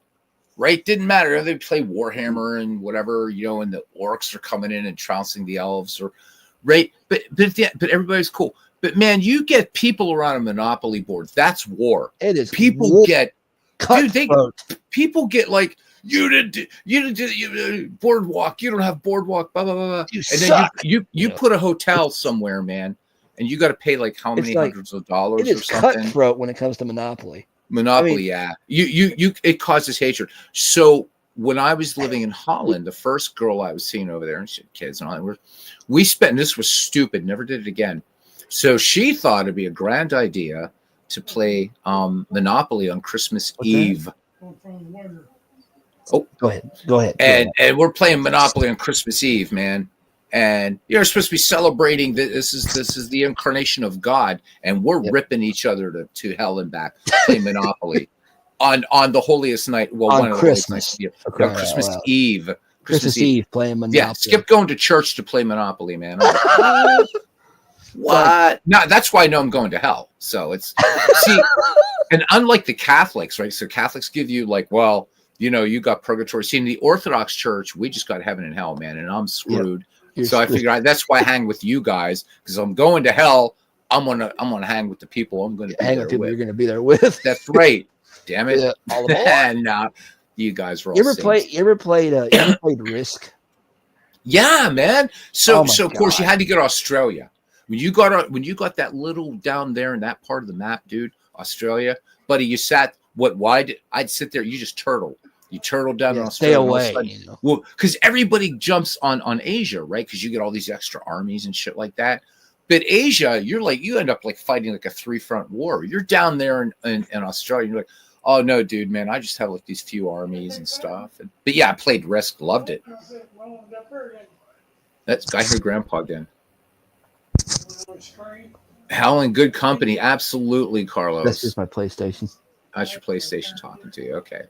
No, absolutely good company, man. But yeah, we're all gonna be down there rolling the dice, except they're all gonna be. You won't. So for strat players, hell's gonna be you. It would be impossible for you to roll 66. Won't happen. That'll be hell. That'll be hell. And you'll have to buy. You have to buy like one strat card for $63 and pay extra for the other 29 players. Yep. That's gonna be cards and dice hell. For us, for digital hell. What would digital hell be for us, Sean? Digital baseball hell. Digital baseball hell. Playing baseball mogul all the time. Baseball mogul all the time. Yeah, and trying to navigate the damn thing. Oh my god. Heard. Well, you have to do baseball hell because out of the park baseball, Aaron, you can't. It's not accessible for you. Maybe I didn't give it a chance. I'm kind of curious. Aaron, don't, Aaron. Be thankful you can't play it. Oh, now stop it, Sean. It's a great game. Come on. No, baseball mogul. No, out of the park. Out of the park. Oh, I thought we were continuing baseball mogul. You know, we switched gears on you, dude. You Canadians are slow. Keep up. What is that? You guys eat that stuff in a jar up there in Canada? Meat in a jar. What's that called? Food. No, it's you guys have it. There's a name for it. You Canadians call it. What is it?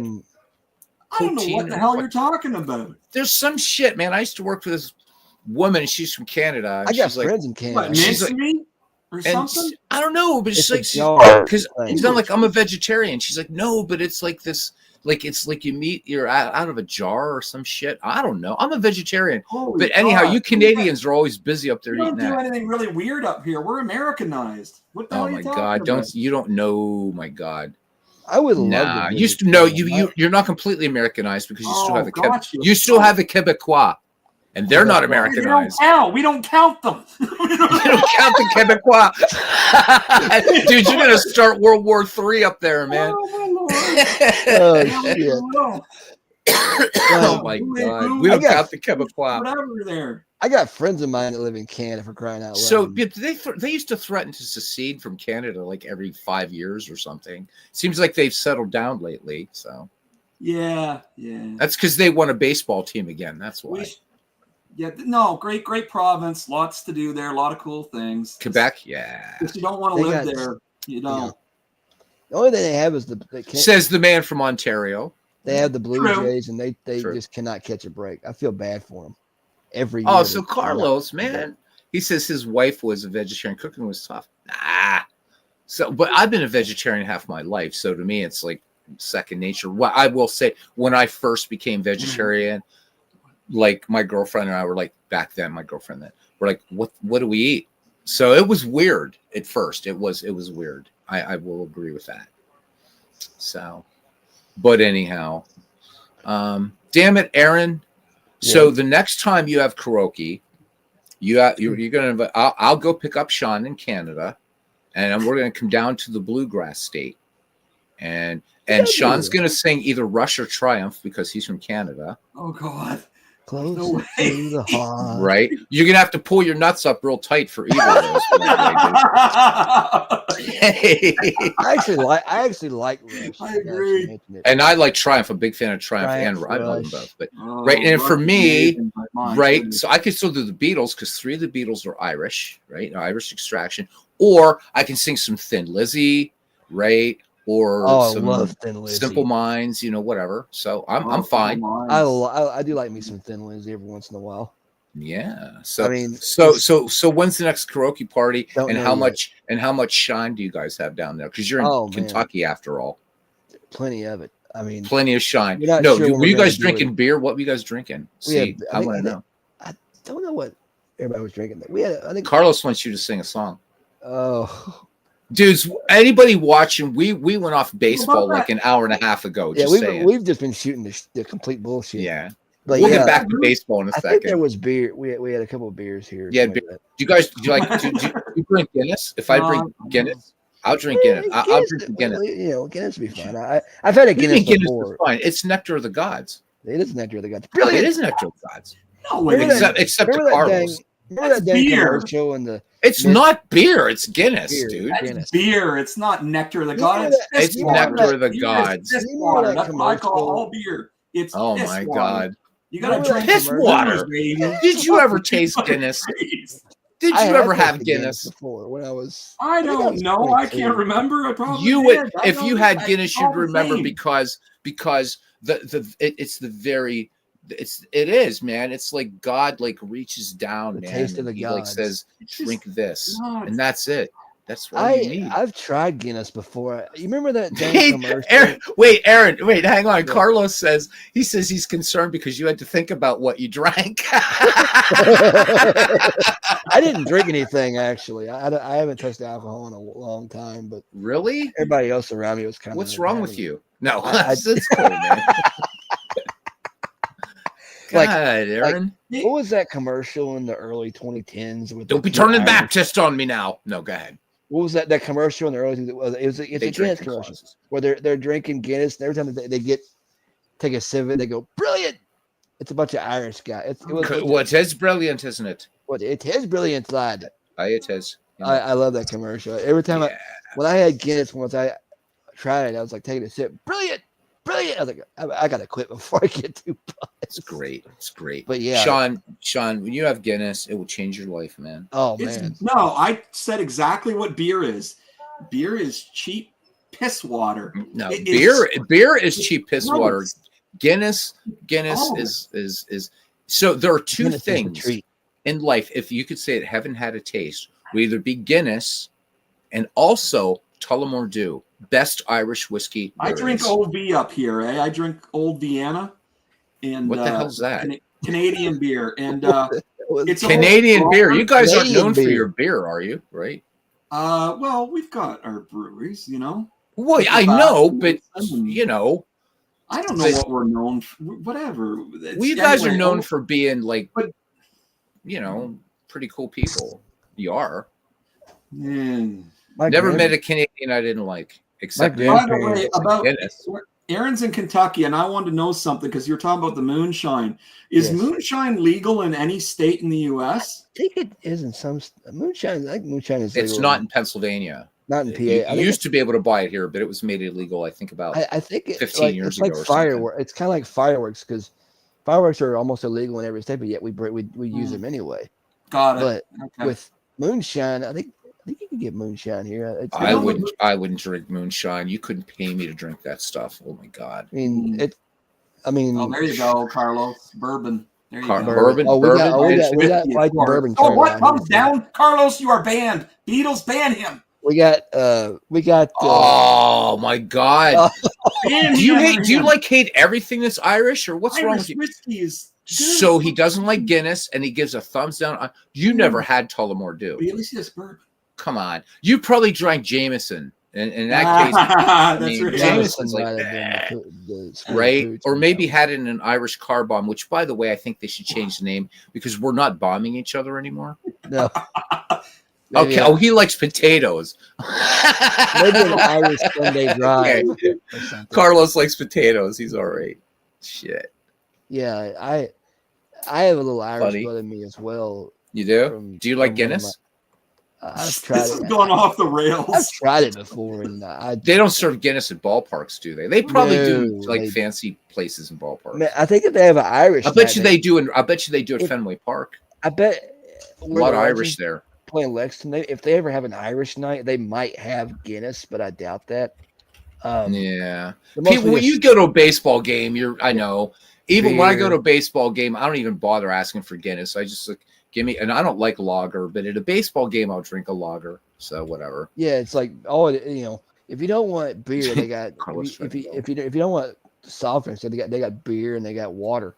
I mean, that's pretty much it. Because last time I was at a game, they had fellas walking around, canned beer here, Bud Light, Michelob Light. I mean, Yeah. some fella would be walking up and down the aisles with a rack on his back, singing canned beer here, Bud Light, Michelob That's right. Light. That's right, buddy. I It's mean, baseball and beer. Hot dogs, yeah. Just like Sean says, beer and baseball go together, so it hasn't gone off the rails. gosh. No, it's not. It really does. You know, beer, I think peanuts, all that limit, stuff. Man. They limit how much you can have because of the 10-cent beer night thing in '74. Well, yeah. Thank you, Bill Veck, for that one. Remember that disco Demolition vodka, night more in vodka. No, I love vodka, vodka. but okay. So Carlos says knocks his dick in the dirt. Love it though. Love vodka, but good vodka, not like not like I like Van Gogh, Grey Goose, Sky. Van those Gogh. are- It must be. Yeah, that's how you say it in Dutch. Oh, So, yeah, I tried vodka once. Did you couldn't get like into it? I couldn't get into it. I have to kick you off the channel. It might have been a non-flavor. Maybe it had no flavor to it. That's probably why I couldn't get into it. Vodka has flavor, Well, unless you're drinking some cheap ass like Russian vodka sucks. it might have. I don't know what kind of vodka. Hey, It does, dude. The Beatles. best vodka does not come from Russia. I'm telling This you. may have Well, been. let's This not- is in. hey, they have a love for vodka. Let's not. Come on. This was. Well, New Year's I Eve, know, but so they invented it, but Yeah, I'm that's what I telling you, mean. man, they invented vodka. But I think this holy was shit, New Year's Eve of 2020 or 2021. That's was hanging out Russian with my vodka. cousin. It's We had totally black label. That's good. That's good. we I had, like we had how some it kind knocks of the socks off you. That's what I love about vodka. It's clean. It's got a clean look to it. It's just beautiful. It to is. me, that's sexy. It's just There. it's perfect. God bless you. Now you can stay on the channel. See that? There you go. But so I'll tell you what, the drunkest I ever got in my Oh, life, and nice. I've drank a lot, right? Because I did the rock and roll thing, man. So you drink, it's what you do. Yeah. At least that's what people say. So when I became Eastern Orthodox, so on Holy Saturday we have to fast completely. So then you go through so unlike Protestants, we don't do the Easter early up in the morning. We call it Pascha, and it starts at 11 o'clock at night. And then after the Divine Liturgy, you party and you break the fast, right? So I go downstairs to the church basement, right? And so I had a shot with a shot of Jim Beam, whatever it was, some bourbon, right? And then I had just one shot of Schwika, which is a Romanian liquor, with the priest, and I was fine. So I'm fine the whole night, and I'm eating and everything and talking, and then I'm going over, and so you say so what we do on what you guys or Western Christians would call Easter, we say Christ is risen, but we say it in different languages. So in Russian, you say Christos Voskrese and all that kind of stuff. So I go over, and there are these 4 old Russian ladies sitting at a table, man, and they're wearing the babushkas, the whole thing, right? And I say Christos Voskrese, and they answer in Russian, Voistyru Voskrese, right? And I start to walk away, and they say, no, yet you have a drink with us, right? So I'm like, yeah, I have a shot of vodka. I love vodka, man, right? So I'm thinking they're going to bring out shot glasses, right? Right, styrofoam coffee cups, dude. Oh. So they're filling these things up, and I'm like, all right, this is all right. But I happen to look over at my priest, Father John, and he's kind of smirking because he knew something that I didn't, and I learned this very quickly. So I drank it. Or you drink one of those things, right? That much vodka, you're going to get pretty hammered. Again, this was not top shelf vodka these old ladies were drinking. I started to walk away. Yet. And then one of them told me in broken English. She said, She said, "There's bad luck to leave bottle open. The wolf come. We drink full bottle vodka." I fucking don't remember how from church. I don't remember how I got home. Your arms so nice, wrapped around my shoulders, and I just know that I woke up the next morning, man. I still had the bed spins. I made it to what's called a Bright Monday service. And I asked Father John, he was laughing. And I said, "Father, what happened last night?" He said, "I was going to warn you, but I decided not to because you needed a little bit of a lesson." He said, "Don't ever drink with old Russian ladies." He said, because he said, "I knew as soon as you were going over, you were done for." And that, I mean, dude, I've played in biker bars. I've played in the craziest dives ever and gotten drunk all over the damn world. The drunkest I ever got was in the Eastern Orthodox Church. Oh my gosh. Serious, man. It is bad luck to leave a vodka bottle open or the wolf will come. They believe that. They believe that. That's infinite wisdom right there. That's but dude, you ever see Rush? They'll drink you under the table. I don't care who you are. Oh, They will drink your ass under the table. They can outdrink Irish people. I've heard Irish people drink, and they can just take it is chug it down. It takes a lot to get me drunk, but again, but I'm half Italian, and my family they made wine, so which was nice. So I was always around alcohol, but man, I thought hanging out with my my Irish relatives because they could drink, man, but these Russians, holy shit! And I mean, I love them to death, but I'll never drink with old Russian ladies again. Ain't never happening. Carlos is coming on. We're in trouble. Carlos, what's up, man? Well, Hey, Carlos. hey guys. Are you going to come on here and trash Irish whiskey? He's telling that story. No, you reminded me all of a sudden when I managed the liquor store. This gal was like, she was saying like I'm vibrating. Is there echo going on? Not on my end. Let me see if I open. No, mine's muted. Hang on, let me see some here. It might be you, Aaron. Hang on, I'll mute myself. Let me see. I just added to the title of this Saturday Night Baseball, PureSim and the Chinwag and Cultural Imbibing. So there we go. Now we're good. You were saying, Carlos? But when I managed the liquor store, this guy was like, We lost him. he was like 83, 84 years old. Uh-huh. And she'd come in there and buy 2 half-gallons of Tito's and 2 half-gallons of Canadian Mist every week. Wow. For their bridge meeting. For their bridge meeting? Yeah. All these old women would get together and play bridge. Yeah. I'd carry out my car. Yeah. And they play bridge. Like, Oh my God, that's funny. Bet you they could drink you under the table, brother. What do you think? Yeah, they would have buried me. Yeah, they would have buried me. I love it, man. I love it. Yeah, they just, man, old ladies, you don't think they can put that shit away, but they can. Whew. Well, my dad, I never could drink with dad. Yeah. I remember a friend of his that he grew up with he's from here in Indiana, but he lived in West Virginia. He'd shit. Home. That's shine down there, buddy. Yeah, and he come home and he said, "Hey, you need to go over and see Johnny Newton," was his name. You'd come down to the cabin at Rex's, see Johnny Newton. So that was Friday night. I took me a 6-pack, went over there, and my dad had his whiskey. My dad never liked beer. He said all he do is piss all the time. So, and the next day, I drank my 6 beers. Them guys were playing euchre. If you guys know what euchre is. Yes. Yeah. I don't play it, but yeah. And so the next morning, I worked at a grain elevator back then. And one of the guys lived right next door. And he came in there and he goes, "Man," he said, "I can't." And he was there at the time. He'd come over and he drank a few beers. But he said, Man, he said, I got up at like 5 o'clock this morning. I looked over, and the light's still on over at Rex's place. He said, I thought, man, there's something going on. He said, I walked over there. He said, there's your dad. He drank that half gallon of whiskey. And they're still playing euchre. They played all fucking night. Oh, man.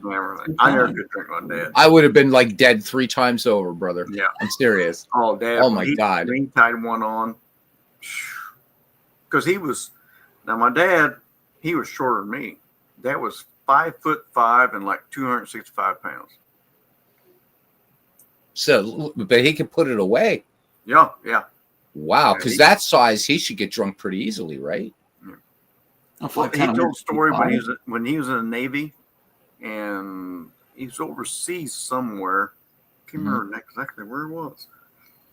And he got upset because they said he drank the 3rd shot of something, and they said, "Oh, well, you can't have no more. We can't serve you." And Dad said he got pissed off, and then when he stood up off the bar stool, he slid down the bar. And he's like, "Oh my God, what is this?"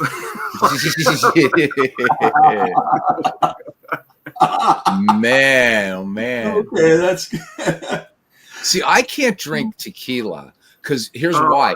Because you drink that shit and you're fine talking like we're doing, and then all of a sudden the entire planet goes. So that's what vodka does to me. It just sneaks. Does up it really? Yeah, it sneaks up on me. I don't like it, but okay. I never liked tequila. Never. I see. I liked it, man. So. I had an ex-girlfriend, man. She made like a great mojito and all that kind of stuff and whatever. And we're drinking. And I remember it was election night 2020. And, because I had just been bitching, like, geez, I haven't been really drunk in a while. So, I went down and stayed at her place for a week and stuff. And she said, I have a surprise for you. I said, what's that? She said, well, you said you haven't gotten drink. So we're doing tequila shots, the whole lime and salt and all that shit. And then she said, well, you want to go to bed? And I'm like, I got red-blooded male, of course. The last thing I remember was just lying down. Next morning, I had nothing on, dude. Apparently something happened. Great. Fuck. Right? I wake up the next morning, and she's like kind of scowling. I said, morning, baby. What happened? She said nothing. And that was it, man. So that was like what, 5 years ago, going on 5 years. I won't touch it again because there's this like babe next to me, and she was like nothing. She had nothing on either, and I just remember hitting the bed, and that was it, man. I was out, and I won't touch that shit again now. Fuck it. Well, nope. I miss getting laid that night. It's been years ago. I drank some beer, then got on whiskey. Mm-hmm. I was in bed, and I woke up, had to go to the bathroom. Mm-hmm. Well, somehow I got misconstrued in my house, and I went in the closet. Uh-huh. Oh, and you went in the felt closet? something hit me. And so I started punching. I was like, what the hell? Like and you do. The next thing I know, I had coat hangers hanging around my damn arms and stuff. I was like, what the hell? And I was like, stop. Just stop.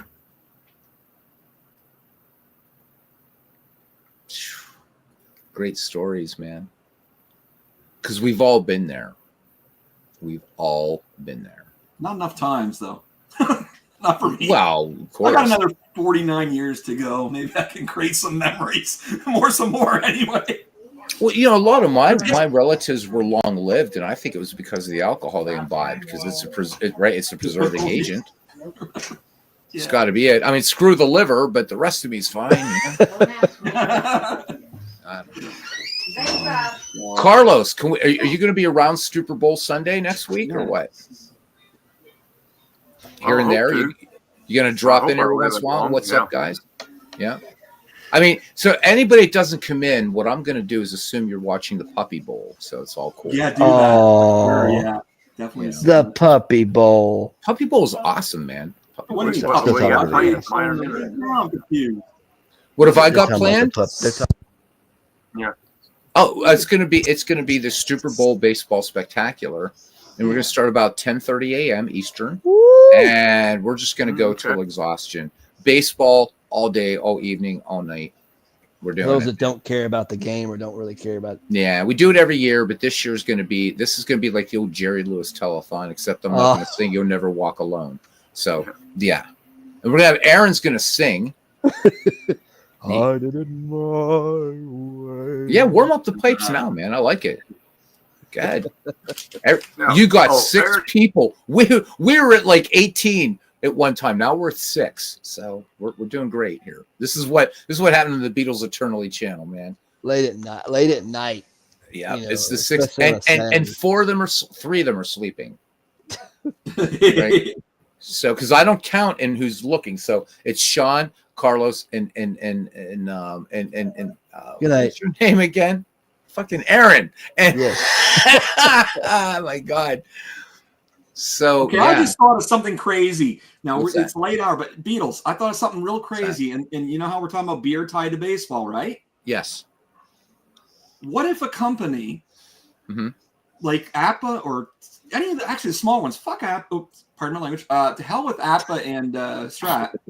Why don't they put their game in? You know, some of these guys hand their games out for free.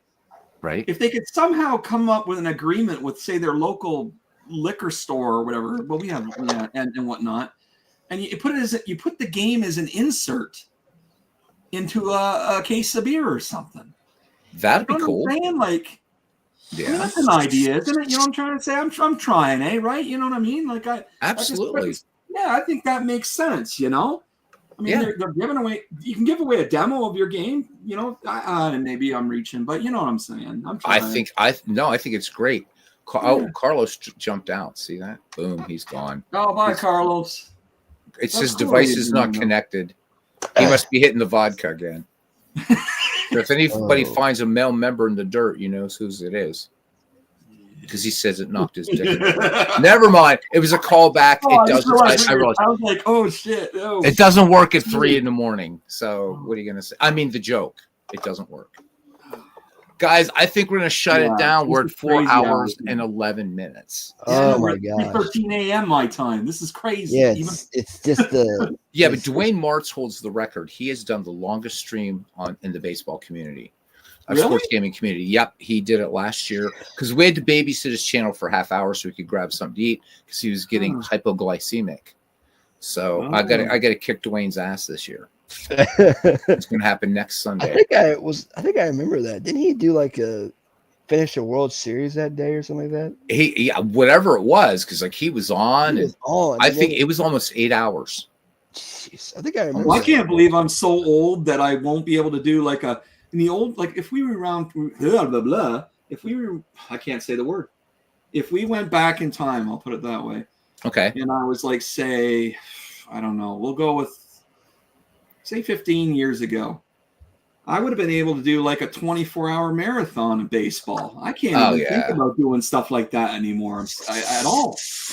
You know, I used to like raid and World of Warcraft nonstop, you know, for long periods of time and as much as 27 hours once. So that dude in the South Park one. Yeah. The World of Warcraft. Yeah. No, you're right. But it would be fun to do that. But even for charity, like these guys, by the way, my age, they stopped doing their. They have this like video game marathon raising money for charity that they did at the mall and then at a bar. And they said, well, you know what? We're getting too old for this. This is our last one. They said it while they were finishing up their 10th and final one. They weren't planning on not doing anymore. They realized they couldn't handle it anymore. Yeah. You know, crazy. Yeah, hopefully someone in the community, you know, it'd be nice to, even for a charitable reason, boy, you know, someone with some, hey, Aaron, come on, Aaron, you should do the 24-hour. You're young. Yeah, Aaron, you're 35, man. That'd be fun. I mean, I don't know who tried to do it, but somebody a few months ago tried to do a APA all-night stream. Oh. And I don't, like, I told him, I was telling him, I was watching it, I go, now, of course, he didn't have his team renamed. He didn't have, you know, anything like that. And I said, now when this game's over, you just tell it when the little checkbox says pause the game between whatever it is, just uncheck that, then hit resume, and it'll just go until you stop it. You know, but I could put Apple on a loop most of the afternoon, and it's like I'm occupied. And then, of course, but yeah, he was doing that. Like, wow, you Hey, streamed Beatles, you're trying to put a wrap on this, though, and we're going to end up making you go longer here. So I'm going to force myself to leave. I've enjoyed talking with you both. Sean, thanks, buddy. Yeah, thank you for coming in, man. No, and let's talk again, right? We definitely will. And to everybody, we're at the 4-hour mark. I'm just gonna say thank everybody for coming in, because it's gonna take 2 hours to go all the way back through the chat. Yeah. So thank you, everybody. Aaron, thank you. Hope to hear you sing next Sunday on the Super Bowl Spectacular. The Super Bowl, which I'll probably name it something else, but for now we'll go with that. Super Bowl. Yep. But I'm always going to call it the Super Bowl, but I'm talking about the Baseball Spectacular thing, because people know not to get their expectations high. I like to participate in that with some PureSim or some strategy. Yeah, we're going to do some stuff. All right. It's going to be fun. We'll do some stuff because you can stream right onto this. So yeah, sure. We'll do it, man. Yeah. All right, guys. Good night. We'll see you around the batting cage. There will be baseball tomorrow night, and just baseball. Computer when you get it, Beatles. Oh, I will. What, Monday? I cut you off. I'm so sorry. Damn it. You're out, dude. Oh, my God. I should be banned. I'll say it again. Okay, there. You're banned. Now you're back. So anyhow, thank you guys for coming in. And tomorrow night, we will do some baseball. I don't know if people are getting sort of OD'd on PureSim. So we'll probably do another game tomorrow night. I don't know if some other baseball game. Don't know what time, but there will be some baseball, and it won't go 4 hours. So Aaron, thank you. Sean, thank you. Everybody, you guys are awesome. Seriously. And until next time, have fun, and we'll see you around the batting cage. Good night.